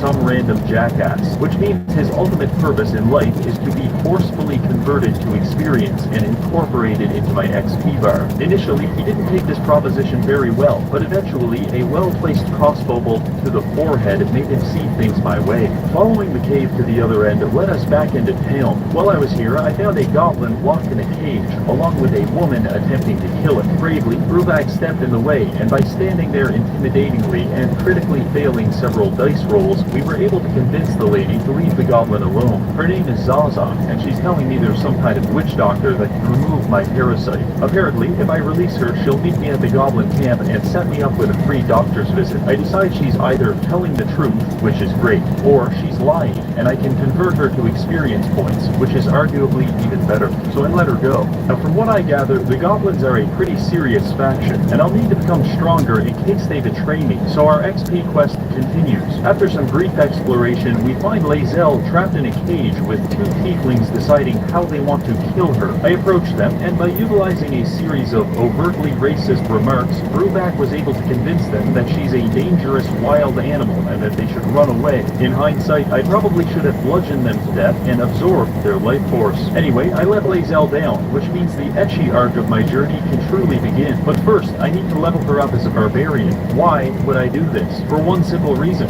She can now pick people up and swing them around as melee weapons, or even just throw them across the room like cheap furniture. This level up was well timed, because not far down the road, we stumbled upon some abandoned ruins, where we were confronted by a man who appeared to be battling the late-stage symptoms of syphilis. From the moment I laid eyes on him, something deep within me knew that one day I would kill him. As it turns out, today is that day, because he just told me he's a treasure hunter, at which point I ingested every drug in my inventory and attacked him viciously. He called his friends for help, and together they formed a fairly dangerous team with a tank, healer, and rogue. I would be intimidated by this, except for the fact Lae'zel just picked this man up over her head and smashed him into his friend like a sledgehammer. This produced a lot of blood, and he's not moving. Apart from that, Bruback used a high-intensity strobe light to blind the entire enemy party, at which point 0 on the Glasgow scale. After the battle, we leveled up and unlocked 2 major spells. Mirror Image allows me to create several holograms of myself to confuse enemies during combat, but more importantly, we have Crown of Madness. It's a spell that penetrates deep into an enemy's mind and causes them to enter a blind rage, attacking the closest thing to them, including friends. More on that later. Anyway, with our generic doppelgangers dead, we attempted to access the dungeon they were looting. The door was locked, with one of their teammates guarding it from the inside. Luckily, I was able to convince him to let us in by doing a very mediocre impression of the man Lae'zel had just paralyzed for life. Upon entering, the guard was shocked, but not for long, because within seconds, Asterion turned him into a fine red mist. I spent the next 15 minutes darting around the dungeon, stealing everything that wasn't nailed to the floor. And let me tell you, the loot was good. We encountered another group of mobilized experience points, but things didn't end so well for them after they finished their turn next to a giant barrel of oil. With another group of adventurers defeated, we proceeded to this room. I'd like to go on record in saying, fuck this room. If you don't have a high enough awareness, you'll fail to notice the entire thing is a massive death trap, and that looks something like this. After carefully navigating our way through that, we managed to lockpick our way into the dungeon's main chamber, at which point I wasted no time in locating the loot room and accidentally summoning an undead army in the process. It's not looking good. However, the only note I have in my script for this part is Lae'zel fucks, and as it turns out, she certainly does. No amount of weaponized icicles could stop us, and with the room cleared out, we can now enter the treasure chamber. This was where we met Withers. I do not like Withers. He somehow allows us to speak to a dead human way. Now, even in death, our enemies cannot escape us. Eventually, we made our way out of the dungeon and walked down the road to find a man stuck in some kind of nether portal. I pulled him out because I am a lawful good character. His name is Gale, and we'll be using him as a backup companion in case any of us get crushed by a boulder or otherwise die permanently. A little further down the road, I came across a bloody pig, which wouldn't have even considered suspicious until Asterion ran up to me, also covered in blood, and desperately attempted to convince me he had nothing to do with it. Thank you, Asterion, that was very subtle. After ignoring Asterion's attempt at character development, we moved down the road to find 2 people in a panic. Apparently, their friend is sick and he needs help. I tell them I'm a doctor and roll for a medicine check. I succeed. In reality, I don't know anything about medicine, but I am very good at lying. The man is clear. Once they're gone, I snap his neck and smash a barrel over his head. During this dead thing I found was a gigantic roll to intimidate. Massive failure. Luckily, we were able to use the power of suggestion, penetrate the bear's snap for a turn. I was hoping this would de-escalate the situation.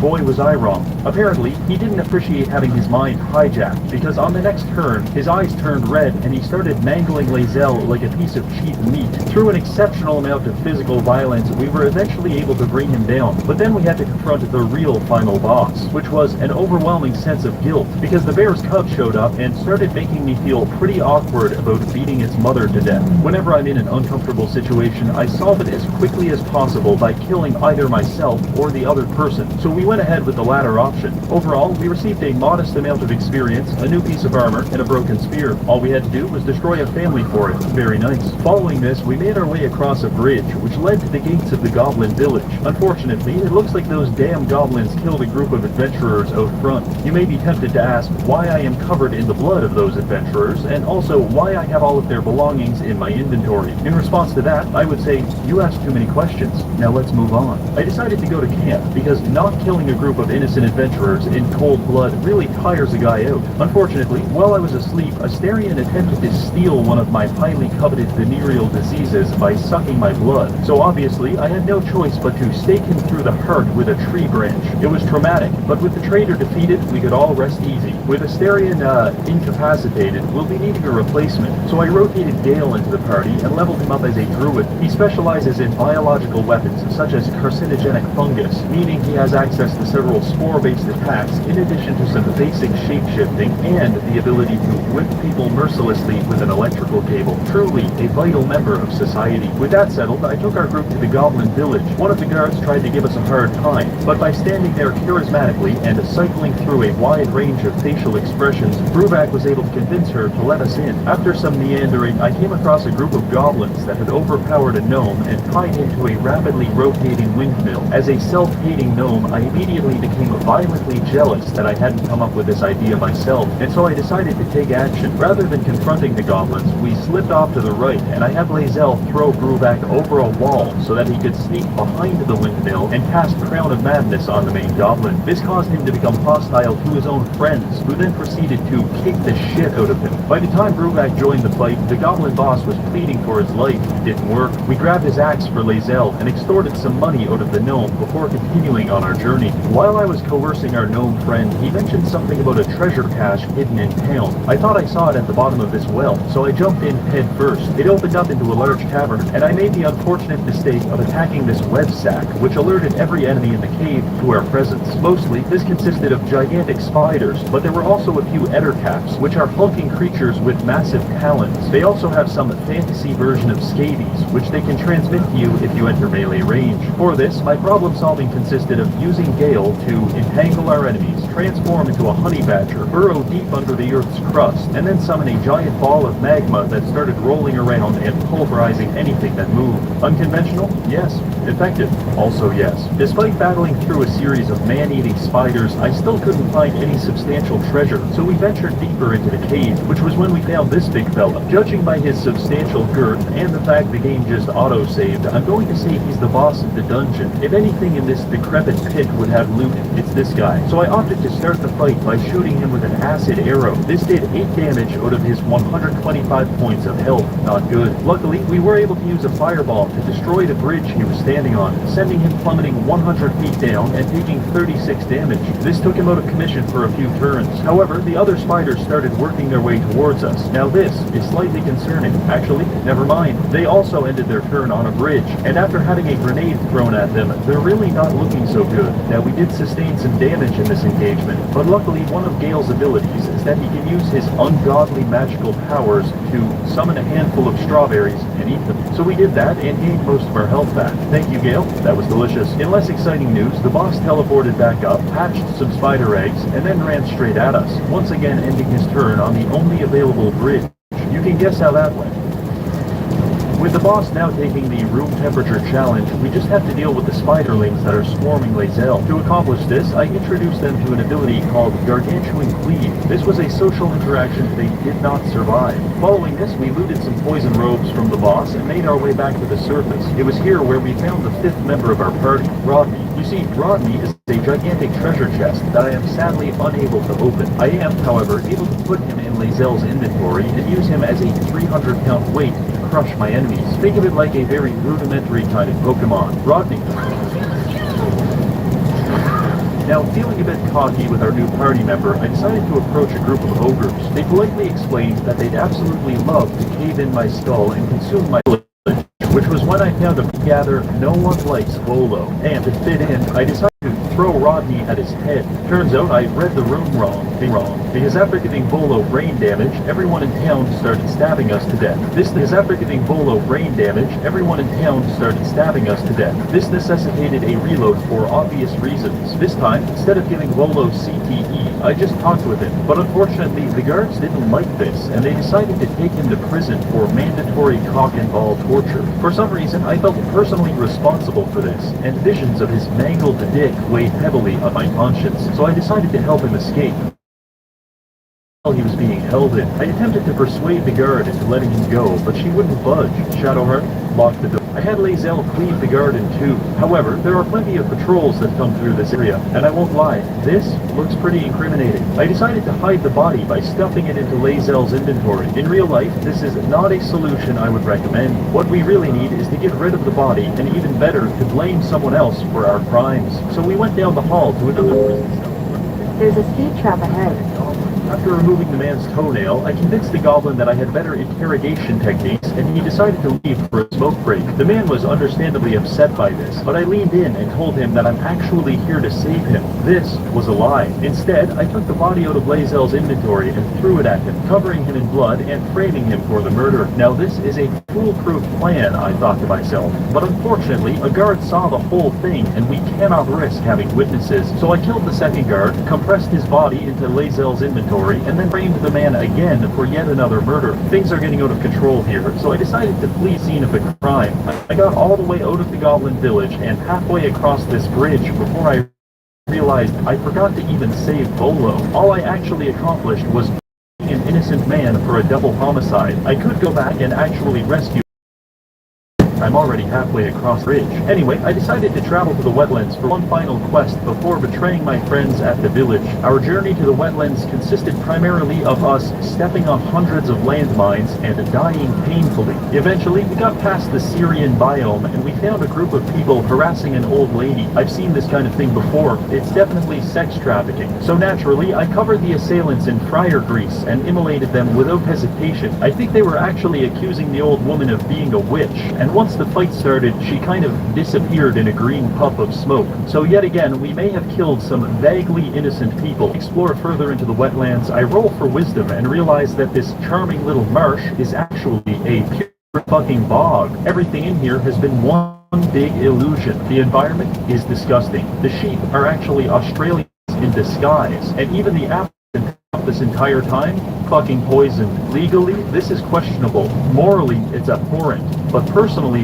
I'm really impressed. As an illusionist myself, I think I have so much to learn. So I started searching for the witch in earnest. Eventually, we tracked her down to this shack where she was keeping some young girl prisoner. But for all I know, that's an illusion, and the girl is actually a scarecrow wearing a suicide vest. So I chose to ignore her. After some small talk, the witch offers to remove my brain parasite in exchange for keeping my eyeball. Listen closely when I say this is the face of a woman you can trust. Oh, never mind. She just stole my eyeball and ran into a secret tunnel. Now I feel awfully foolish. We gave chase, and after working our way through a series of her illusions, we encountered some enemies. From what I gather, they're innocent people being mind-controlled by these masks. You may be wondering if the killing of innocent people posed a moral dilemma to me. Clearly, it did not. We cleaned most of them up with melee attacks, and for the last one, Brubeck told her a joke that was so funny she doubled over in laughter. She was laughing so hard she didn't even notice when Gale summoned a magma ball on her head and killed her. Incidentally, the same magma ball also rolled into Shadowheart and obliterated her, but that's beside the point. After brute forcing our way through yet another moral conundrum, we entered a platforming area, and I'd like to say that I have never seen an AI display such a burning passion to end its own life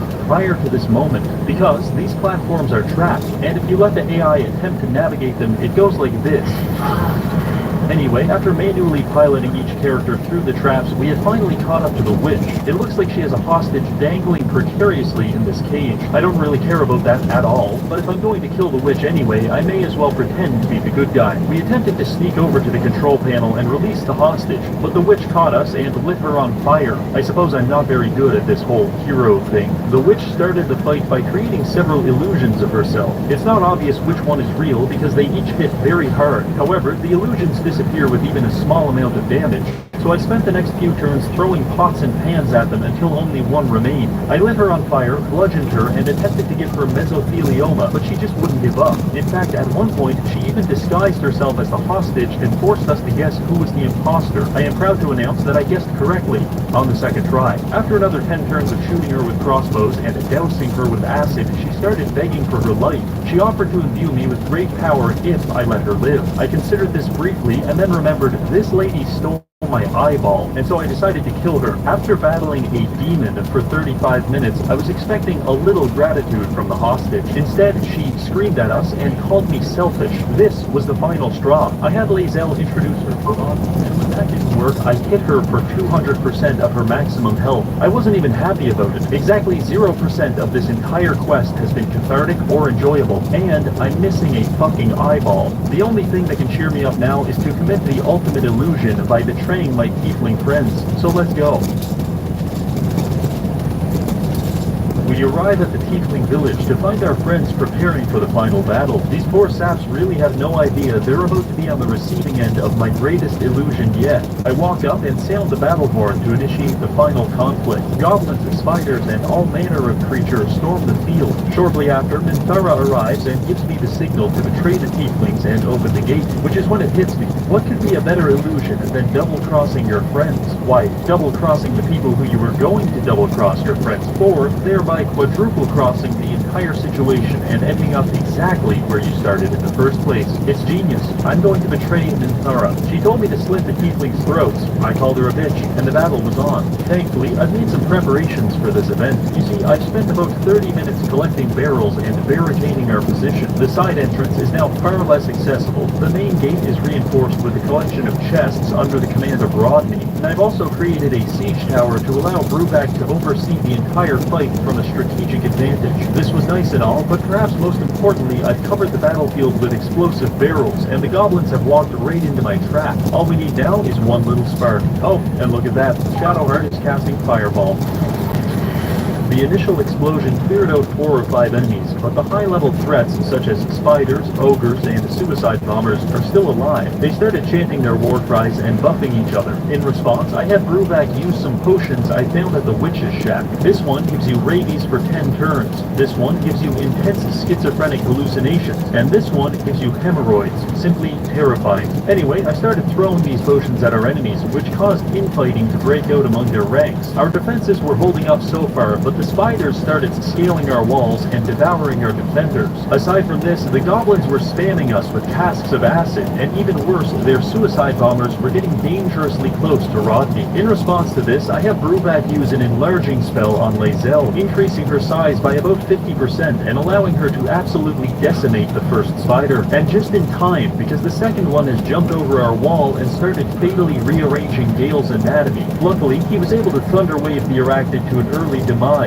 But around this time, the goblin sappers committed a truly despicable crime by blowing themselves up and taking Rodney with them. This is a moment I may never truly recover from, but I can use it to justify a lot of violence, so let's get to it. Minthara began healing her troops, and the goblins started pouring through the gates and climbing up to our platform. Our tiefling allies were doing their best to hold them off, but it was all for naught when Minthara herself joined the fight and began pounding the shit out of us. That's when I knew it was time. Bruvac blew the war horn and summoned a group of ogres to our aid. This was fantastic because they started beating the goblins to death. However, they also started beating the tieflings to death, which caused them to become hostile to us. I did not anticipate this development. I had Lazelle put the tieflings down quickly, and we focused our attention on Minthara. After several turns of blinding her, beating her, and strategically throwing poison apples at her moat, Gale eventually took her down with an ice bolt. The fight is finally over, and honestly, I'm impressed. We were allied to one team, then to another, then back to the original team, only to halfway through change to a third team and kill everyone else. I must say, that was an illusion even I didn't see coming. And as I stand here looking over the burning battlefield and charred corpses of several people I once considered friends, I am reminded that in the end,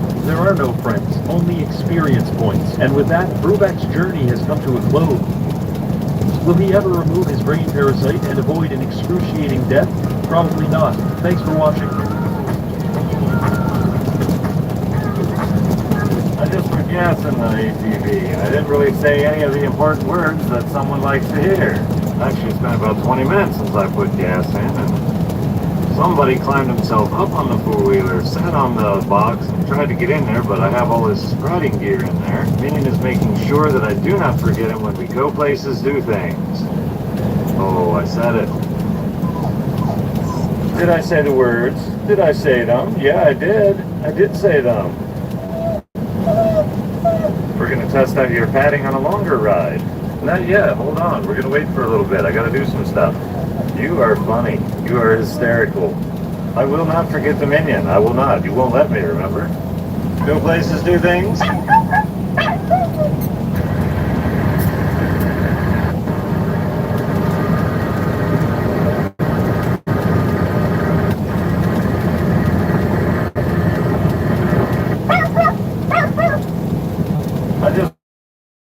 ATV. I didn't really say any of the important words that someone likes to hear.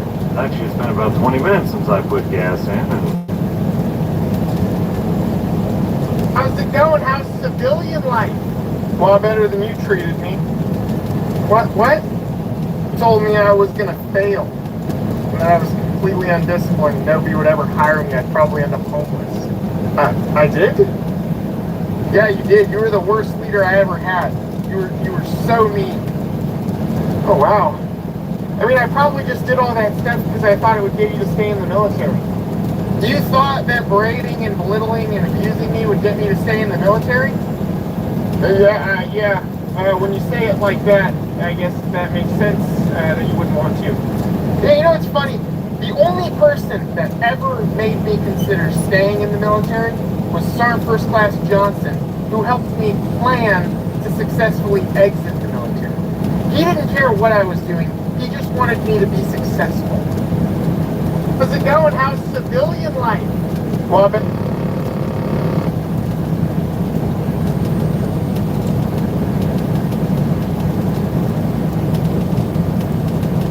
sure if the flu patch was going to dry last night or not, but it's looking it did. It's knocking off the high spots, and future me will highly regret using my drum roll tool to do so. Before flooring, I always take a straight edge along to make sure there's nothing that's sticking up, and if something is sticking up, it needs to either be removed or mounted down. I was really surprised at the amount of comments asking if I was going to use underlayment or not. Some of these floors have underlayment built into them, but this one does not. The good quality underlayment can help bridge some imperfections, helps reduce noise while walking, particularly on the floor below, but there is no floor below here. It can also add an insulation value, but since the underside's completely insulated, that part is pretty moot. The planks are almost 4 feet long, and I think I'm going to stick a joint about every 16 inches or so. I still have all my laminate flooring tools left over from when I was a contractor. The shocking part is I actually managed to remember where they are. Got to keep a gap along walls for expansion, and then of course the flooring needs to be laid. Nothing exciting going on in here tonight. No paint to watch dry or floor pads to watch dry, so we'll be back.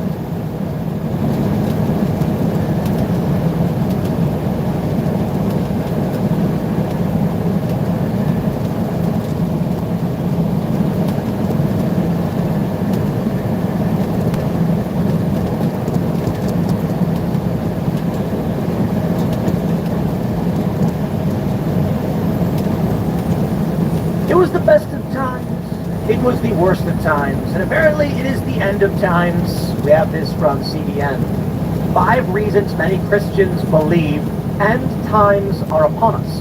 Israel plays a major role. The funny thing is I heard this well before the Israel-Palestine conflict got so heated. In recent history, I mean, obviously it's been heated for some time, but this recent attack and response and the escalation, well before this we were talking about the signs that the end of days is upon us. For Christians, the argument is Jesus will return. For the Jews, it is the argument that the Messiah will finally appear. Jewish people don't believe the Messiah has yet emerged, and the Messianic era may be upon us, and Christians believe Jesus was the Messiah and will return again. It's very interesting. I say that vaguely. From CBN. They say our culture has become increasingly captivated by apocalyptic themes and storylines. The plethora of popular TV shows and feature films embracing zombies, plagues, and other terrifying epidemics and illness. But the idea of a future Armageddon-like scenario isn't merely reserved for fictional plots, as the concept is deeply embedded in Christian theology, impacting the way believers have read and interpreted biblical scripture over the past 2 millennia. And with Hamas's horrific terror attack against Israel making headlines this month, it's no surprise prophecy discussions are ramping up. The conversation comes as many contemporary theologians and pastors believe the world is currently observing numerous signs that mirror the supposedly prophetic contents of verses in Old and New Testament books like Ezekiel, Daniel, and Revelation. Some of these apparent signs, of course, involve Israel, which is why news of the nation sparks so much intrigue. Is that the reason, perhaps? What has convinced these theologians and pastors that the end of times could be ramping up? That's a question I've covered in depth in my book, The Armageddon Code. Many of these theologians and pastors told me that sweeping moral decay, biblical disconnectedness, and ongoing violence in the Middle East are just a few of the prophetic markers they believe were foretold thousands of years ago in both the Old and New Testaments. But how can Christians leaders be so sure? Jesus himself foretold of his future second coming. Problem? Christ also proclaimed in Matthew 24:36 that no one knows the day or the hour of his return. Well, the Bible proclaims that even if you cannot know the when, Jesus did reveal to the disciples some signs of the second coming in Matthew 24:6-8. You will hear of wars and rumors of wars, but see to it that you are not alarmed. Nation will rise against nation, kingdom against kingdom. There will be famines and earthquakes in various places. All these are the beginning of birth pains. Surely war has always been with us in the 20th and 21st century. Seems broader. Okay, so let's break it down. Excuse me. What is the argument? That what Jesus said is upon us. Chaos in the Middle East, number one. With all this in mind, the first sign that some Bible scholars positing the world is either in or is rapidly approaching the end of times, chaos in the Middle East. In recent years, the situation in the region has been raising more than a few eyebrows, and the seemingly never-ending tensions between Israel and her neighbors, most recently exemplified in the Hamas terror tactics, will intensify. Number two, Hamas, the Islamic State, and other bad actors. From Hamas's barbaric attack that killed at least 1,400 Israelis, to the Islamic State's murderous and bloodthirsty quest for power, this plagued nations across the globe, there's no shortage of chaos. Taking those events into account, many Bible experts will point out some of the battles described in Scripture, clashes that they believe are still unfulfilled, are slated to take place in the Middle East. Many of the experts I interviewed couldn't help but wonder if the groundwork is currently being set for the fulfillment of the Gog and Magog battles that are referenced in the book of Ezekiel and Revelation, a concept I address in detail in his book, The Armageddon Code. Israel's reemergence. That brings me to the next modern-day phenomenon that has piqued the interest of Bible experts. The 1948 reemergence of Israel after a Jewish state was noticeably absent from the map for nearly 1,900 years. Here's why it matters. Futurists who see many Bible prophecies as being currently unfulfilled, believe that the Old and New Testament scriptures consistently predicted that a state of Israel would once again emerge at some point in the future. Consider Ezekiel 36:24, which was written 2,500 years ago. It includes the following words that are attributed to God. For I will take you out of the nations. I will gather you from all the countries and bring you back into your own land. Futurists believe that the Old Testament verses clearly reference a future restoration of Israel that was unlike anything that unfolded prior to the end of the Holocaust in World War II. Modern-day Israel is seen by these theologians and pastors as a super sign of the end of things to come. I cannot fathom how this modern-day prophetic fulfillment, a super sign, can be ignored. Author Jeff Kinley, who takes a futurist approach, told me in interviews for the Armageddon Code. Other experts, though, would counter that verse, among others, related to the Babylonian captivity, which with the Jews were forcibly... Breaking in the last 24 hours, one of our Turning Point USA staffers who helped start high school chapters in the Midwest, in the Chicagoland area, was assaulted by Hamas supporters and sympathizers. So Peter Christos was going to attend a pro-Israel rally. It was at capacity, and so he went outside of it. By the way, Hamas supporters moved their location from downtown Chicago to Skokie. Skokie's a very Jewish area, and mind you, remember, this was the place where Nazis, actual Nazis, marched in Skokie, defended by the ACLU, because there were Holocaust survivors there. So these Hamas supporters then target Peter Christos, Turning USA staffer, who was escorting an elderly Jewish couple, and Peter Christos was savagely beat by these Muslims. And what a hate crime is, and the cop, of course, the police officer, sits and does nothing because, God forbid, the police officer arrests a Muslim person. Only white Christians get arrested in America with this sort of stuff. Play cut 47.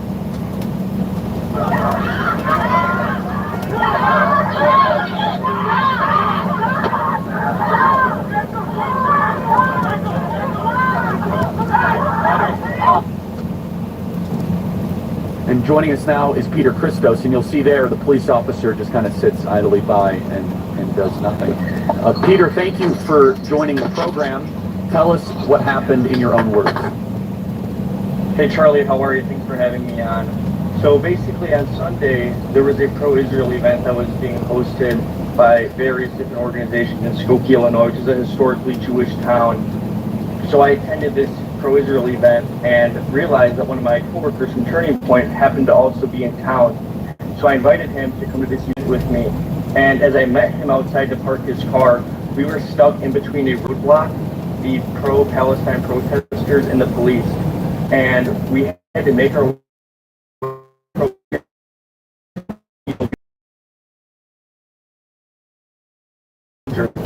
and we were allowed to access the pro-Israel event from this. Everyone in that crowd saw that we were pro-Israel, and they began following us back as my coworker and I made our way down the street. They began kicking my coworker, they were screaming at us, harassing us. We made our way down the street. I noticed an elderly Orthodox Jewish couple, and I said, "Are you here for the pro-Israel event?" And they said, yes, they were. So the elderly Jewish couple, were they also assaulted, or did you basically experience the brunt of the attacks? I experienced most of the attacks. I know that the Jewish lady toward the end was trying to push them away and try to pull them off of me, and the elderly man was kind of like protecting me, kind of like the base of my feet. I was pretty much trying to push them off of me. I do hope that they are okay and that we can connect with them. And I really just hope that, this wouldn't have ever happened. Well, yeah, so first of all, God bless you. I mean, here you are, you stepped up, and they're old enough that they actually might have died. And so you actually might have saved their life. And God bless you for standing up for these innocent Jews that are being, and him who dishonors you, I will curse. So those people have something coming for them. But let me ask you, Christos, just talk more about the atmospherics here. I mean, it's hard to believe this is happening in the country. Did the police officers arrest anybody after they did this? So when all of this was happening, even when I was getting attacked, I seriously couldn't think. All I was thinking in that moment was, I need to get out of there. I did notice that the police did arrest one of the assailants, but I'm unsure about the rest of them. I'll have to follow up with possibly the county sheriff to see what happened. But it was like a very angry atmosphere. The pro-Israelis, they were holding their rally in this historically Jewish home where many Holocaust survivors went after World War II. Not anti-Jewish type language of, these people, or the media tells us, raised in Palestinian flags that beat you, gave you a concussion. Yeah, so there's some things I wouldn't feel comfortable even repeating. I just show some of the things that were said to my coworker, and I say, we are for America, freedom and liberty. We also have a lot of pro-Israel programming. I'm really glad that you're there, and we're honestly fighting for civilization. Just kind of fill in closing here, this is the type of courage that we want to see out of our students. I'm very proud of you. You did the right thing here. I'm sorry that you had to experience the concussion, and you were brave and courageous. Again, those elderly Jews could have been killed by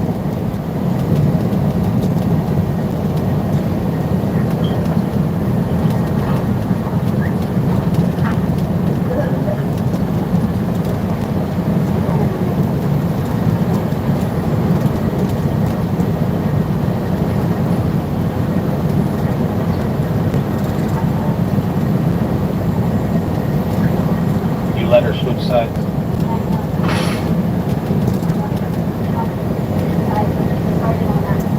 Well, goodness matter.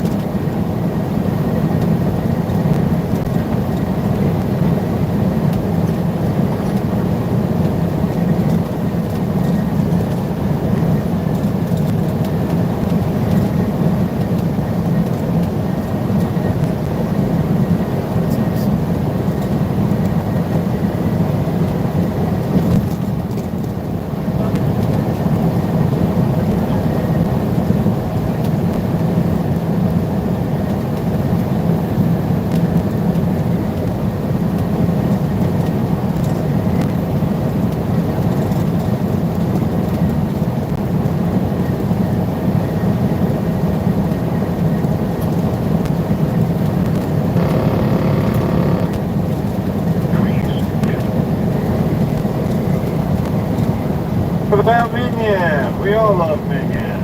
Minion is a pug, dachshund, and chihuahua mix. I found him under my car 9 years ago, actually about 9.5 years ago. I was just gonna go to work one day. All of a sudden, underneath the car, there was a In 2 miles, take exit 73 towards Dover Road. anchor, and it wasn't normal to just see a dog underneath your car. I wasn't sure what to do with him, and it was hard to coax him out. I tried giving him food. He was extremely food obsessed, but he was quite scared of me. But boy, yeah, you can carry that. Carry. Bring it to me. I'll put it with all the other eggs. Good boy. Oh, well, you can just carry it all the way up to the kitchen then. Good boy. Bring it to me. Bring it to me. Thank you.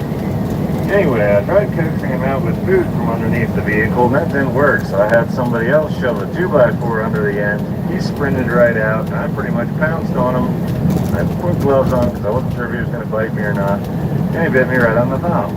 And the pressure kind of hurt, but, you know, obviously I was fine. I stuck him in the bathtub until I could figure out what I could do with him, or what I should do with him. I had always wanted a dog before, but I never got one because I lived on a tenth of an acre in town, and I didn't think that was a great life for a dog.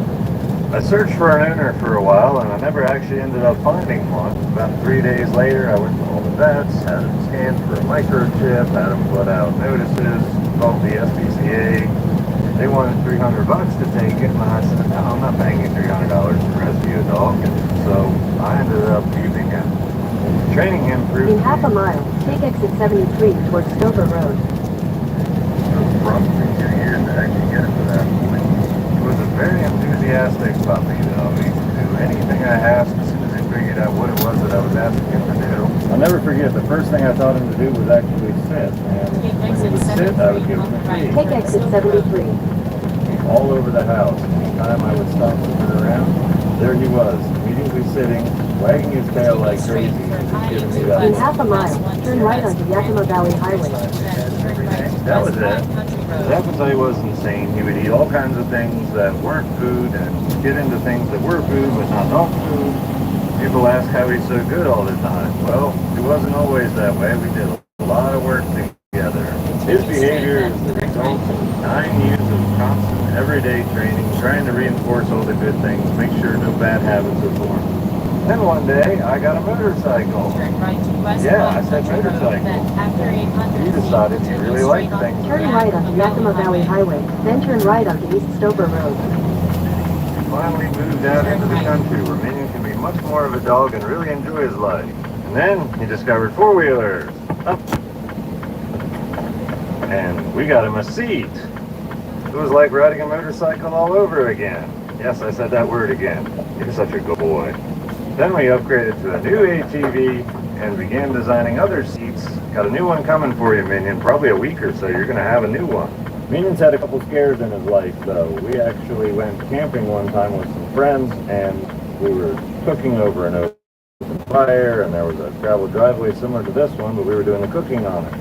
And there was grease and everything landing on rocks, and he woke me up in my tent in the middle of the night just screaming. He was just obviously in great pain, felt his stomach, it was bloated, and ended up taking him to the vet. I don't expect the vet for anything, but I was like, something's not right with this guy. They gave him an x-ray, and turns out he had eaten somewhere around 27 rocks. I forget the exact number. Take the next right onto East Stover Road. And they had all made it past where they would cause a blockage, so he was fine, but he was obviously in a good bit of pain. After that, I actually ended up getting a mobile for him. In a quarter mile, turn right onto Higgins Way. So, unfortunately, he had to be in a mobile for a while. Eventually, we got trained out of all that. We no longer eat rocks. We're a very good boy. He's really, really good with food and leaving it, asking for permission to eat it. However, about a year and a half ago, he ate a whole bunch of bread dough. Bread dough is not good for dogs. It's good for yeast. It can cause them to bloat. It can actually get alcohol poisoning from fermentation. By the time I realized what was happening and how far away an emergency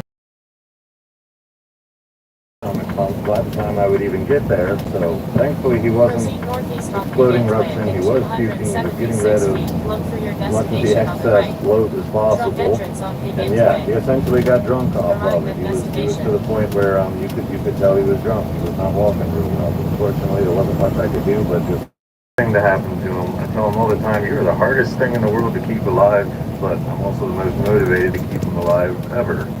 He also has some kind of skin issue. It showed up when he was about 5 years old. He used to have a spot back here for the longest time, and you can kind of see the remains or evidence of it.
Asking for route.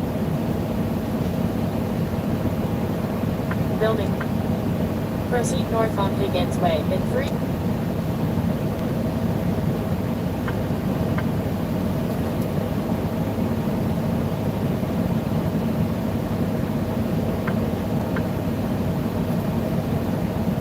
Asking for route.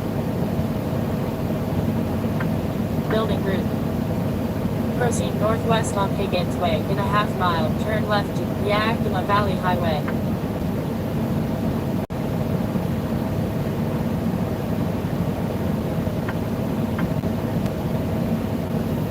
Asking for route.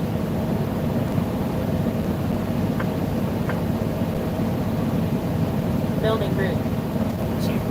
Drive to route line to your right, or route from current location.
Proceed west on Higgins Way in a half mile. Turn left to Yakima Valley Highway.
Asking for route.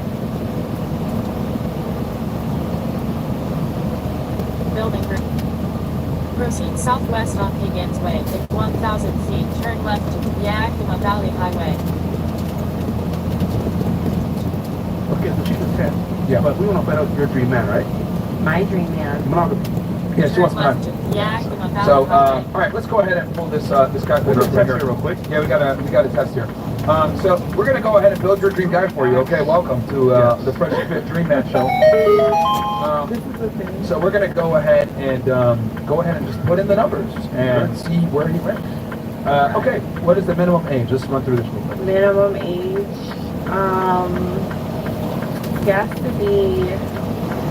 he has to be as old as me, so I'm gonna say 21. Okay. 20. Maximum age, let's go 29. Alright. Minimum height, I don't really have, well, I guess it's Your taller, dream man, he go has ahead. to be taller than me, so Who's I a good would one? say he has to be at least like 5'10". Alright, 5'10". Okay. Alright, black. With race, preferably race black. Next. I guess. Are you open to white or Hispanic? Yeah. Give it a $1,000. I mean, preferably Black only? black. But I never said only, but like preferably, preference. Then we'll put you know? black. Yeah. All right. Education. Bare minimum education. Well, I would say at least an associate's degree. Okay. Bare minimum income per year. Keep it $1 million. Don't lie here. He has to make $1 million a month. He has to make at least like 80,000 a year. That comes out to about what? 6,000? No, that's like $5K a month, roughly. Yeah, something like that. $5,000 a month. Yeah. Okay. That's the minimum. Okay.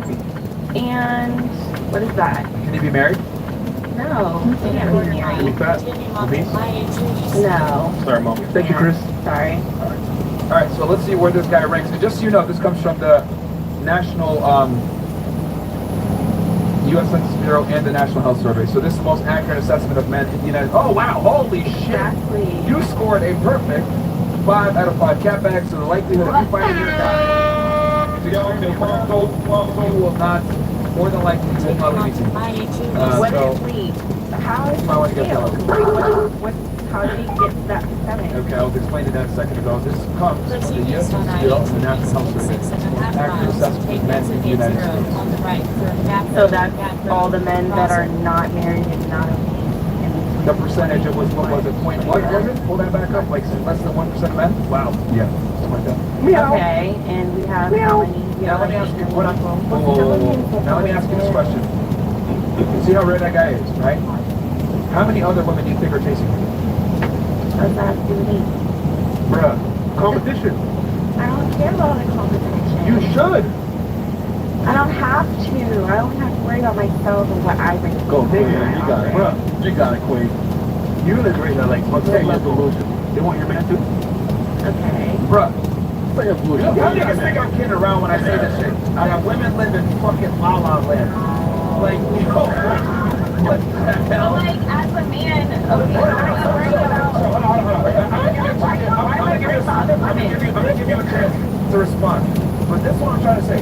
In the face of cold, hard statistics, facts, we literally just showed her that her dream man is like less than 1% of the population. And she's saying, I demand not. When every other girl wants this nigga, you're more confident than he is.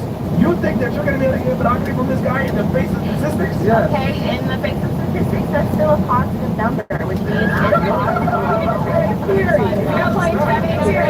still a positive number. It didn't say negative. And with all the people that we have in the world, he's still out there. Okay, and with all the people that we have in America, he's still out there. He's still 1%. If you will be those things, okay? Oh, that's great. Oh, we didn't even talk about that. Oh, yeah. If he's good looking, this doesn't put up his teeth are nice, if he's in shape, that's just that percentage determines that my man is out there. Whoever he is, so that's what matters. And I really feel like we should all practice that level of No, okay, but as a man, it's like, do you spend your every waking moment thinking about other men that you're in competition with? No, I understand as a man. If I don't do well for myself, I will lose. So by default, competition always there. Okay. So knowing that, I've done my role correctly. You yourself know that other women are going to be competition. You don't want that there. That's why you're saying. No, but that's all. So all I have to do is play my role, be the best candidate. I'm saying if you want the man, fight for him and understand what it really is. Which means, even how about the women, so don't take it personal. It is what it is as part of the plan. I think it's realistic for him to fuck other women. Exactly. It can. So what? But that 0.79 is saying it says that my man falls from that record that won't. You know the problem? Girls want this monogamous man, right? And they don't understand that on some level, you might find him, but let's say he does cheat, you leave him. This guy, what's he going to do? Same thing. So kind of like you leave the guy, but another guy that's going to cheat anyway. So stay unhappy for the rest of No, your we life? just say, accept it. The rain is falling. Use your umbrella. And keep moving. Wants you to hide in the percentage, but I don't believe that. Hold on, let me ask you a question then. Let's go into a dream scenario, okay? Right, dream scenario. Let's say I live in my mom's house. Couch surfing, no got a place right now. But I got a friend, he's really successful, fresh, right? He invites me on a yacht. There's a bunch of bad bitches on this yacht. Oh, yeah, you know that, Right? And I get on this yacht, and I'm like, yeah, I'm fucking lit.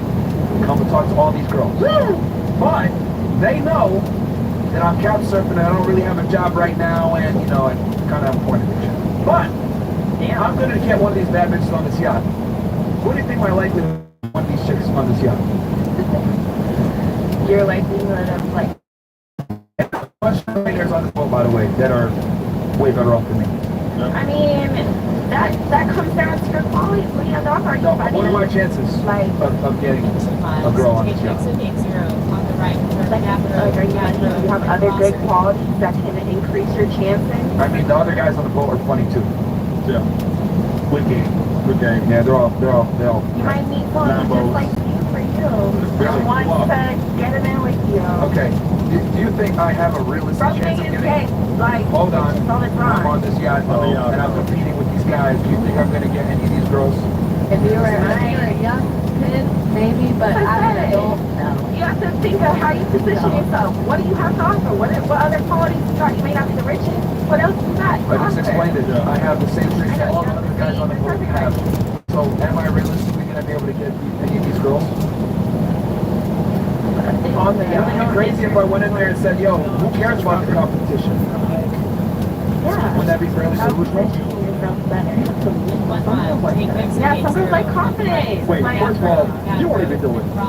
If I put you on the phone, you won't do it. I spoke up because I would. No, mate, other girl with the... No, every day, dudes that don't have shit going for them are But I couch gave you a surfing. specific, scenario. I'm giving you a specific scenario. The girls know that I'm a bum and I'm on here competing with a bunch of millionaires. Do you think I'm going to get one of these bad bitches? You won't do it. You literally might. You're not. You're funny. Alright, listen, hold on. Let's start here. Am I getting one of these girls? You think? I've seen a lot of girls also get with low value guys. That's heard of the other, right? Then you can go ahead. Where are you going to say? I want to say a lot of trashy, like guys that are able to get girls like that, it's normally not a girl they would regularly want to go to for. And would it be fair to say that the guy probably this? Yeah. But then the girl finds out and then she's gone? Yeah. But ladies, listen to this scenario. The women know that I'm a bum. But it's also normally a bum girl, right? A slut type girl. That would get you. Some girls are gonna be down for it. No, realistically, realistically, a high girl won't somebody invited her on the yacht, and she's Alright, man. Okay. What do you say? What do you think? Do you think I'm gonna get a girl on this yacht? I'm gonna go for statistics now. But think that is it could possible? happen. It could. Fantastic. What about you? What do you think? No, I mean, if you need No? her bum, no. I mean, What about you, Miss Russia? What do you think? I don't think so. What about you? If you have the gift of gab, yes, but if not, fuck no. Yeah, I explained to you that I have the same gifts that all the other guys on the boat have, but I don't have money. Then But you what might if a get girl it. likes You how might you get look it. in comparison to the other guys? Yeah, you actually might get it. It's actually insane. We watch it Okay, happen. stop. We're Perfect. Stop. Yeah, y'all said enough. I just established in this example that all the men have the same exact situation, but some have money and I don't. Okay. Okay? This is what I mean when I say women don't understand hierarchies. Right? Proceed south on North Gap If Road. all the guys on the boat are competent and have money, etc., girls pick and fuck and date up, typically. Why the fuck are they going to go for me if they can get a guy that has the money and the status and everything else that I provide, but I'm a couch surfing bum? They're going to go for the better option. Now, I get it. Some of y'all might not want to admit that because that's a very, how do I say this? Surface level type attraction that women don't want to admit that women date for status and income and all these other things that come in. But if everything else is all equal, money absolutely matters. Why am I giving this example? Because the example I gave you, you're just like every other girl. Okay? So, the fact that you're not willing to compromise, see how I brought it back? The fact that you're not willing to compromise on them having other women, guess what? There's chicks that are badder than you, that are younger than you, that have less bodies than you, that are willing to accept them having other chicks. So why the fuck is he gonna pick you? The answer is no. Just like me being on the yacht like all these other men that have everything that I have, but they got the money and I don't have the money, guess what? The bitches are picking me. I'm competing on this boat, you're competing in real life. Ta-da! Holy shit! Like, y'all not get it? Like, it's an analogy. That's all I was trying to show here. Yeah, I get your analogy. I'm just saying, but that's just a very like some bitches are in it for hard. pessimistic. You don't believe in yourself. Yeah. You don't think you can get any bitches. Like I don't know. Oh man. Like your stats are still unique to you and you alone. Like Incredible. I don't This is what I mean. Like, yo, the reason why women don't understand like competence hierarchies and hierarchies in general, that there's just better people than you, is because women don't really compete. Like women go through life and don't understand that there is a competition going on. I know y'all.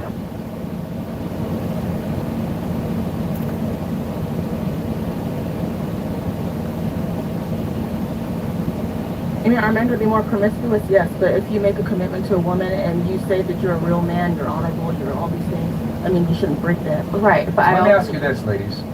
Let's go into a dream scenario, okay? Let's say you trained in martial arts for 30 years, and you worked really hard and you got your black belt, right?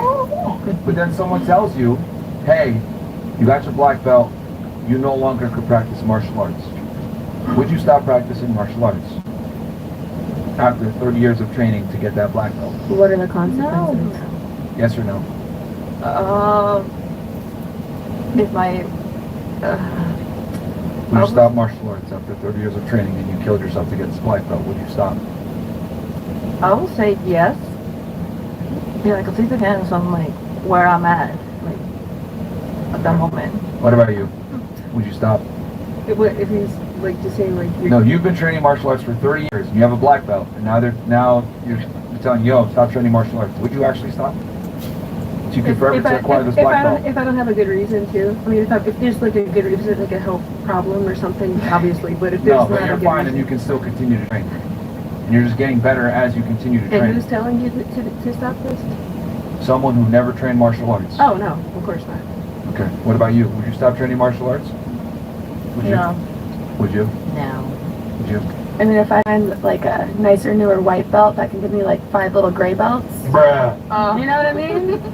You're saying like trade your black belt. If you're talking about relationships, never trading. Yeah, We're gonna but find here's find the a thing. shinier, newer. Okay, you know what? The person that's telling you to trade in for these gray belts has never stepped in a dojo in their life. Ooh. Well, then they shouldn't be stepping into my life. Oh, interesting. So you ain't giving up that black belt. Okay. What about you? I'm not giving up that black belt. Okay. What about you? Oh, hell no. No? Yeah, most people wouldn't. Okay. So ladies, men being able to attract women is the equivalent of training 30 years at a dojo and getting a black belt. It's very difficult and very few men can actually do it.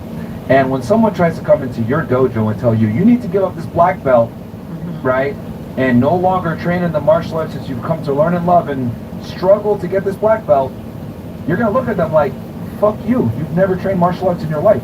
And that's typically the female experience. Women don't train in a dojo. Women don't have to work to be attractive.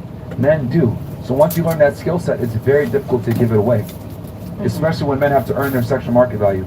And the other thing too that women get wrong is that male and female loyalty isn't the same. We show loyalty by being willing to die and protect you. You show loyalty through sexual fidelity. Men and women show their loyalty and commitment to each other in different ways because we are different. We are for different things. So our loyalty would make sense, and it would be different as well. Women would are someone that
So if that sounds like something you'd enjoy, stick around. I'm going to be doing it for the next 8 hours. You can click on that, my current mouse size allows me to fit 6 people in there. Then we trade their souls in and we can spend their souls for minutes.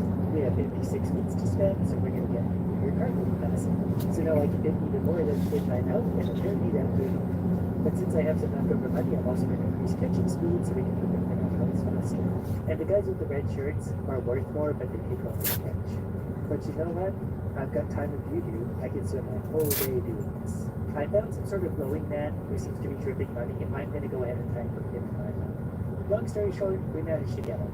The basic upgrades are still pretty cheap. They get pretty expensive at 6,000 for one basic upgrade. So let's increase our catching speed 2 times, 3 times. Now for these guys, they're going very quickly. That's way less than a second. Even the red shirt guys, very quick. And I think I managed to catch the money man again.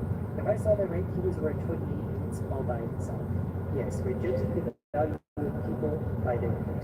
And after selling this cargo full of people, we have over $200, which means I get another tentacle.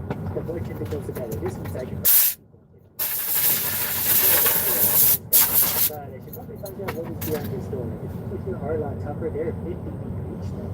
So as long as they basically stay holding hands, confident, open, and up at the same time, everyone will win. Maybe not so much them. They probably just died off over death. What did you guys want? Your need is for play. There's also a farm over here I can start to level up. It's apparently going to give you some money over time. I do enjoy movements in 3 days. That gave us 150. One thing we definitely need is more movements. Our typical monster is actually a lot faster. I have a quest I probably should have done earlier. I need to grab 3 people to scare the rest. If they're unscared already, they're never going to do it. But let's see if I can manage to catch 3. Good news, I finished your abductions. We're definitely going to increase cargo capacity all we can. And we need to buy key cautions. You'll never guess how we do. We put these guys in. You know what? I bet this is the second best tentacle video we've seen today. I do have to say I like this increased movement speed. We're just going to spend all day making super tentacles. So every trip we make about $50, which generally gets us an upgrade. We're going to increase our cargo capacity again. Simply because the less times I walk back and forth, the happier I will be. And apparently I finished my key card quest. Not even sure entirely how I did that. We haven't upgraded our catching speed in a while, so that's now 2 levels higher. We have a main quest where you can catch cargo octopuses. The orange people are worth 70 each. There's a weird looking guy down here who's worth 23 and a blue rock, so we're definitely going to go for him as well. Actually, this guy's 23. People down here are maybe the most valuable of all, so these who I should be focusing on. We have 111 week on gold, and that's prime grade. They're also super slow to catch, so I'm upgrading catching speed 2 more times. It's just a party in my mouth, and everyone is invited. Every load of these red guys is worth about 150. And I should probably check on my farm to get 40 from this. So it's probably worth the investment right now to spend a little bit. It's going to make more, and it's going to have a bigger capacity. Once it's full, we have 140. Now that I say that out loud, though, it doesn't seem that impressive, does it? We'll take more cargo capacity and more catching speed. So now we can put 6 of these beautiful bonds inside of this before it's a problem. And I just realized our little super fucker's back, so I'm actually going to go for him because those blue rocks have got to do something, actually. Upgrades are going up by 2 points at a time now, so catching speed is going to go up a few times. The next level is suspicious and doesn't go up as much. I won't come to the end, and there's guys that are worth 94 each. So those are definitely the kind of guys who want to put in. They just take up a lot of cargo space, but they're probably worth a lot of experience. If we can see the $420, that's all going into catching speed. It makes a difference, but not nearly as big as you think. But every little bit is going to make a big difference over the next 4 hours. And I'm going to keep upgrading my meat farm because it's just easy money. If I click on this, I get an extra 10 per minute, so that pays for itself within 8 minutes. But look how quickly we take down the original guys now. I've realized that eating the weaker people gets your experience much faster. In level 3, we open the game. So then we can bring our tentacles to the rest of the world. And then these guys are worth a lot, 74 each. And we got some new quests. These people are smarter though, they at least run away, which is good for them, but really annoying for me. And all for 10 experience, that's wildly slow. This is a bot shop, so we can have...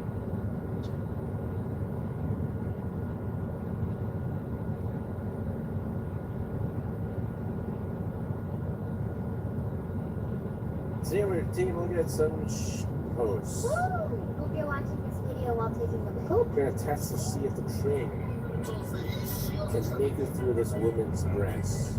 I mean, okay, hold up there. Yes. Science. No. No. Oh, it's a tight squeeze. But it made it. Hold up, doesn't that mean that 8 Cup's the only one that can't go through? Ajay, these are truly the science experiments we need today. Aliens come to Earth, tell humanity that it must choose one of its races to be eliminated before they share their knowledge and tech. A worldwide anonymous pool is held. You just have to think of which race to get rid of. None is an option as well. Plot twist, as the poll ends, everyone who voted for a certain race gets a corresponding symbol tattooed on their face. Aliens simply leave without pinching anyone or saying a word. Chaos ensues. Here's the thing, I don't think you need aliens. I think there are racist people in the world anyway. What if someone were actually like happy? They're like, oh my god, this is a tragedy. This is an opportunity to purge a race. Who shall we? You're so excited like Hitler. Hitler had to go through all this trouble just to purge a race. And the aliens will do it for free. Stop, Finn, MK. Princess, I love you. I love so much wife. This is adventure time. One couple is clearly toxic and the other couple is so supportive and loving. What did she say? 나도 남편을 사랑해. I love you. Wow. She said I love you too, husband. Is it Korean or adventure time? Unicorn! 계획을 찾았어요? My GPS shows Finn and Jake over there. Let's roll. It's so random. How do people understand? He understands. She understands English. Florida man arrested for using a lost U.S. nuke to power his home for more than 27 years. Arrested? Why? Just let her do it, man. She's clearly worked for 27 years. That's like recycling. Uh-huh. All that power, you used it all. You didn't let it go to waste. You're the one that dropped the nuke in the ocean. Who's at fault here? You, Elon Musk's biography reports he asked ex-girlfriend Amber Heard to cosplay Mercy from Overwatch. Basically, every reply in this thread is some variant of nice. Wait, is that actually her? Yeah. She actually did it? Yeah. What a mad lady. Even though no one likes her, right? Yeah. No one likes her, yeah. Terrible. And Elon's a mad nice for asking. Is 450 90% of 500? No, 450 is not 90% of 500. To find 90% of 500, you can multiply 500 by 0.9, which gives you 450. Wait, actually, yes, 450 is 90% of 500. My apologies for the confusion. Oh no! Wait, that's the most human-like response. Right? It's not an AI, that's a human. But that's what's terrifying, is that they're trying to act human. Well, we know he's playing us, but the AI knows that we know that he's playing us. But I know that the AI knows that I know that someone's getting played here, Jimmy. It's not going to be me. Europeans are so funny. Literally, like, I can't believe Americans don't have fresh bread. What are you talking about? I can't believe Americans think their store-bought sliced bread is real bread. There are bakeries in the United States, Lamau. I'm not going to argue with a motherfucker about bread. Well, I kind of get like what both people are saying. Okay. It's like we have fresh bread. We have But fresh it's bread. not like good fresh bread. No, Unless you go to like a really high quality grocery store. No, it's just the fact that like we have an aisle dedicated to bread, but like it's all like packaged like loaves. Average meal height per country. The Netherlands, UK, USA. Oh god, the Indonesians, the elves. Wait, that's average? On average they're 5'2", which means they're basically like And there. your concept of height is so fucked up. Your table is not fucking like 5'2". Normal vegetables. You must store this at the right temperature and the right humidity, or we will spoil the Latin note. Potato. Where's the fucking soil?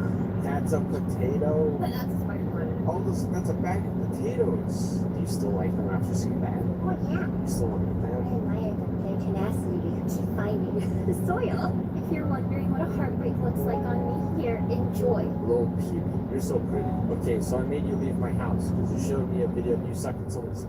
Why are you even upset? What do you expect? That you praise my skills. It doesn't matter whose duck I'm sick. Whose dick. Duck? You're sucking a duck? Whose duck I'm sicking. Whose duck I'm sucking. It matters how I suck the dick. I only saw this one.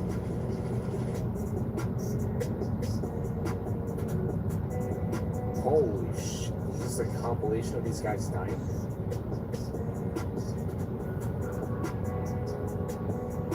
They've got 4 minutes of war crimes against, like, mosquitoes. That is amazing. Can somebody do this with cockroaches? The reason people don't is because it's not possible to kill them.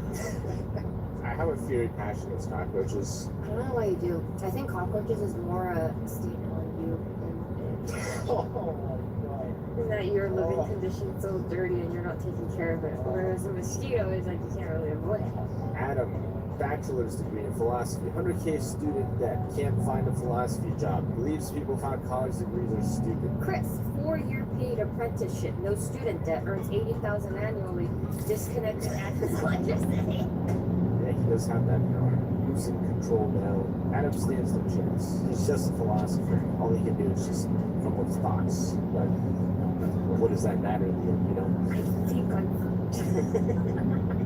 Almost 2 weeks into those lighting traps less and less, it dawned on me that boy pudding is actually just man-gas. I feel sick. I thought like maybe you like traps more because you're pent up. Yeah, because like you're pent up and you're like I will off to anything. It bothers me you said boy pudding. It's pussy. The next time you go to a proctologist, you'll be like, please be gentle with my pussy.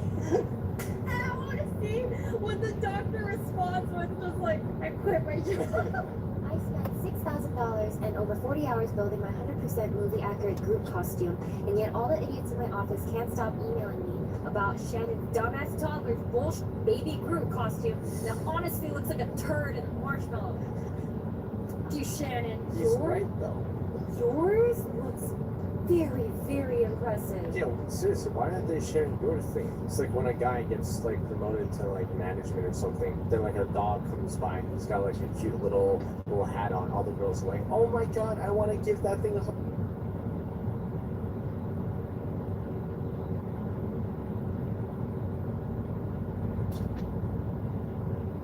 What's going on, everybody? Welcome back to our channel where we talk about all things trucking. If you've been keeping an eye on the tech business world, you probably heard the news about Convoy, the Seattle-based trucking startup issuing mass layoffs and shutting down operations. Convoy CEO Dan Lewis put it bluntly in a memo to employees. He said, "We hoped this day would never come." So what exactly happened? Why did Convoy, once backed by big names like Bill Gates and Jeff Bezos, suddenly shut its doors? Well, you're in for quite the story as we explore the rise and fall of Convoy in this video. However, before we dive in, you wouldn't mind tossing a thumbs up on me.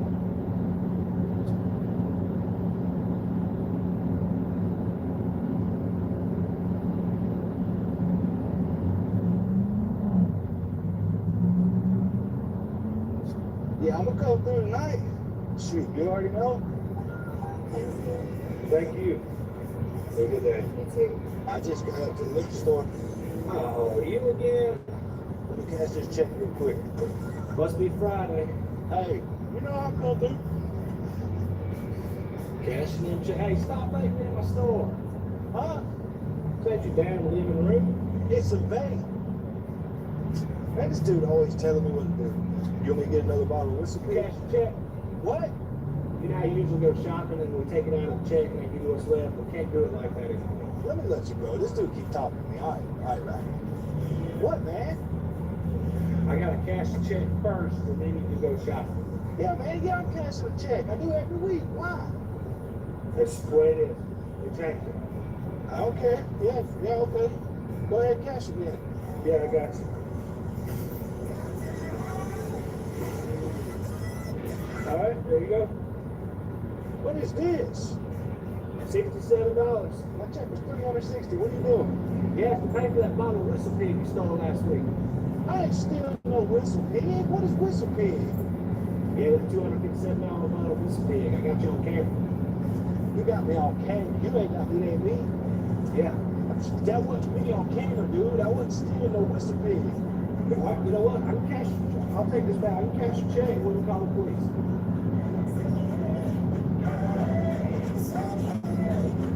Well, no, don't call the police. Man, oh, you want the money now, right? Yeah. There you go. This is bullshit. You tricked me, man. You tricked me. You know, I can't get no Whistle Pig. They took all my money at the liquor store, for real. Only thing I do, I get about 3 bottles of Fireball. That's about it. You gonna go with Fireball, huh? Okay. Man, this is bullshit. You get late with $60. I come in with a whole paycheck, man. Hey, dude, come here. Hey, don't come here. They take all your damn money, dude. Man, I just deliver here. This place sucks. That dude right there sucks. All right, we'll see you next week. Dude thought he was gonna steal Whistle Pig from me. Man, this is bullshit right here, dude. I hate this store, man. They Spanish guys.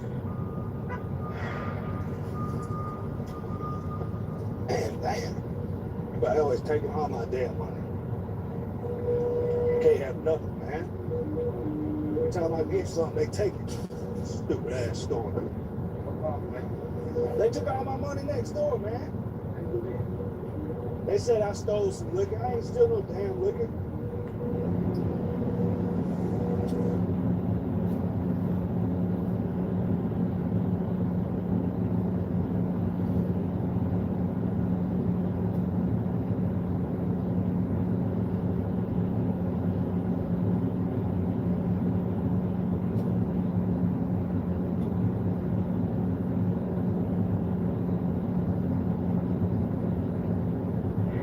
It's getting pretty crowded in the Middle East when it comes to naval ships. China, what you doing? We come over to de-escalate the things in the Middle East, just like you, America. No. See, I pour trillions into areas, tons of humanitarian effort, try and stabilize the region, and when I leave, you show up in business suits and start buying everything. This is why Afghanistan, Vietnam, and like a dozen other countries hate you. I was looking the wrong way on the globe. You have no problem with it when I pay for your roads and bridges? God damn it. Quick fourth wall break. There is actually an alarming number of bridges, roads, and tolls in the United States that are actually owned by Chinese satellite companies. So you may want to contact your government if the tolls you're paying are actually going overseas to China. Now, if that hornet's nest is turned up, let's go ahead and see what's going on in the Middle East. I have arrived. Oh no, everybody be afraid of the 50-year-old washing machine with wings. Big words from somebody who only has 50-year-old aircraft. What happened last time I snuck up on your F4s? What is going on, fellas? Long time no airspace. When I was on the ground and I saw you guys up here, I was like, I need to go. I need to engage. I need to be up there right this second. By the way, do you have any parts? I like you. You excite me. The fact that you were built around a missile makes me very excited in ways that other aircraft don't. I'm going to feel really bad, but also very happy if you're my first air-to-air intercept. I've been a little busy on some other things over here, but the Iran, I'm about to stop saying sorry. It's about time the psychotic guy got down to business. Yeah, things over there have been a little fucking lucky. I think that sounds right. It feels right. I knew he would give up, just like hockey. 3 periods and he has nothing left. Oh, don't you worry about a thing. I still got plenty left over there for you. Hey, is that a white chick with blonde hair? Better. Okay, I bumped into that.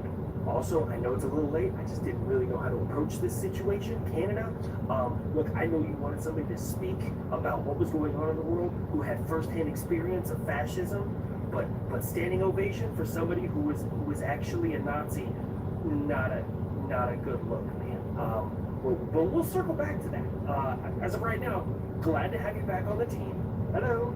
I haven't been featured in a little while because the creator hasn't quite done enough homework to fully understand my role in all of this. People in the comment section are blaming everything on me from like 1,000 years ago, and rightly so in some cases.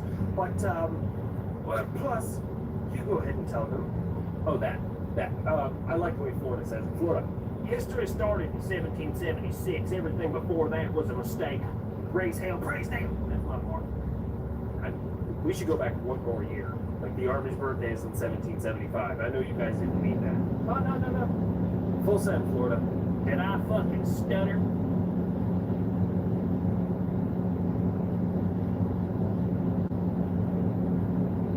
I want to introduce you to a world of total equality, where the difference between stubbing your toe and death by firing squad does not exist. Because in this world, everyone and everything has only one health. Health is binary, armor is useless, and a bar fight is considered an extinction level event for everyone involved. In other words, it's total chaos, and I love it. It's in the spirit of this chaos that we'll be attempting this week's challenge, to assassinate all major faction leaders and collapse the civilized world. But first, A word from our sponsor. Manscaped is a premium men's grooming and hygiene brand that offers a wide range of products. They were nice enough to send me the perfect package 4.0. The first thing I wanted to try was the trimmer, and let me tell you, after testing this extensively on not only myself, but friends and the strangers I met at the bus stop, I can say with great confidence that it works very well. Its ergonomic design ensures comfort, while the skin-safe technology produces nicks and cuts while shaving. Best of all, it's even waterproof, which makes it very easy for you to clean up after yourself. It has an LED power indicator to show you how much power you have left, and it can hold up to a 90-minute charge. Aside from the trimmer, we also have the crop preserver and the crop reviver, crops being your testicles, of course. The preserver can be applied anywhere for all-day body odor protection, while the reviver is more of a sweet Jimmy treatment whenever you need a little refresh down there. Finally, this package also comes with a disposable shaving mat, which has many uses. Personally, I folded mine into a papier-mâché hat and put it on my water filter. I find it very amusing, and it brings me great happiness. Use the link on screen or in the description to get 20% off this package with free shipping. And for a limited time, Manscaped will even throw in 2 free gifts: the Shed travel bag and the Manscaped anti-chafing boxer briefs. Thank you, Manscaped, for sponsoring this video. Now, let's begin. Here we are, an impoverished and naked man whose life hangs in the balance with every step we take. We spawned in a small town called The Hub, the populace of which could best be described as a gang of shifty-eyed lunatics with a non-zero chance of harvesting your organs. I know this because I'm one of those lunatics. However, that doesn't make us immune to the dangers of this world, and so we're going to need to acquire some self-defense items. Normally, I'd recommend some kind of club or automatic rifle. However, in a world where everyone has only one health, there's no need to over-engineer our solution. All we really need is any kind of projectile weapon whatsoever. So I went down to the local hardware store to scope out the selection. The shop owner not only has a crossbow, but he even has enough food and supplies to keep us going for days. However, we are hilariously poor, and so this presents us with a unique moral dilemma. Should we A, go to the nearby copper mine and slowly translate our physical labor into purchasing power in the form of copper ore, or B, should I punch him in the head and steal all of his belongings? Since I am a well-medicated and consummate professional, I obviously went down to the copper mine, mined some copper, socialized respectfully with the barkeeper and his staff, and then legally acquired my desired trade goods and left the store. Consider this a word of advice, viewer. Hard work always pays off. Now that we have our basic supplies, let's sit down and discuss our goals and how we plan to meet them. I've drafted a list of faction leaders that we'll be trying to assassinate, as well as some people who generally annoy me. Technically speaking, all of our targets combined have about 10 health, so this shouldn't be too difficult. However, it's not the killing that's hard, it's the staying alive after. Sure, I could easily kill Emperor Tengu. However, his 24 bodyguards would beat me so viciously that it would make a gang initiation look positively artistic by comparison. The solution to this dilemma is simple. We need to become the most ancient and powerful video game archetype in all of history. Yes, of course, I'm talking about the stealth archer. Whether it's Skyrim or Monopoly, shooting people with arrows from the corner of the room is surprisingly effective. I've created a list of necessary attributes for us to gain in order to metamorphose into this mythical creature. First, critical hits. The only logical reason to spend 45 minutes crouching through bushes is that you have a high-powered fetish for seeing large numbers, or crits as most people call them. Fortunately, we've got that base covered because our critical hit rate is functionally 100%. Additionally, we've already got the long-ranged weapon, so all we need now is to train our stealth and athletics, at which point we will have the necessary skills to graduate from public menace to full-blown international terrorist. Athletics is always easy. Pick a place anywhere on the map and run in circles until your carpal tunnel syndrome slowly overpowers the horse tranquilizers that you've been microdosing. Naturally, some places make better running tracks than others. For example, this lady didn't appreciate me breaking into her home at 2 a.m.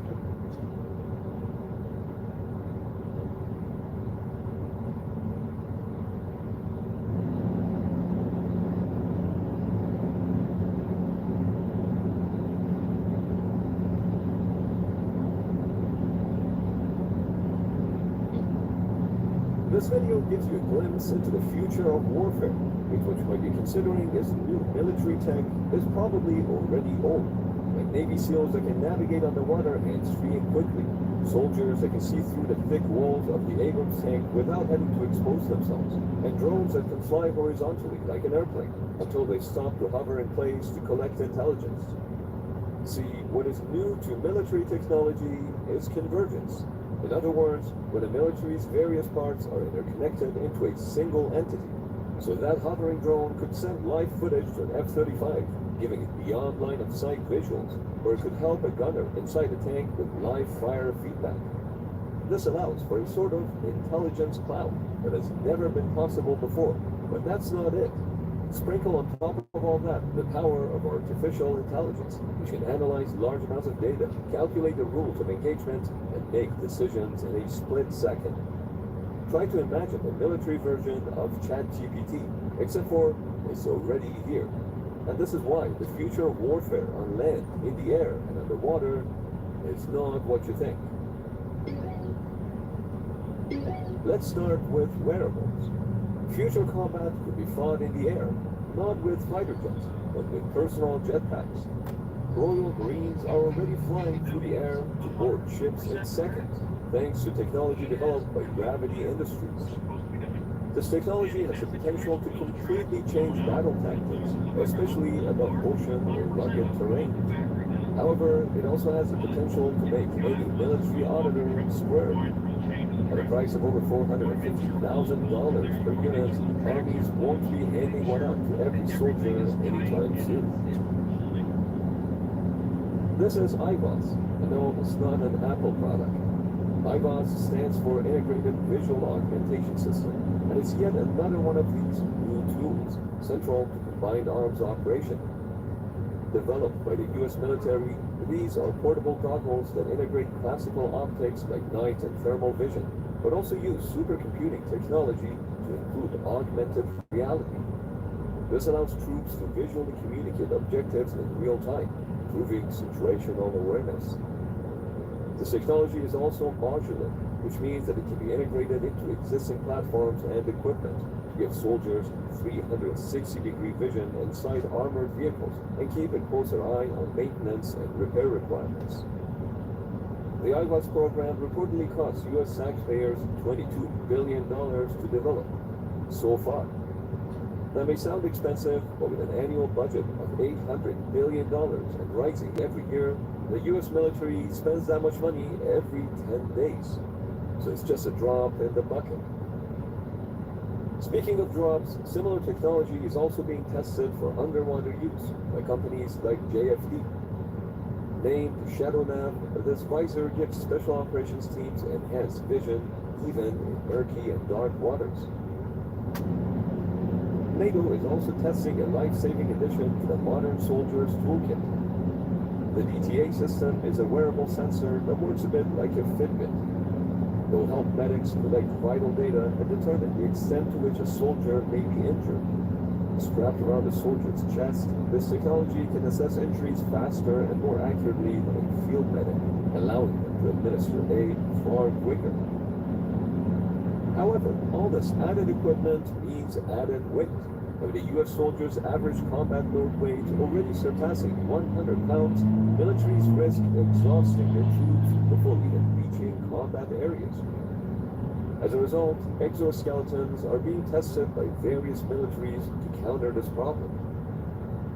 Mainly fitted around the knees and ankles, these electric systems, like the Onyx, developed by Lockheed Martin, can already double a soldier's leg strength and endurance. Imagine having all this military tech, but only being able to use one of them. It's like dating 5 girls, but only being able to have fun with one of them. Or having Netflix, but being limited to the shows in one region. Unless you have private internet access VPN, the sponsor of today's video. Like many other things, browsing online should not be done unprotected. When you're on public Wi-Fi networks at airports, coffee shops, friends' houses, and even at your own house, your internet traffic could be viewed by various different entities before reaching the intended website. A VPN safeguard.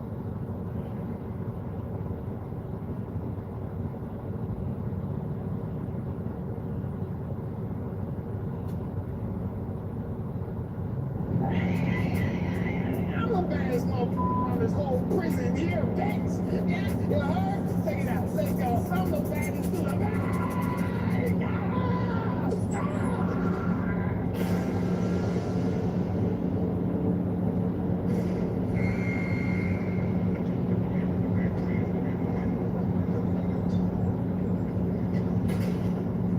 Lewis Lawrence is beginning his life sentence.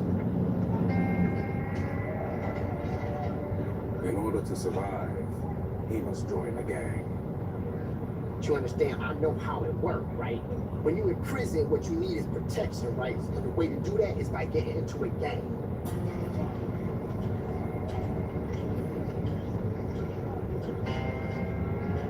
I was surprised to find out that there is a ball gang in prison. They gonna be my homies. Talking about some BBWW.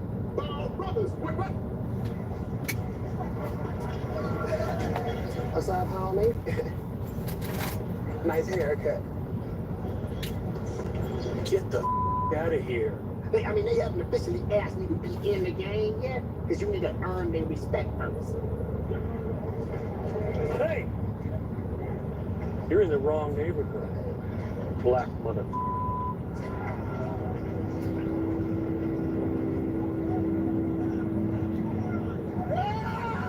Step on my homie, mother. You want Ball Brotherhood, y'all? Yeah, Ball Brotherhood. What's up? What's up? You know what I'm talking about. That's it right there, okay? That's what they call it jumping at the initiation back then. So it's my understanding that I'm now a member of the Ball Brotherhood gang, okay? That's a euphemism you hear all the time. But you don't know, it's true, it can't be true, how's it possible? But that moment, and diarrhea was like, right out my head. So I hope that's like lifetime food, right? It's the happiest day of my life, is what I'm saying. Despite the lack of encouragement, Lewis continues to try and ingratiate himself to the gang. What? That's long-haired bitch! Yeah, that's what I'm talking about, Gambo. You better creep over my balls, brothers, bitch. I'll kick you again.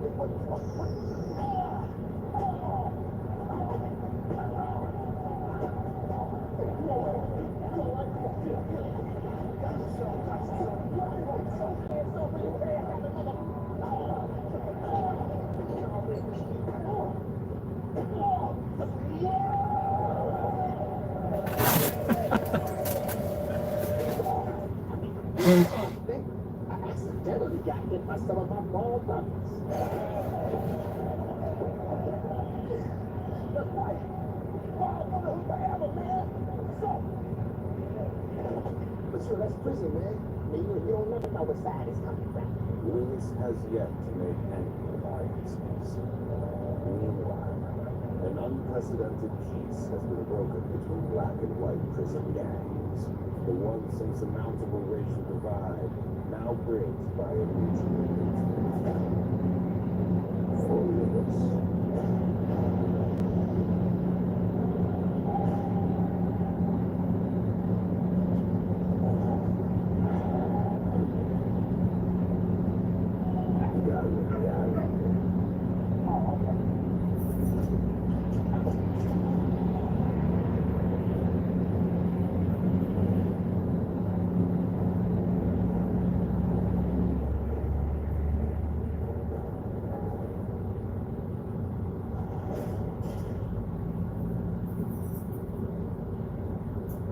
You tricked me.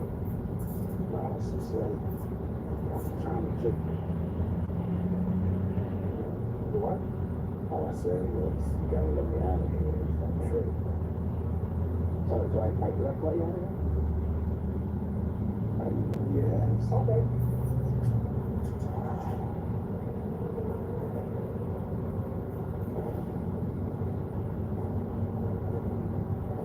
Why not?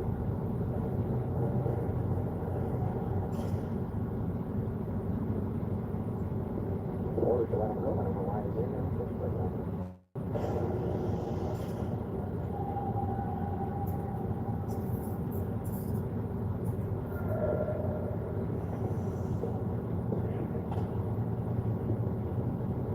Yeah, I'm in trouble. Sorry. Yeah, you must think I'm stupid. No, I'm not stupid. I'm smart. So, No, I proved that you're smart. oh, yeah, let me guess. You want to let you out of here again? Well, you know what? You think you can trick me into letting me out again? Well, you can't. Because this is my choice.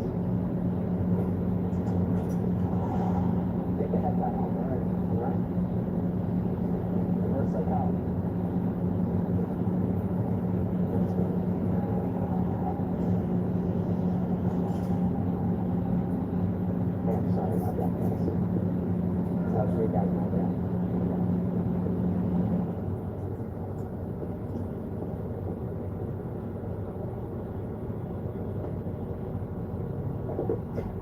Real nice. Obviously, they're going to dock my pay. I'm going to let you out of here again. I'm going to be severely punished. I'm actually surprised they haven't already thrown you in here. No, prison is for bad guys. You're a bad guy, and I'm a good guy. Yeah, but you can see how, from my perspective, I'm a good guy. But you're a good guy.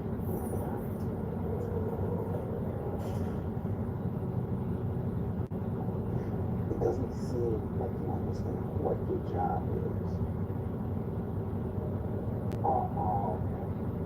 I see what you're doing. You're trying to manipulate me with reverse psychology. That's not going to work. That's not even what's going on down here. Look, they just won't give me any breathing back over here. Just like they always do. I'm not a sweat. No. Forget it. I don't want to. Look, hey, look.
Yes, and I am still happy with that decision. First time I was locked up. I'm scared.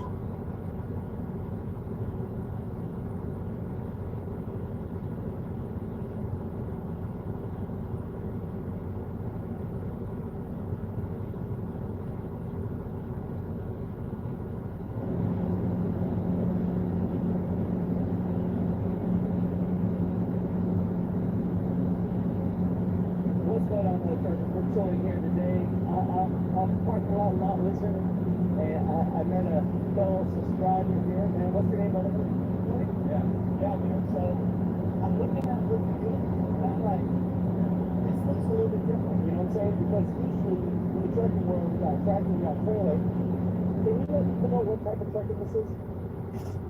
So basically, I drive. It's a straight truck. It's about 31 feet long. And I'm grossing out at about 58,000 pounds. I haul diesel and gasoline for a private construction company. I basically go to different job sites and I fill up all the machines. So it's pretty cool because every day is a little bit different. It's a new challenge. But it's great to be home every night, which I do appreciate. I used to be over the road myself. But overall, it's just it's kind of like a real tight kind of family where I work out of. But as far as the job goes itself, it's just fun. I mean, if you like big construction equipment like loaders, excavators, just to name a few, and you're gonna have a good time. Sometimes you get to moving around too and have a little fun. So you gotta really grab after this, bro. Yeah. Call me up and give me something dope. So I didn't think about that, bro. So big ass machines. Yeah. They need to feel too. Of course. Yeah. So that's where I come in, and I get special access to some of these job sites. Like for example, I was on an FPL job site, which is very limited access. So it's cool to see how things are set up, just to get experience stuff that most people don't get to see. So, yeah. This is our time to see.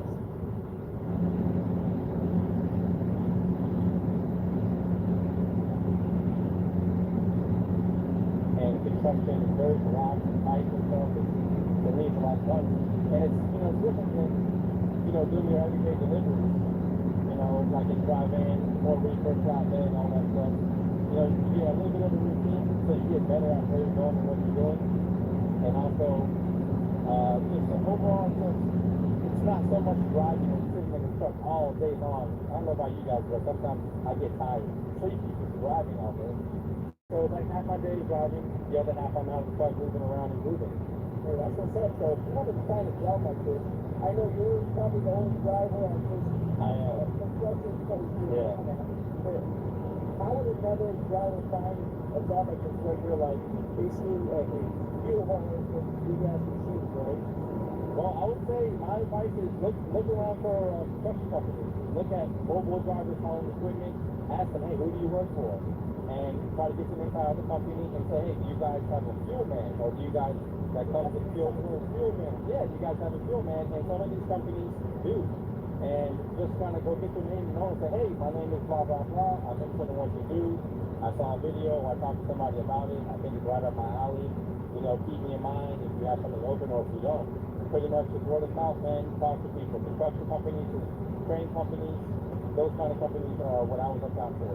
And anywhere in Florida, I would say it's different. Yeah. What type of money can you make? Are you making more money staying home every day? Are you making more money when you're on the road like this guy and like the guy right next to you? I'm making more money now being home.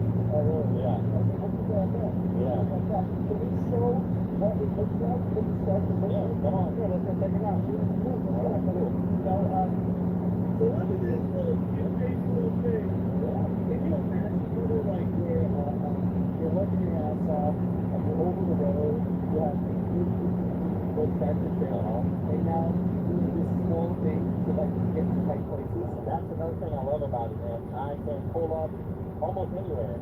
Versus when I had this 75-foot truck, you know, it was difficult. Life is a lot more easy. Because sometimes you get situations like, oh shit, what am I going to do here, right? I don't have to think too hard about driving these trucks. Sometimes do a 3-4 turn, or sometimes I just take the corner. Yeah, I feel like you just take the right through the corner, bro. Just about it's actually intended about 11 feet high. Let's walk it. Yeah, what's up?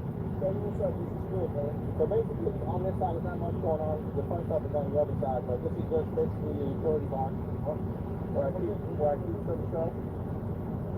And it is a twin axle, tandem axle, whichever you prefer. Which I like heavy duty stuff. Okay. Back here, where all the fun stuff happens. So basically, this is where I have all of my oils and my hose reels. I have gas kept on this side, diesel on this side. This is so I can open all my compartments. I have 5 compartments in this truck. Okay. Up there, I got engine oil, coolant, hydraulic fluid, everything that the machines can need on a daily basis.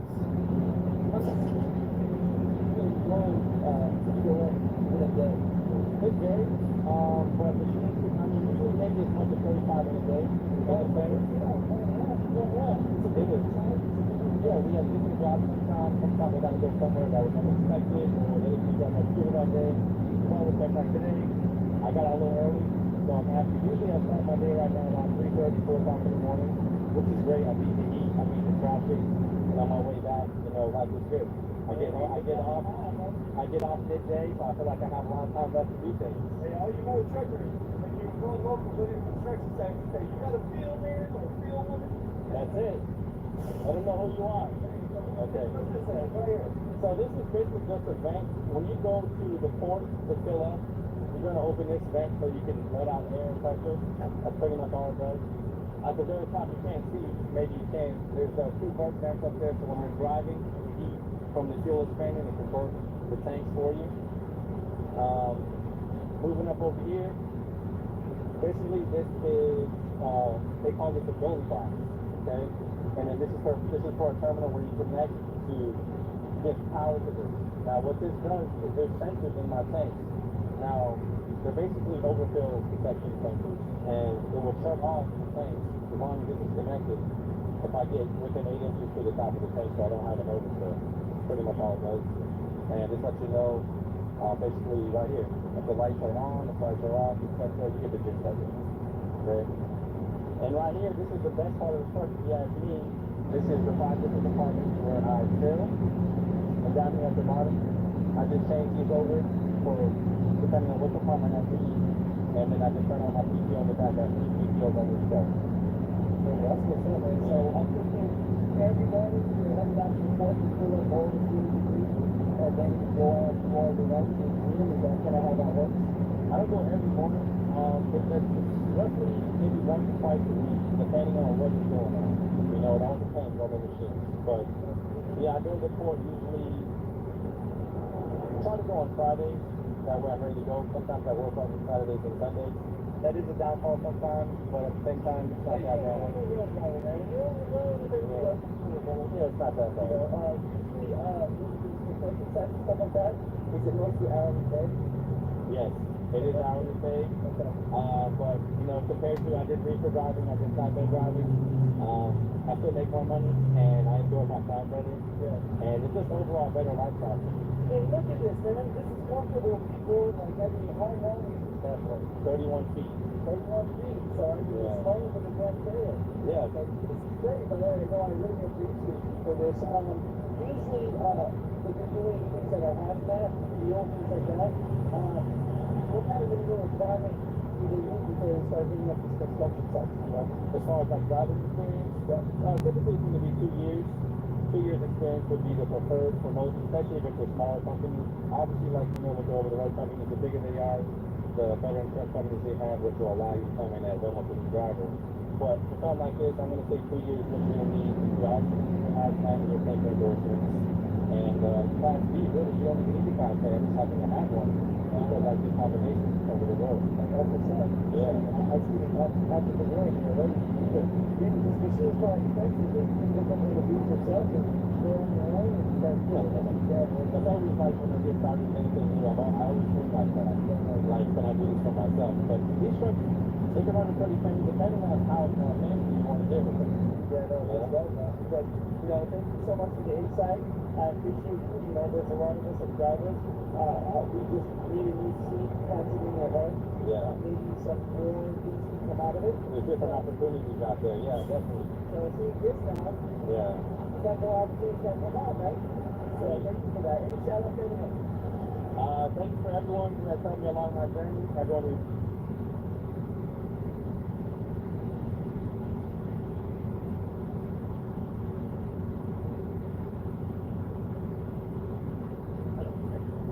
Today we'll be seeing how well a lonely and unfortunate individual named Burke can survive, starting naked and alone in the arid square. What makes him so unfortunate then, aside from the fact that he's naked and biomed from cacti? Well, he's a talcum, a xenotype which specializes in, well, having cancer a lot. Burke will randomly generate a new tumor somewhere on his body roughly once per day, which is undeniably a pretty crap way to live. There is, however, an upside. For starters, talcum don't feel pain. They couldn't get very far if they did. But perhaps more importantly, they can consume their tumors to gain temporary lives. Burke will demonstrate. He's planted some crops now, and in the time it took, he's also developed cancer in his leg. Using teratogenic swiftness, he consumed it for a 40% new speed of work speed bonus. So, yeah, maybe these talcum things aren't such wretched creatures after all. Aside from the point of Burke. But I'm being rude to Burke. He's more than just a vessel for children's magic. He's also a cannon who feels a strong connection with dreams. Yeah, anyway, let's get to it. Burke wants to get off this rock, so there's a lot of work to do. First things first, we need a roof delivered. Burke doesn't like cutting down trees, and there aren't many here anyway, so instead he'll use his unnatural swiftness to make bricks. Before he can finish his little hovel, some dinner lands through space. The server's here. And now she's here. Very good. Anyway, the first threat has arrived from Randy's office. Naturally, as Burke loves trees, he sent in the alpha beetles. Burke will hurriedly string up the bow and head over to slowly start culling the beaver population. But just as Randy takes him away, he also gives up. A Garanlan pole sprouts nearby. Burke runs out and grabs the seed, immediately landing near his hut and linking himself to it in the least appropriate looking tree connection I've ever seen. It'll take a good few days, but eventually some handy little dryouts will pop out to help defend the homestead. Brandy's kindness continues with Altec's meteor, which Burke will immediately go harvesting the 52 Celsius weather, courtesy of the heat wave. Thankfully, there's a very simple solution to heat stroke. It's called a box full of wet bombs. The solution to radiating it is also relatively simple. Burke has a short bow and can run very fast. You can see how this would be annoying to deal with. How quickly he runs. You can barely keep up with the signature program. It's time now for him to focus some of that speed into the advancement of his environment. He's been here for a few days and this is how good research. At first, let's upset the Empire by selling the Celtics we scattered earlier to some tribals for a tiny amount of silver. Burke's research plan using the money is to grab batteries ASAP before charging towards turret technology. But that tech is a long way off, especially when poor Burke has to do all the research himself. He's not entirely alone now, though. The first of his little Stanley Dryads has grown up and the company's in active mining. And it's a good thing too, because a mad ostrich caught him off guard. Thanks for looking out for me, buddy. Burke is getting a constant supply of crash bombs right now as Randy tries to add a colonist or two to the situation. This one is called Goblin, though, which is funny, because Burke's going to be Goblin the Mark shortly. Just like I'll be Goblin you up if you don't go and like this video right now. Unless you're into that, in which case I won't be Goblin you up unless you like the video. No, I think that covers all bases. Anyway, the Empire, who haven't figured out yet that we sold some Eltex, offer a very nice flower pot and venom talent to test their latest fog machine on the colony for 12 days. Now here's something. The Iranlan kid named Sequoia asks to join, being chased by a single radar. After examining animals, we have to name the place. I think I'll simply call it a dreadful place. There's no need to hide it. Right, now that she's here, what exactly is Sequoia?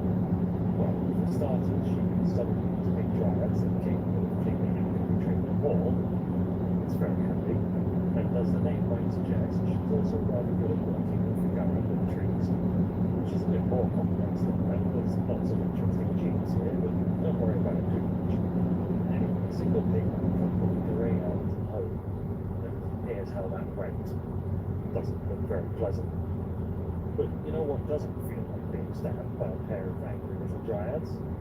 Using products from today's sponsor, Manscaped. You've probably heard all about what they can do for your balls, but what if you have a face that grows hair and you don't want it to be hairy? I have one of those. You might have seen it before. They sent me this thing. The handy, we call it. It's small and it goes. You can slip that little pebble into your bag, fly across the world with it, and stay fresh wherever you want. Alternatively, just use it at home. Its battery can go for 60 minutes from the foot if you have a really big face, or just forget to charge it, I suppose. Now, I've used a vast quantity of things to shave vast quantities of beard hairs throughout my upsettingly long life, and I like this thing. That's why I'm happy to take this sponsor and let you know that you can get 20% off your own handyman. Go around and see it sprouted. Meaning Sequoia can get a tree of her own. It's also time to make some proper bedrooms. Look at Burke just throwing horseshoes over a sleeping Sequoia. It's a little bit inconsiderate, but you've got to recognise the dedication to the game. First, another raid, two shotguns, one of which is a slug boxer. Don't worry about that. Thankfully their AI fails them somehow and they never even pull the trigger before each getting cut down by the dryads. One of their guns is biocoded, but the other is works now. It's about 50 days since we arrived and see the bases taking shape. I think it's going pretty well considering it's just 2 kilometers so far. I'm starting to explore just how far Burke's tube buffs can go, then it can build up more and more before consuming them. 4 cancels makes a 4-day-long 75% speed boost. Very nice, but it goes much further as you'll see later. A pair of trees provide a few things with me later. Plastic, gold, components, all for the price of a load of random leathers and armaments that have dropped from the sky. With gunsmithing finally researched, we can start making shells for that shotty we picked up earlier, and continue research towards turrets, and start to plan a defensive area.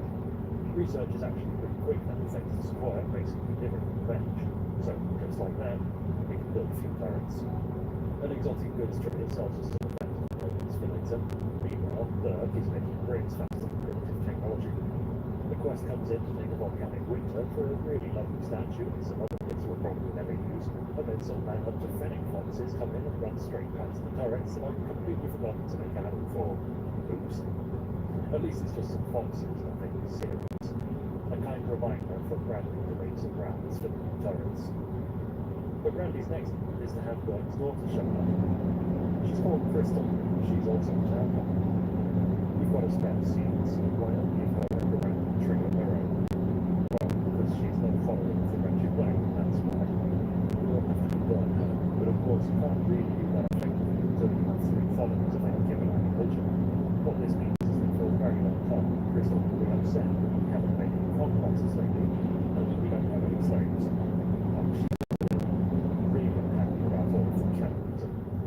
Speaking of which, the gang of Neanderthals, as we call them here, Neos, arrive and push straight into our somewhat unfinished defences. Backed up by Burke's shotgun, they're not in trouble. Sure, this raid will feed us for a while, but why don't we also wear them? A fine Neanderthal leather cowboy hat and duster cobbler for Burke. Very good. We get a toxic fallout event next, which is no problem for the town hall with their toxic lungs, and actually also for Sequoia, who just lives indoors at the research bench. Since she lives there, we'll make a human leather armchair for her, the old Rimworld classic.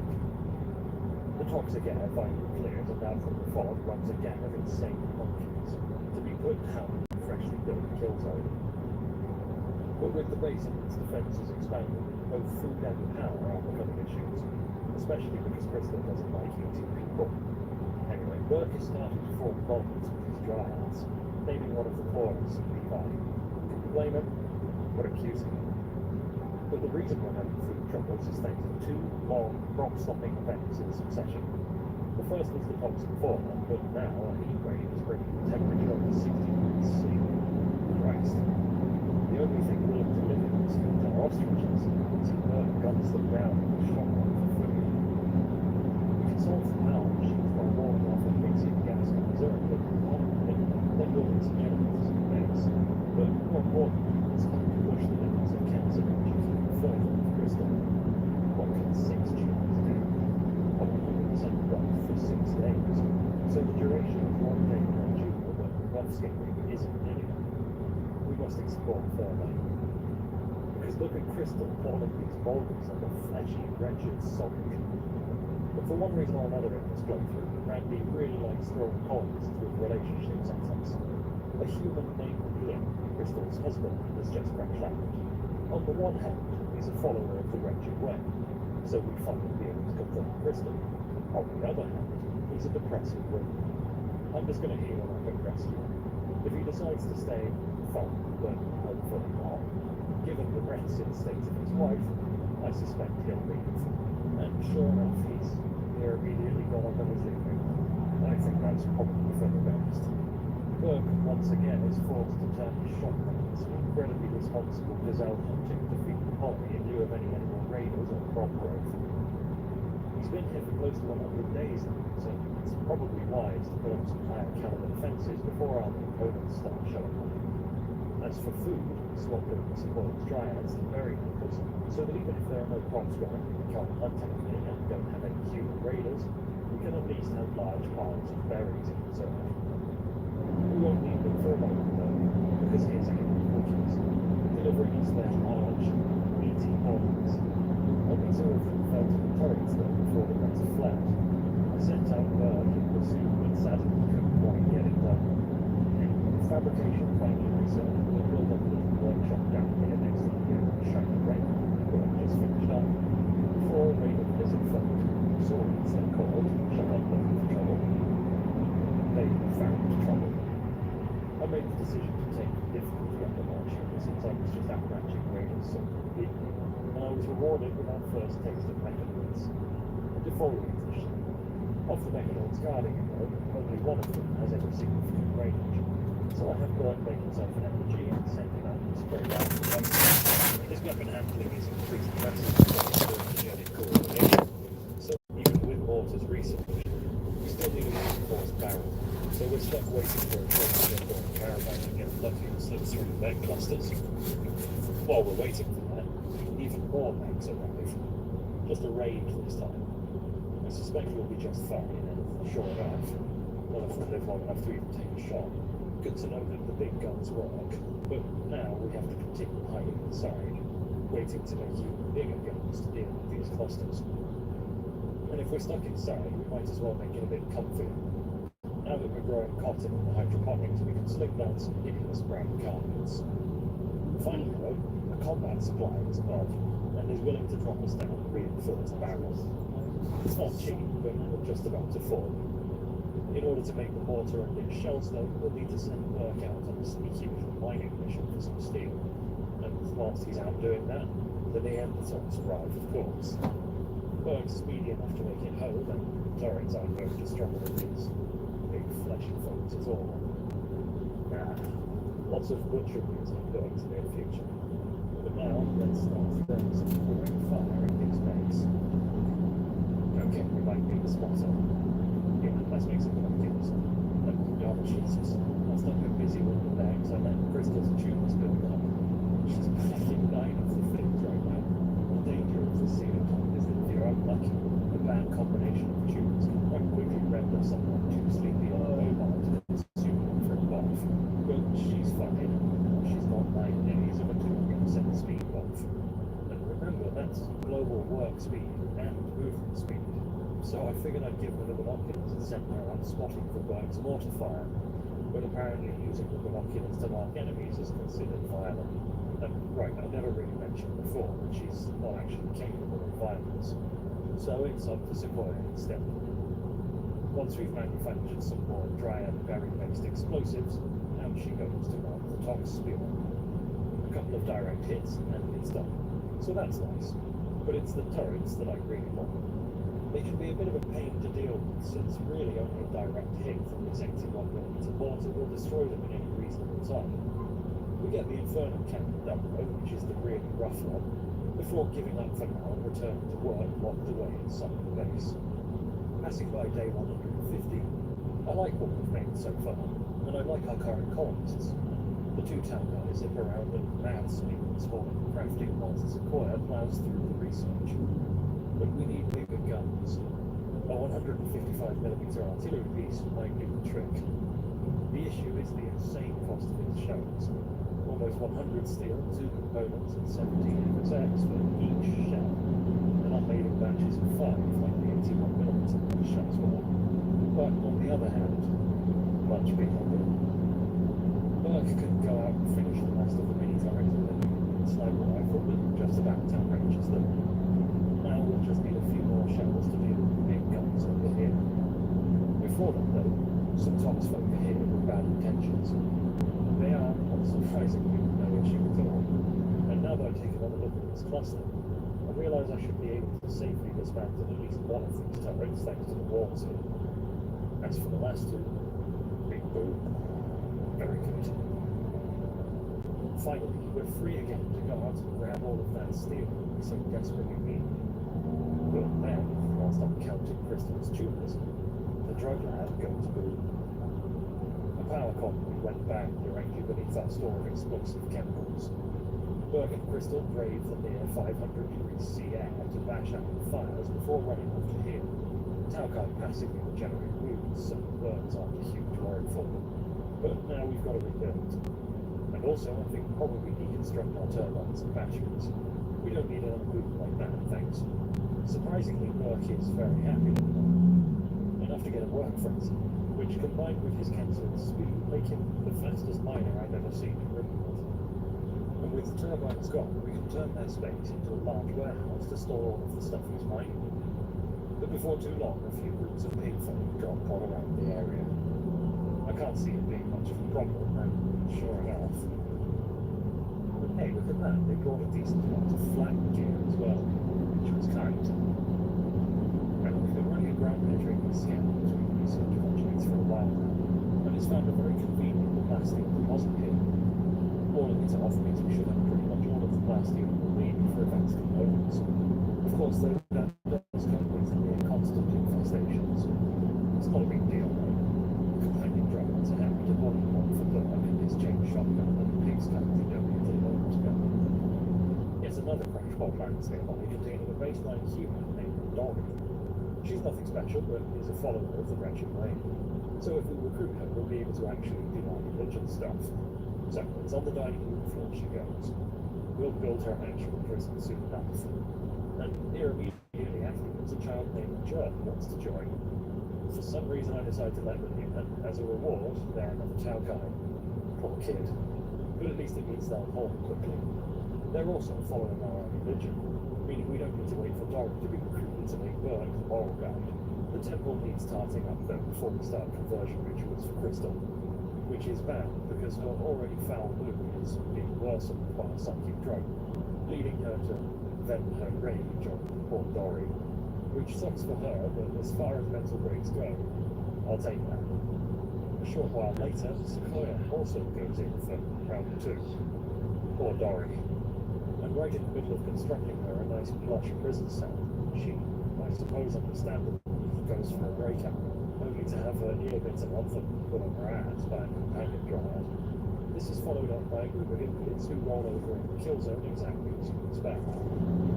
Back in base, the temple has been polished up a bit, so let's start gathering the young Crystal until she realizes that cannibalism is in fact the only way. Now, our main posture is here, with a climate adjuster cooling the zone down in a group of turrets. Look, and the artillery. Oh, that's just a really thing to use. All that's left is this poor little military. Oof. Now, I couldn't tell you why, but I decided that Burke and Sequoia should be lovers. I sent her over to his bedside to whisper some sweet nothings to him in the war basket. Would you look at that? They're in love. Somehow. The heavens rejoice and cry tear of outtakes for Burke to buy, before some mechanized ruin of fun sets up an EMI dynamo nearby, shutting down everything electrical until it's destroyed. Fine. Off Burke goes to the original the only way I know how, by just walking up, breaking in and smashing it before running away. So, with Burke back home, all is well, and the base is ticking along nicely, when another wanderer joins during London named Santaki. They're pretty basic, nothing special. They do need converting, but they're kind, so that shouldn't take too long. As the colony passes by gate 200, I figure I ought to research and build a transport pod launcher to make friends with the nearby alliance of Others, who have offered a Sunicorn, which will mean for our spaceship. After another quick